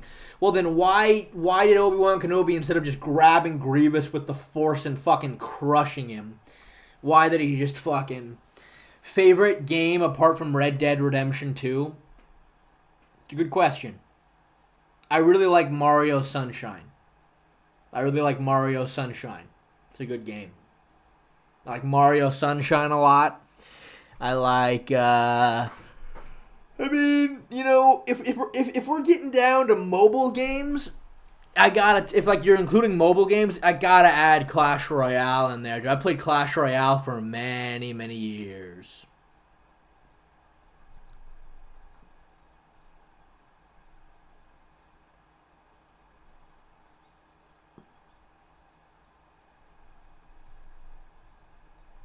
I've heard good things from Ghost of Tsushima, but you know what, man? It's really difficult for me to play video games these days. It's really hard for me to sit down and enjoy a video game.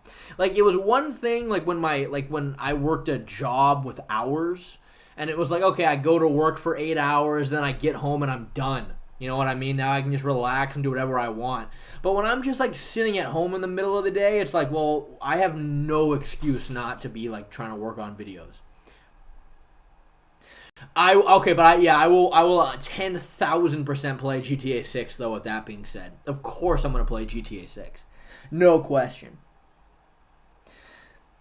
He preferred lightsaber-focused style, put all of his points in the defense. Again, his concern there were all the people in the hangar, not just Grievous. Okay, fair enough. Who's your favorite fighter and why is it Jim Miller? Dude, Jim Miller did beat Oliveira, so, I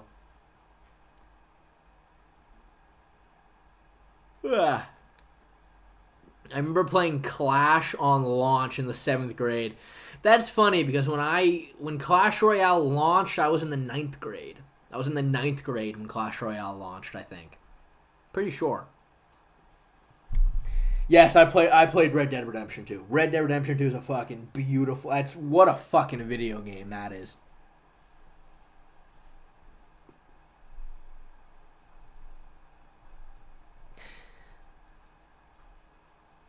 Shay, you should play a scary game on PC, or do you have a whack PC? You know what? My PC is not terrible. I don't know if I quite have the specs to play real PC games, though. I don't know if I quite have the specs. Probably not, to be fair. I mean, I could probably run Minecraft. Some Minecraft. I could probably play Clash Royale.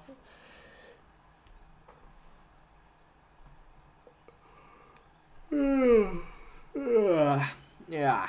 What is the specs? I don't know. Let's pull that up. Let's pull that up. I'll pull up the specs.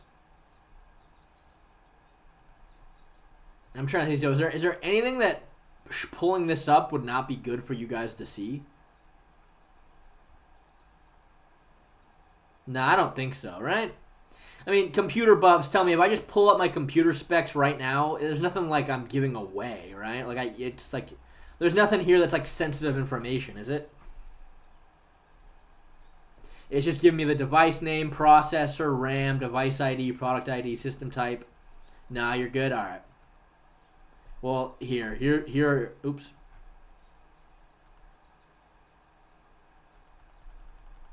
Come on. The fuck? It's like frozen.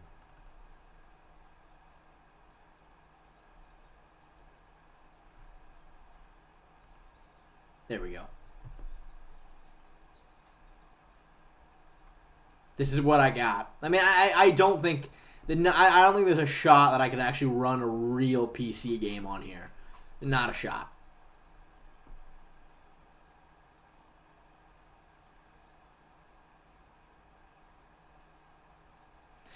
Shay, I've heard that the quality of my Haraya Goshi is only surpassed by that of your Uchimata. Is that true? No, I think I've got a better Haraya Goshi than I have an Uchimata. Not great, no. 8th gen i5 is rough. Well, you know. Bro, you don't even got a GPU. Hey, man, I stream all right. That's the only reason I bought this PC.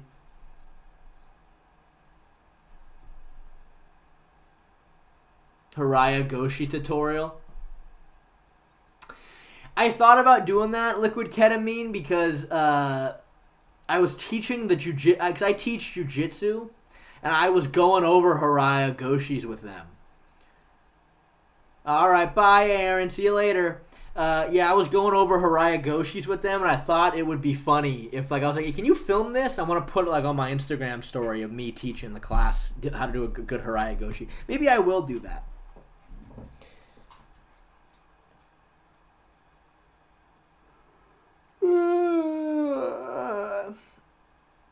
What the fuck is his Haraya Goshi? You know, I kind of did a Haraya Goshi in my Lucas Tracy video. I kind of did one.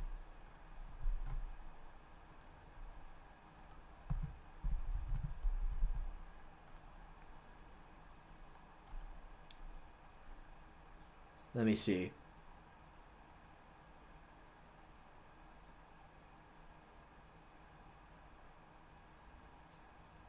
Yeah, here it is. I mean, it's not a super. I mean, it's all right. Ugh. So I did kind of a Haraya Goshi right here. Just right into a Darce. I'm telling you, dude, my grappling. I mean, my grappling is wild, dude. My grappling's not bad, man. My grappling's not bad. And take a look at this little foot sweep right here. Look at this little beauty right here.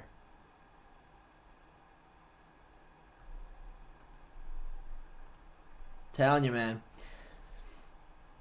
What's up with you and Asian kids? John Paul, he's not Asian. Look, it's not Asian. Look. This is my buddy Saul. He's Mexican.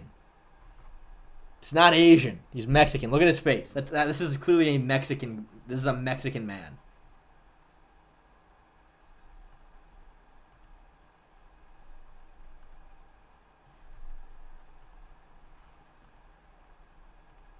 Yeah.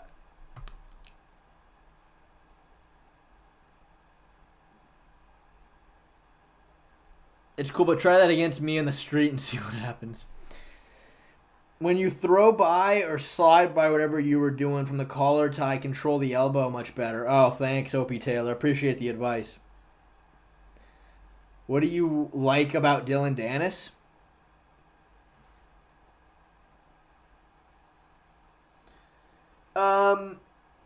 What's to do with me and minorities? What do I like about Dylan Dennis? I mean, you know, I think for a long time Dylan Dennis was legitimately overhated. Like legitimately overhated for a long time.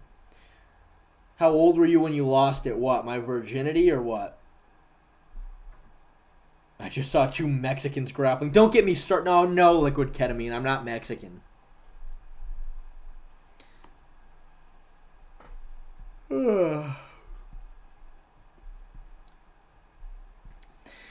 I'm pretty sure there's stories and legends about them having practice duels. I don't remember who won, though. Yeah, man, it kind of sucks. Like, it's such a shame that Legends isn't canon anymore. It's so much better than the fuck Disney put out, man. So much better. You should be proud of your heritage here. I'm not Mexican, man. I'm not Mexican. I am deeply Jewish, though. I'm a deeply Jewish man. That's a fact. I'm very, very Jewish. Should would rather be Asian or Mexican? Don't ask me that, Lagliger. Neither. I don't. If I wasn't so deeply tuned into my Jewish ancestry, I don't know what I would do with myself.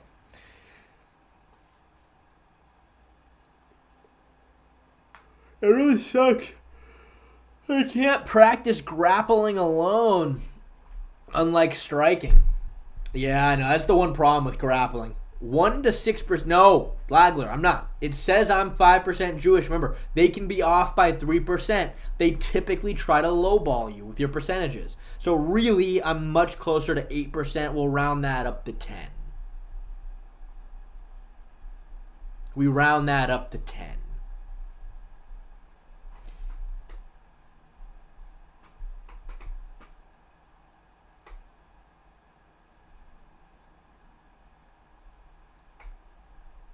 If Bedtime came out as German, would you want to fight him even more? Oh, yeah, I would.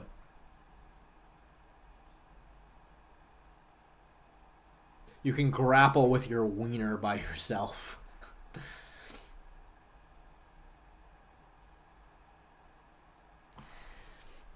Bro, what actually happened to your teeth? Not trying to be mean or anything.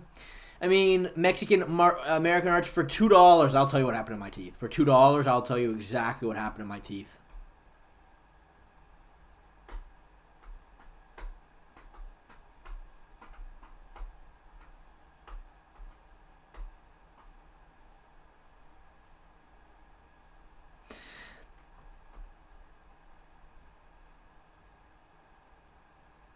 You probably shouldn't be missing your 2 front teeth if you don't want to answer people about them. No, I do, but again, like the Joker says, Greg Q, if you're good at something, don't do it for free. What am I good at? Telling people how I lost my teeth. I don't do that shit for free.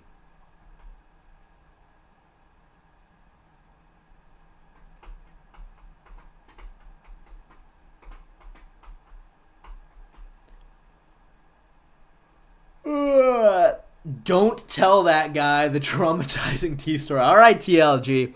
Hey, man. Dude, if you want more, clearly you're going to have to outbid TLG on this one if you want to hear the story of how I lost my teeth. You're going to have to outbid him.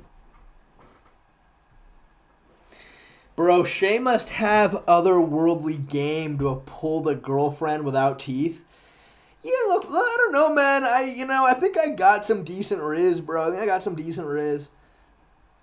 The key is, man, is again, I don't really want to get into it, but I had this exact same, like, set of lines that I would come up to girls with, and it would always work. I mean, the thing is, though, of course, it would always work, quote-unquote, but you had to make sure the girl was kind of into it first, you know? Tell the missing teeth story. Thank you, Greg Q. I'm just going to give TLG a quick second. I'm going to give TLG just a couple minutes to see if he could outbid you on there. You're 23. You can't riz anymore, dog. That is true, man. That's true. Lucas Tracy says just smile and wave and be yourself. So, I mean, I would kind of like if I don't. Sorry, dude. Sorry, Greg. I know. TLG does not want me to give this story again. I'll let the bidding war continue. You kind of, like, if you're out somewhere, like at a bar or a club or something, obviously you got to wait to kind of get that look from the girl. Damn, the unknown guy, $5 to not tell it. Fuck, dude, Greg, you got some serious bartering. Yeah, you're gonna have to really bid for this, man. You have to really bid for it. But I mean, you gotta kind of wait for the chick to kind of give you that look. You know what I mean? Like, you're kind of glance around, like she looks at you, you look at her, you guys make that eye contact. Then, you know, I would never just walk up to some random girl that I didn't, like, first have that kind of look first. You know what I mean? I think that's the kind of the key. So what's your body count? I'll tell you for $2. I'll tell you my body count for $2. Now, I'll be honest.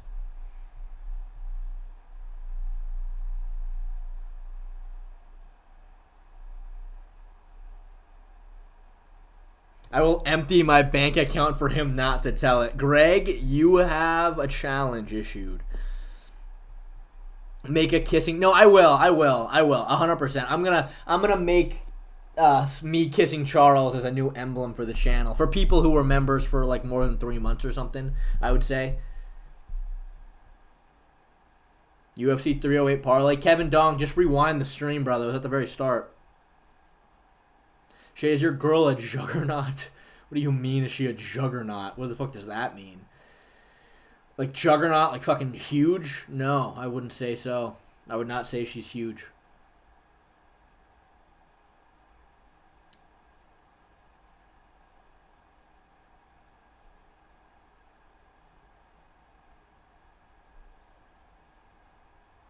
Thank you, Lagliger.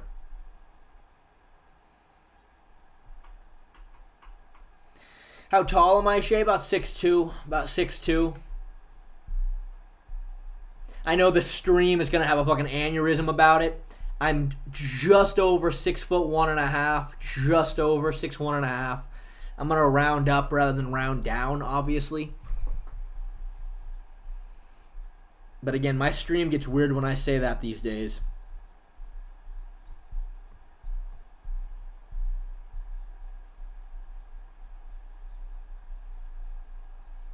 Fighting business got an interview with Charles. You ain't getting it, Shay. I wonder if I could. Get an interview with a fighter if I tried. I bet you I could. But, I mean, I wouldn't do it unless it was like an actual good fighter. I'm 178, for example. Then in that case, wait, centimeters? I don't know. Let me do the conversion real quick. Is your girlfriend leaner than Hills? Yeah, she is, genuinely. You definitely could not hard just DM them. Yeah. Yeah, so one, okay, but here's the thing, right? If I'm using centimeters, I can be even more accurate.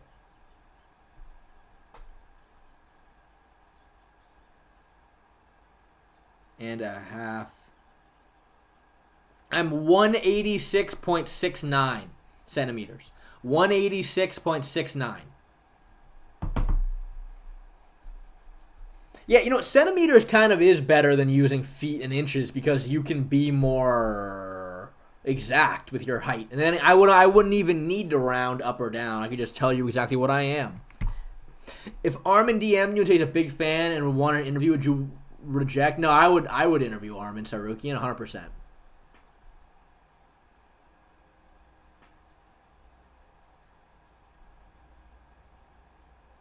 It's my weight, about 180, about 180 pounds right now. Yeah, no, I do agree, Lagler. Centimeters is better, but my favorite martial arts technique, I mean, dude, there's too many, like, that's just too broad, man. I mean, my favorite, dude, I really do like, I like a question mark kick. I really like a question mark kick. Really like question mark kicks. Ugh.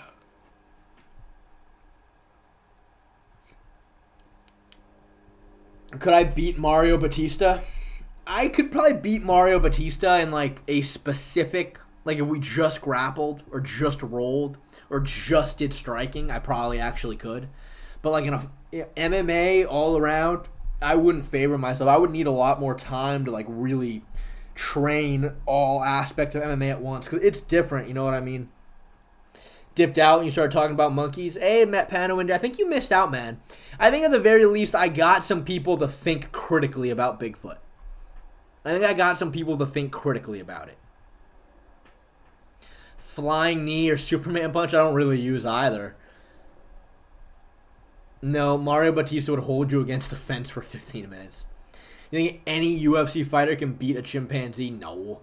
Not a shot, dude. It's just different, man. Like, even, like, take a fucking, you know, Francis Ngannou versus a chimp. No way, because a chimp, like, just their skeletal structure, their muscle composition, it's a different universe, dude. A chimp could literally just grab you and just fucking rip a chunk of skin off of you. They're just different. They're built so differently. Cap, chimps are so overrated. Man, look, as far as I know, man, it's just like yeah, good luck trying to punch a chimp. A chimp will literally just start grabbing chunks of skin off you. That's just how much stronger they are. How does it feel to be a scammer with no integrity? You mean, Greg Q? I'm the opposite of a scammer. You wanted me to tell the story. Somebody sent me more money telling me not to do the story. Like, what are you talking about? How does it feel to be a scammer with no integrity missing his 2 front teeth?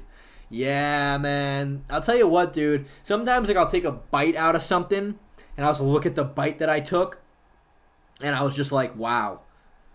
I just, like, left a space there where 2 teeth should have taken a bite off of. No, you know what, Lagler? I don't think Rogan would have had an orgasm watching this stream because Rogan himself kind of dismisses Bigfoot, but he dismisses it for the stupidest reasons, man. He dismisses it for the stupidest reasons. Like, yeah, like what one of you guys brought up earlier. Rogan brought up that one guy who claimed that he was the one in the suit. He was like, no, I was the one in the suit walking, and then he went and did his little walk, and then Rogan goes, see, look, exactly, it's the exact same walk. I'm like, Rogan, how the fuck did that little ass dude get all the way up to 7.5 feet tall? How is he moving his fingers? It's just stupid. Like, Joe, he hasn't really thought about it. He hasn't actually thought about it.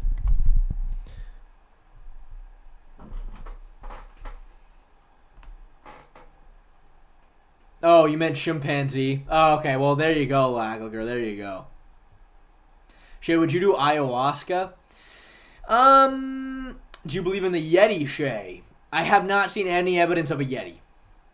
Now, I think that skunk ape photo we looked at is interesting.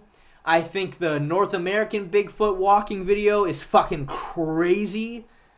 I've never seen any Yeti. I've never seen any sign of a Yeti yet. But would I do ayahuasca? Of course I would do ayahuasca, but not at this point in my life. Not at this point in my life.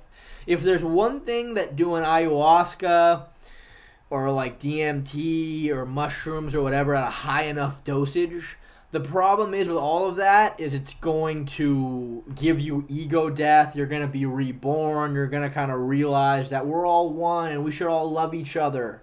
That is not going to go hand in hand with me fighting bedtime MMA, all right? The last thing I need if I'm going to fucking try to kill bedtime is this message that we're all one and I need to be loving and peaceful to everybody. And that's what ayahuasca does. So, you know, by the time I'm done with my athletic career, whatever that may be, and I don't need my ego to be as strong as it is, you know, then I'll be willing to kind of kill myself with psychedelics in that sort of broad sense. You know what I mean?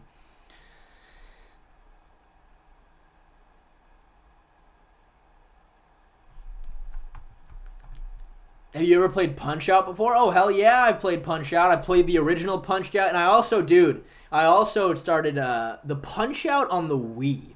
Such a fucking underrated game. Such an underrated game.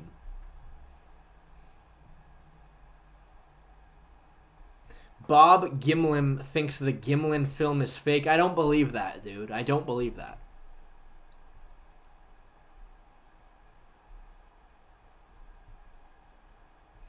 Thoughts on fighters crediting their god for their wins? I mean, you know, dude, I think... I think at the end of the day, man, I think whatever you believe is gonna help you win helps you win. No matter what that is, man.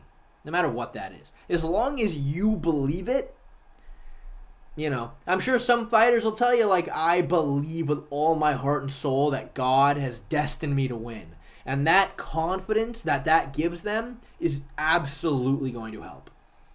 But people can find that confidence from different places. Sure, you're still fighting my mate Nate? I don't think so. I don't think so because I asked the karate combat guy was telling me all about it, and I asked him, I was like, so well, what's the pay structure looking like? And he never responded to me asking how much they would pay me to do it. So, conceive, believe, achieve. No, I mean, dude, 100%, man, 100%. Your fighting abilities also help. Yeah, of course. Of course your fighting abilities also help.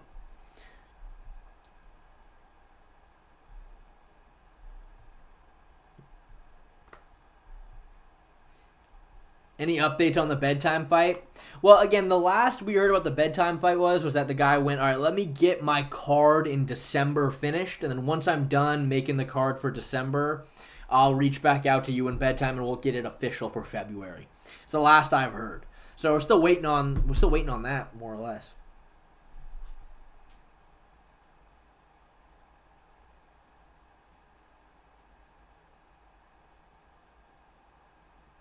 At the highest level, fighting is more mental.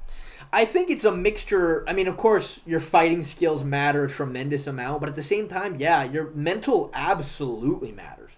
Your mental 100% matters. And at the highest level, some guys will just break. Again, it's kind of it's hard to explain in like a definitive sense, but you could have the better skills. But if you truly do not believe you can win, like you truly don't believe it, you are going to break in the fight so much easier than somebody who might, honest to God, have lesser skills, but they just are certain they're going to win. They just know they can do it. They know they can push through it. It's different. Like your mental 100% plays a big factor. No question.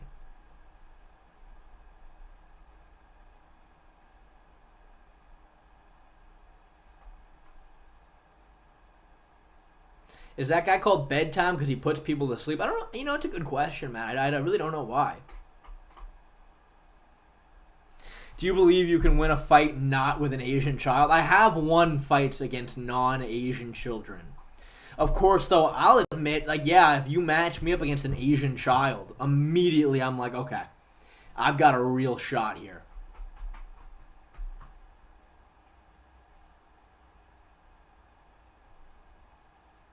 Opinions on bedtimes, predictions / analysis vids. Old doggy, can I be completely honest with you? Can I be completely honest with you?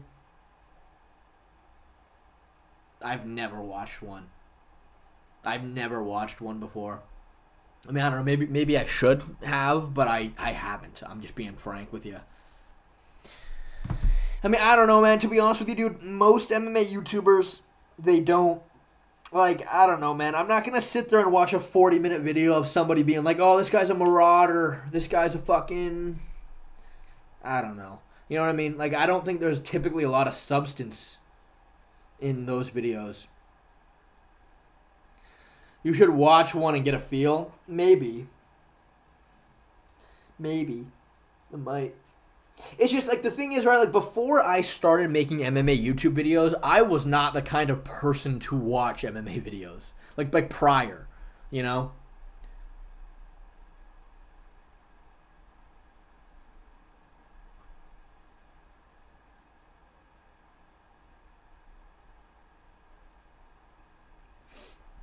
Bedtime's predictions suck. He just picks off plot armor in the UFC script.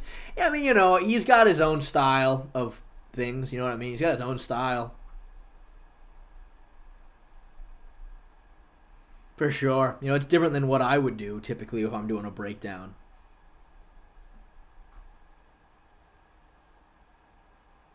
Shay, do you think Guru is a casual like the way Lucas and Bedtime are?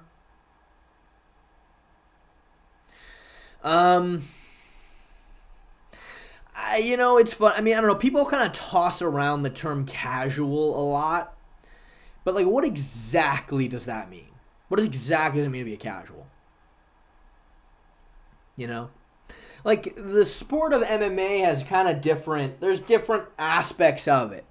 Like, some people know a lot about, like, the martial arts aspects of fighting. You know, they know a lot about jiu-jitsu and kickboxing and Muay Thai and wrestling, and they know a lot about all these martial arts. They know a lot about actually fighting. But they don't know any of the prelim fighters on the UFC. You know what I mean? It's like, okay, is that guy a casual?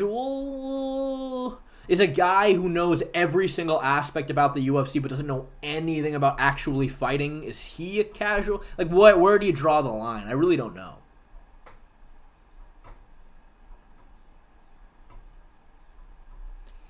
Yeah, I would assume Lucas probably does know more prelim fighters than me. Like, I'll be honest, man. I'll be honest.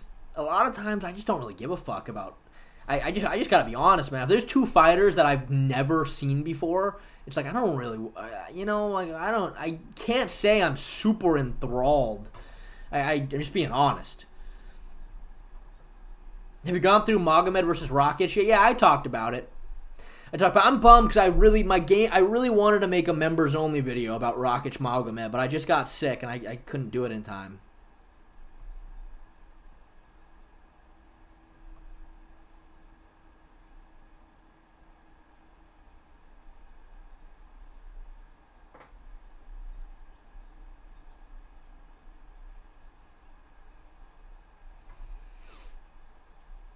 Interesting. My take of a casual is a person who doesn't have much insight into the actual technical aspects of the sport and bases their opinion mostly on a fighter's personality and aura.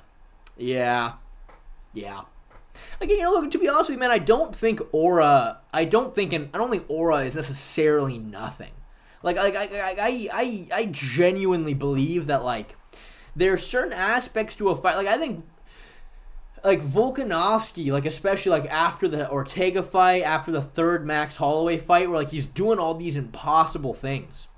Like, that mounted guillotine Ortega had him in was so fucking tight. The way he got out of that, the way he destroyed Max Holloway on the feet. Like, dude, I'm sure other fighters look at that and they're like, wow. Like, that has to have some kind of a mental effect on them going into the fight.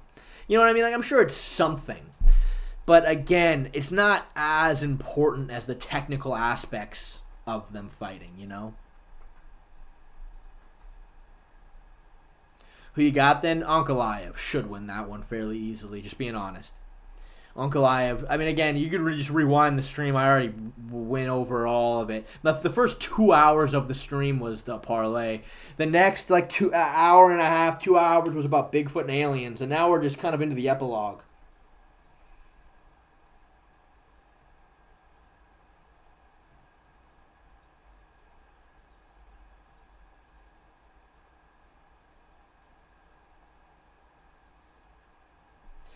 Does Shea know it well, though? Memes apart, he has some wild takes. John Paul, I would love to give you some of my apparently wild takes. I'd love for you to tell me my fucking wild takes that are wrong. I'd love to hear it, brother.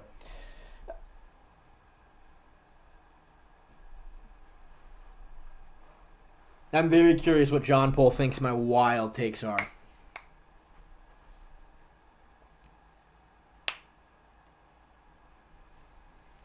Sorry, Glow Team Impact. I know I probably made everybody watching the stream yawn.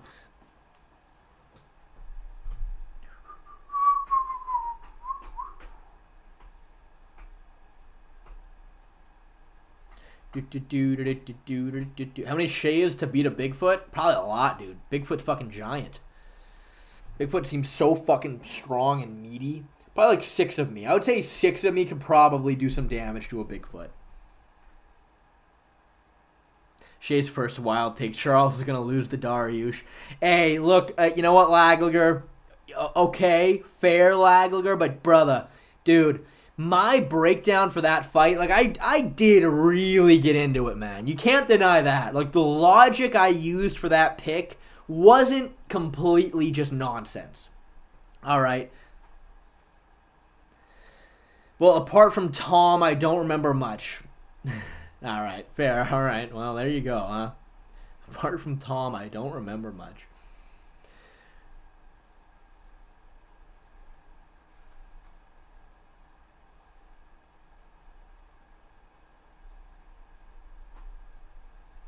Israel Adesanya is one fight away. Barr saying he beat Pereira. Dude, he already is that, dude. He's already that. That's why I got banned. John Paul, I didn't ban you, though. I hope you know that. I promise I didn't ban you. Your lock videos never hit? I mean, dude, my video about Alex Pereira versus Jamal Hill was that Pereira's a lock.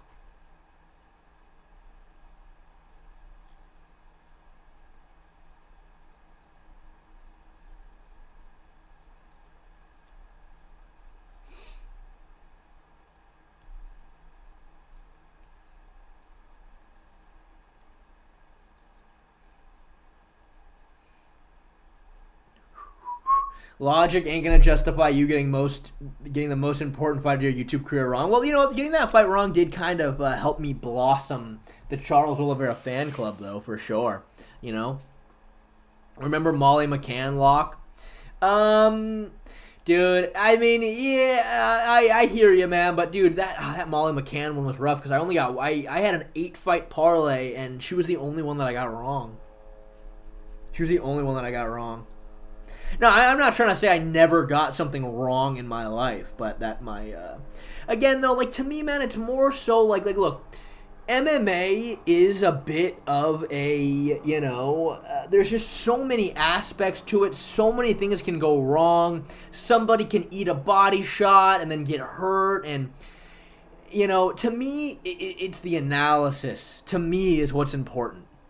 It's the analysis. Like, if again, like my Sean O'Malley Merab video, right?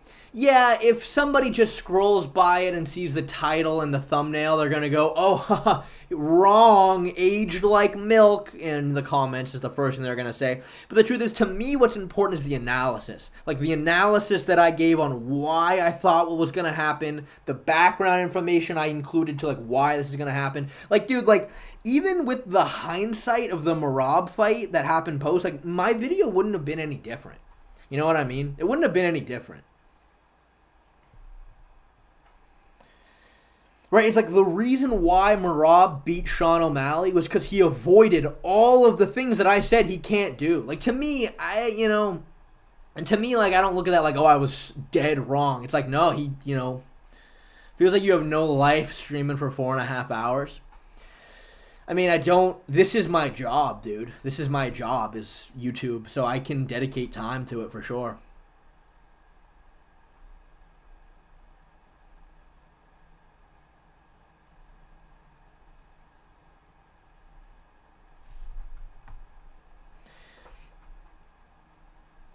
Molly McCann fucked me out of $350. I mean, yeah, dude, she was one in particular where it was like, I thought she had such a big. I mean, I knew the lady she was fighting is gonna have the advantage on the outside, but I thought Molly was gonna be such a stronger grappler, which she is a way stronger grappler. But when Molly ran into that fucking flush knee to the body early round 1, it was like, fuck.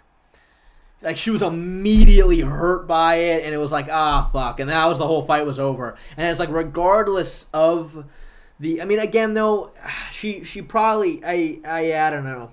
I mean, clearly she shouldn't have been on the parlay, but it's like, again, the analysis I gave for that fight, to me, in hindsight, I don't think I was, like, necessarily off anywhere. Who are you picking to win, Merab versus Sean 2? I mean... Again, I think the only way Sean can fix the mistakes is that he needs to make that fight Adesanya Romero-esque performance. Sean just can't go fast. Sean cannot go first. He cannot go first. He cannot step in. And in order to do that, he's going to have to just sit on the outside and not overextend. He's going to have to do what Merab did in that fight, which was force Sean to go first. Sean needs to find a way to make Merab engage first and try to snipe him.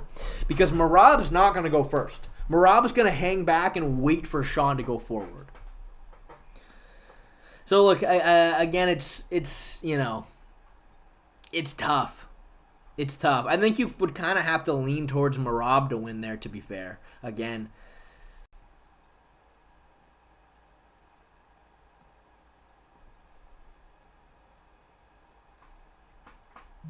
Dun dun dun dun dun dun dun dun dun dun dun. When he fought Aljo, he was just staying super long and just teeping. Exactly. And that is what Sean thought he was going to do against Merab. That's what Sean... I mean, dude, Sean made it so clear in interviews because people were saying to him in interviews, they're like, hey, people think Merab's going to be the guy to really test your wrestling. And Sean goes, I don't think so. I don't think he's going to touch me. Because he was expecting Merab to go after him like he had done in every single fight prior. And Sean was going to teep, he was going to move, and he was just going to fucking right hand snipe him. And then Merab completely flipped the script on him. Merab was just covering up and staying away from Sean. He was just staying away, and he made Sean have to try to step in to land something. And every time Sean stepped in, Merab would just duck right underneath and take him down. Every time. Which, dude, if Sean... I mean, that's what, in theory, Aljamain Sterling should have done to Sean as well. But he didn't. Wasn't it a smaller... I don't think that matters. I don't think that... It wasn't like Merab was heading Sean off and cutting him off. No. Merab just wasn't attacking him. Merab was staying away. Because he knew how dangerous Sean was with the counter. So he kind of forced Sean to have to try to move forward. And again, the second he did, Merab capitalized. The second Sean would throw a right hand, Merab immediately went to work on him. Immediately ducked underneath and went to work. How would Sean counter that game plan from Merab? Again, the way he counters that game plan is just fucking don't go after him. You cannot throw first. He's just going to wait. Merab is going to wait for Sean to throw a right hand to try to duck underneath. So Sean would have to just hang back. Hang back, don't overextend, be ready to defend the takedown early. Because again, if Merab just shot a bad takedown from a way out in the open and Sean saw it coming, he would be ready, double underhooks, just lift him up, and then there's no takedown. But because Merab was waiting for Sean to throw a right hand first, then he was running in the takedowns that he couldn't defend.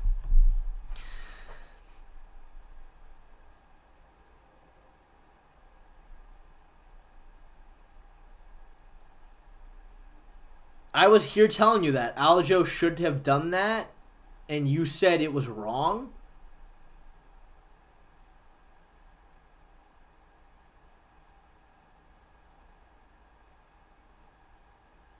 I don't know why I would have ever said that was wrong, Lagliger. I don't know why I would have ever said that was wrong. I don't know. I don't remember having that conversation. I don't know why I would have ever said that's not accurate. So what do you think Hill will fight Prohashka? At this point, isn't it kind of obvious that these two will clash? Wait, didn't Jamal Hill just get a fucking fight? Didn't Jamal Hill just get a fight confirmed? Or am I crazy?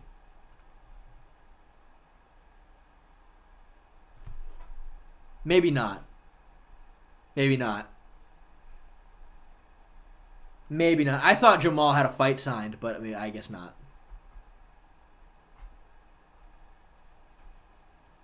Yeah, they should make Jamal fight Yuri, or make Yuri fight Jan Blachowicz, which would be cool. No, but it's baby mama Shamil Gaziev fight news coming. That's funny. Yeah, I thought Jamal Yuri... I was honestly about to say that Jamal Yuri was signed, but I don't know.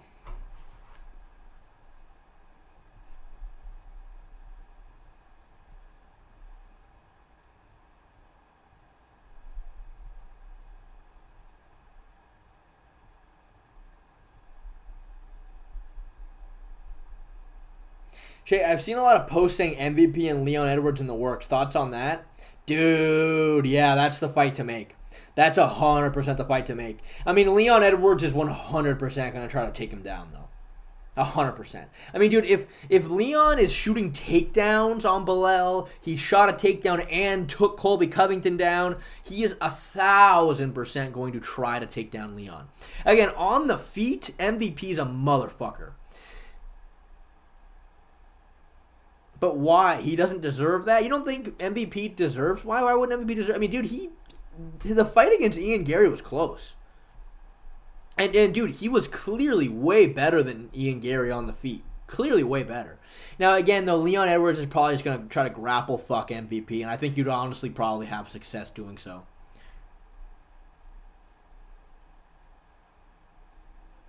He lost to Gary, it's still a loss. Dude, but you know how the UFC is, dude. You know how the UFC is. Like, Aldo lost to Marlon Moraes. It was a clear robbery. Who did they give the title shot after that fight? It wasn't to Moraes. They gave it to Aldo. That's how the UFC is. Losing in the UFC is not a problem as long as you raise your stock in the process. I think if Holland tried grappling, he would have won. You know, dude, I'm not so sure about that, man. Again, like, when did Ian Gary take down MVP? He took him down round 1 because he caught a high kick that wasn't great. That was not great. He caught a high kick. Round 2, couldn't take him down. Round 3, he got taken down early, and then MVP kind of gave up his back a little bit to Gary, but he didn't fully secure the hooks in. It wasn't like a super dominant grappling affair. I would say so. I mean, Ian Gary is a good grappler. I think he might be a better offensive grappler than Kevin Holland. Who wins, Prime Usman or Jan Blachowicz? Jan Blachowicz. That's fucking absurd. Kamaru Usman ain't beating Jan Blachowicz. Fuck no. Didn't we disagree on Gary Page in some way? I don't know, John Paul. I don't know. My thing with Ian Gary versus MVP was that I was so shocked by the sheer amount of people who were like, oh yeah, Ian Gary, he's just going to win. He's going to stay on the outside and outpoint MVP. I'll probably just do that. Like, it sucks. I don't like Gary, but yeah, he'll probably just stay on the outside and he'll just, like, you know, move and jab and teep, and he'll probably just outpoint MVP. And I was sitting there like, what? Are you fucking joking? Like, you understand, nobody has done that to that karate style before. Nobody. And I was like, look, if Ian Gary goes out there and does that to MVP, that's fucking crazy. But I think MVP is way better on the feet. 1,000 times better on the feet. And I think from what we saw from that fight, that was fairly accurate. I know Teep, you know, it was Lucas Tracy said that. Lucas Tracy literally went, yeah, I'm sure Gary's going to have a lot of success with his teeps against MVP. I'm like, what the fuck are you talking about? How do you teep somebody standing sideways, you stupid motherfucker?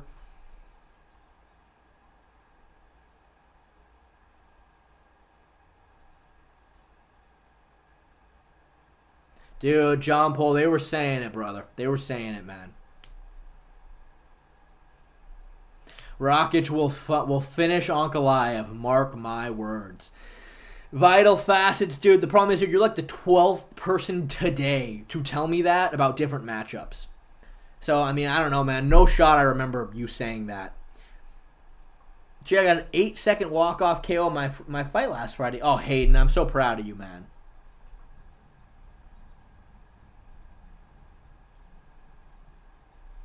Rakic will crash the party. You think so?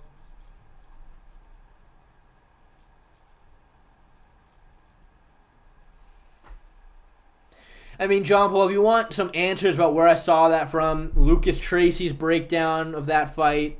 People on Reddit were saying that. People in the YouTube comments were saying that.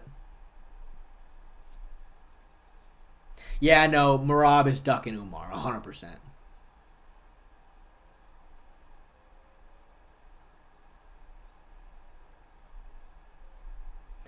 Thoughts on Kenneth OK thinking that Usman Magomedov beats Dustin and Arman right now? You know what, dude? Honestly, I don't really know. God, it's been a long time since I've watched Usman. But I know Usman is ridiculously technical. He got very good kicks. But to be honest with you, it's been a long time since I've watched one of his fights. I'm really not sure. Shay, do you think it's totally impossible for Ilia to be successful at welterweight? Yeah, I don't think that's too much, bro. That's too much, dude. That's too much. When you're fighting guys who are comfortably 6'3" at welterweight, yeah, no way. Sean Marab too is pretty much booked, right? You know what, dude? Honestly, I wouldn't be surprised. It might be. It might be. Hold on, I'm gonna go to the bathroom real quick. I'll be right back. Hi, Ollie.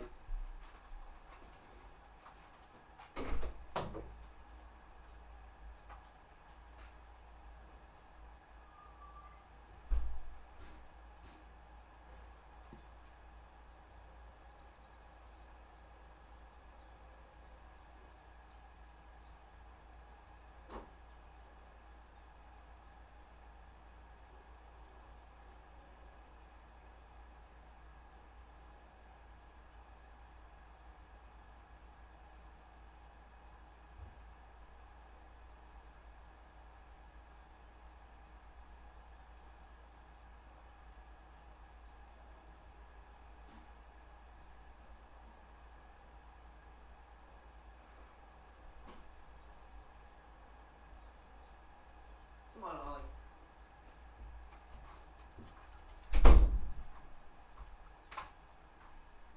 Alrighty, I'm back. Oi.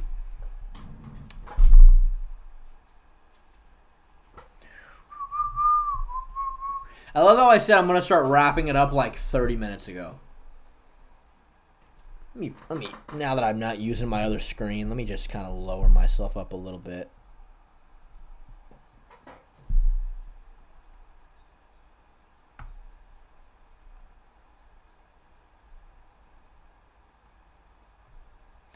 Lucas has too much recency bias. And ever since he's come back, a largely annoying fan base. I used to be a big fan member and large donator over there, but now he's just alright to me. Well, Joe Swanson, that hurts my feelings because I feel like you've never donated more than $2 to me, but I'm just kidding. I'm just kidding. Oh, shit, my fucking thing's a little off. There we go, that's better, I think.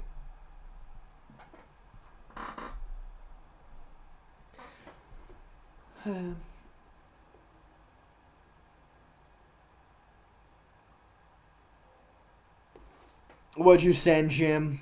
What'd you send?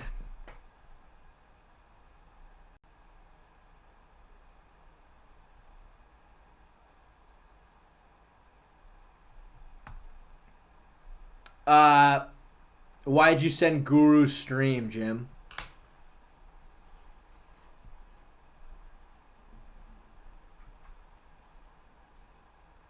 I know pretty much all of you could know about Merab and Sean's situation. All I can say is that 95% certainty that Merab versus Sean 2 is booked. Dude, I wouldn't doubt it, man. And it kind of sucks because I don't like you and barely watch you. Oh, thanks. Thanks, Joe. I appreciate the $2, man. I mean, the message hurts a little bit, but the $2 helps, dude. I really appreciate that, man. Thanks.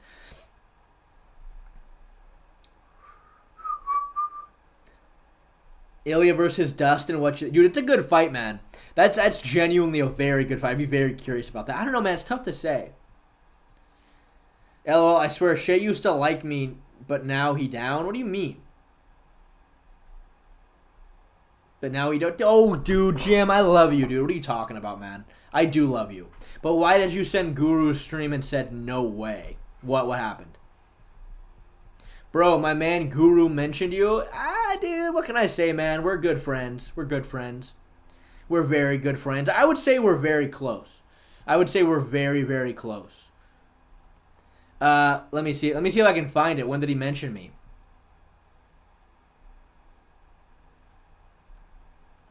Collab with him.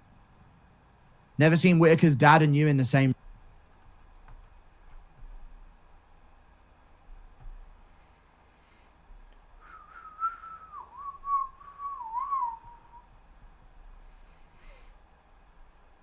Friends? He says he doesn't know much about you. Oh. Well, this is kind of awkward. This is kind of awkward then, isn't it? Cruising shit.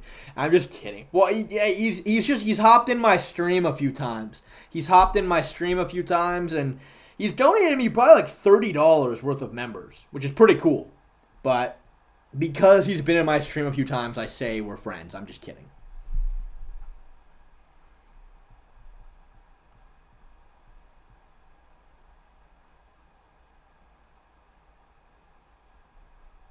I wonder when he said it.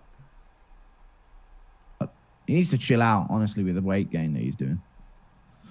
I don't know who the fuck is John. Who is John? How about it's your job to wake up for it? I know, but like it's also my job to be late. Way more than $30? Well, I don't know. I mean, he's been in my stream like 4 times, and he's donated. No, wait, yeah, no, like 25, 50. Dude, he's donated like $100, $200. Yeah, maybe he has done like $100. Yeah, that's crazy. That's crazy. Yeah, no, that's really nice of him to do that. That's very, very nice of him to do that. Fam called you fat.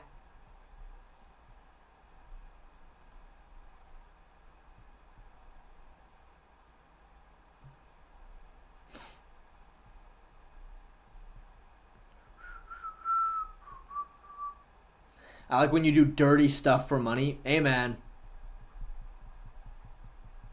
Yeah, dude, no, yeah, I will do whatever dirty thing you want me to do for the right price. He does it lots of other MMA streamers also. I mean, I'm sure. I'm sure.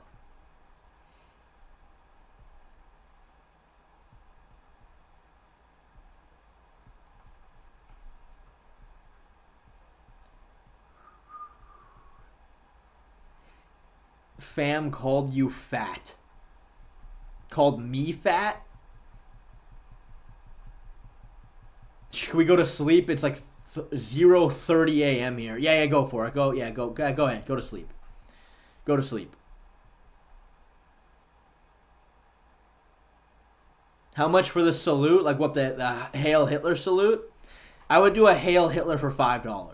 Easy.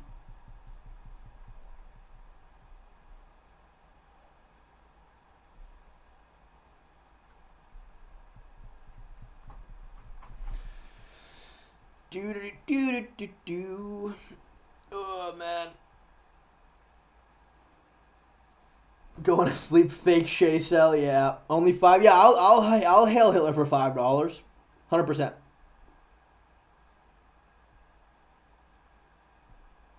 You can ask for more.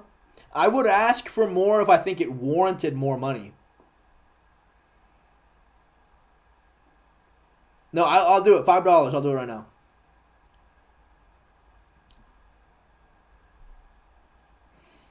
Yeah, no. That's like, look, yeah, like, you know, dude, you could get banned. It's free speech, brother. It's free speech. When's your birthday, Shay? We the same age? My birthday is in December. I'll be turning 24 this year. I'll be turning 24.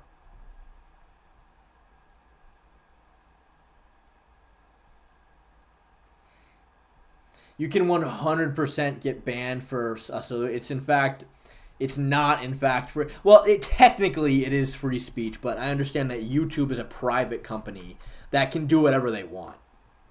December 19th? No. Not December 19th though.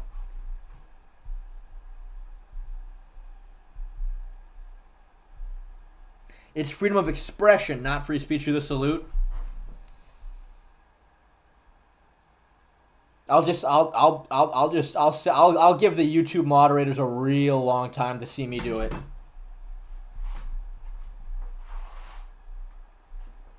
There you go. I'll even do like a whole say it too. Nah. I did not get paid to say it. You might be banned. Get careful, dude. I'm Jewish. Like, I am Jewish. I am a deeply Jewish man. I think I can get away with it.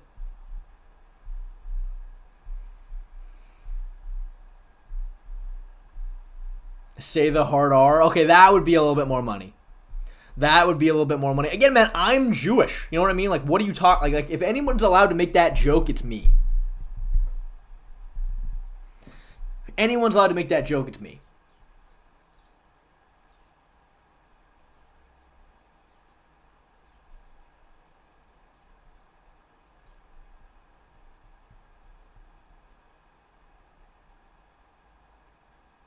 $1.99 for the hard R? Nah, not quite enough. Nah, not quite enough.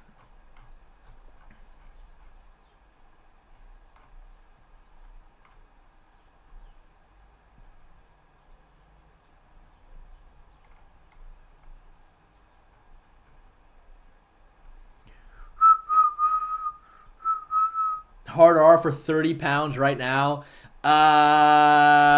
No, not for 30 pounds. Nah. 30 pounds is a little low for that, I'll be honest.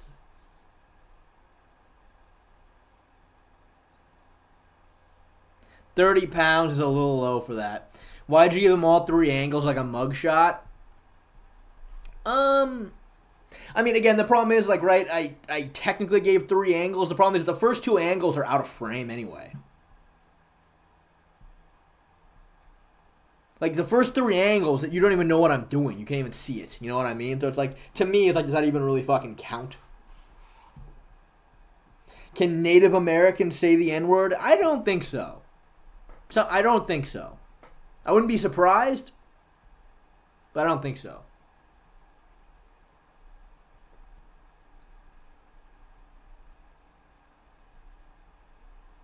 How much would you charge to review an MMA fighter's fights and give some critiques to help him get better?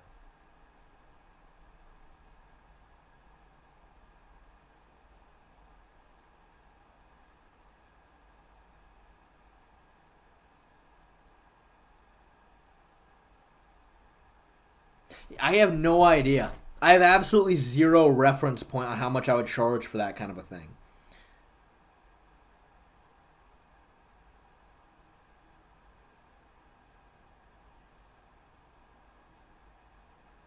Like, I genuinely don't know. It's a good question. I would charge something, but I don't know. Me personally believe that anyone can say anything. It's all about the context. Well, you know.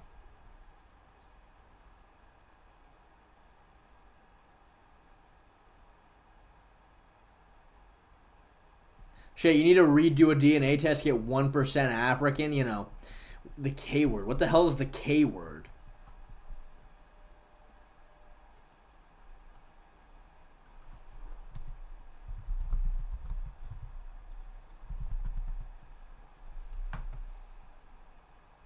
No, it's an anti-Semitic ethnic slur. Interesting. Again, no, man, for the right price, dude. For the right price, I'll say it.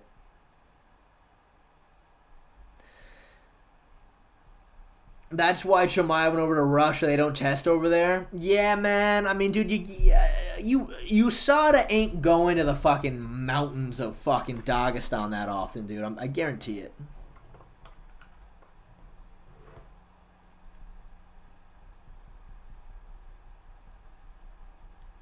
Yeah, dude, Khamzat on EPO is pretty terrifying, isn't he? Like, Jesus Christ.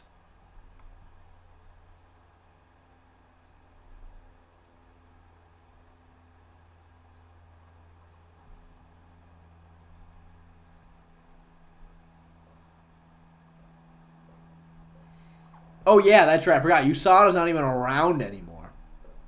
I completely forgot about that.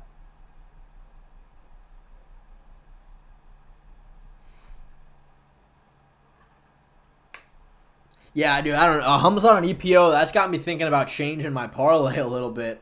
Who you got, Whittaker? I think Whittaker should win. I think Whittaker should. But you never know, man. I gave my paths to victory for Khamzat that I think if he executes, he can certainly win. But, yeah, we hit 5 hours.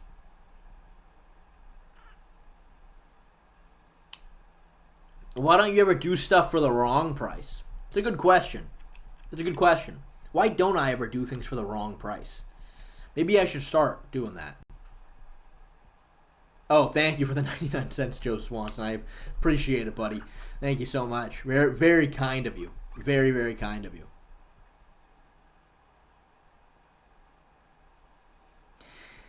Yeah, you know what, guys? I'm fucking tapped out. I'm getting the fuck out of here. I really appreciate all you guys coming. It's been a great stream today. Been a great stream. Talked about parlays, talked about Bigfoot, talked about aliens. So, you know, it's been a fun day, man. I really appreciate you guys, but yeah, I'm gonna get the fuck out of here. I'm tired as all holy hell. All right, everybody. Goodbye. I'll see you all later. Bye, everyone. I still think it was an orangutan.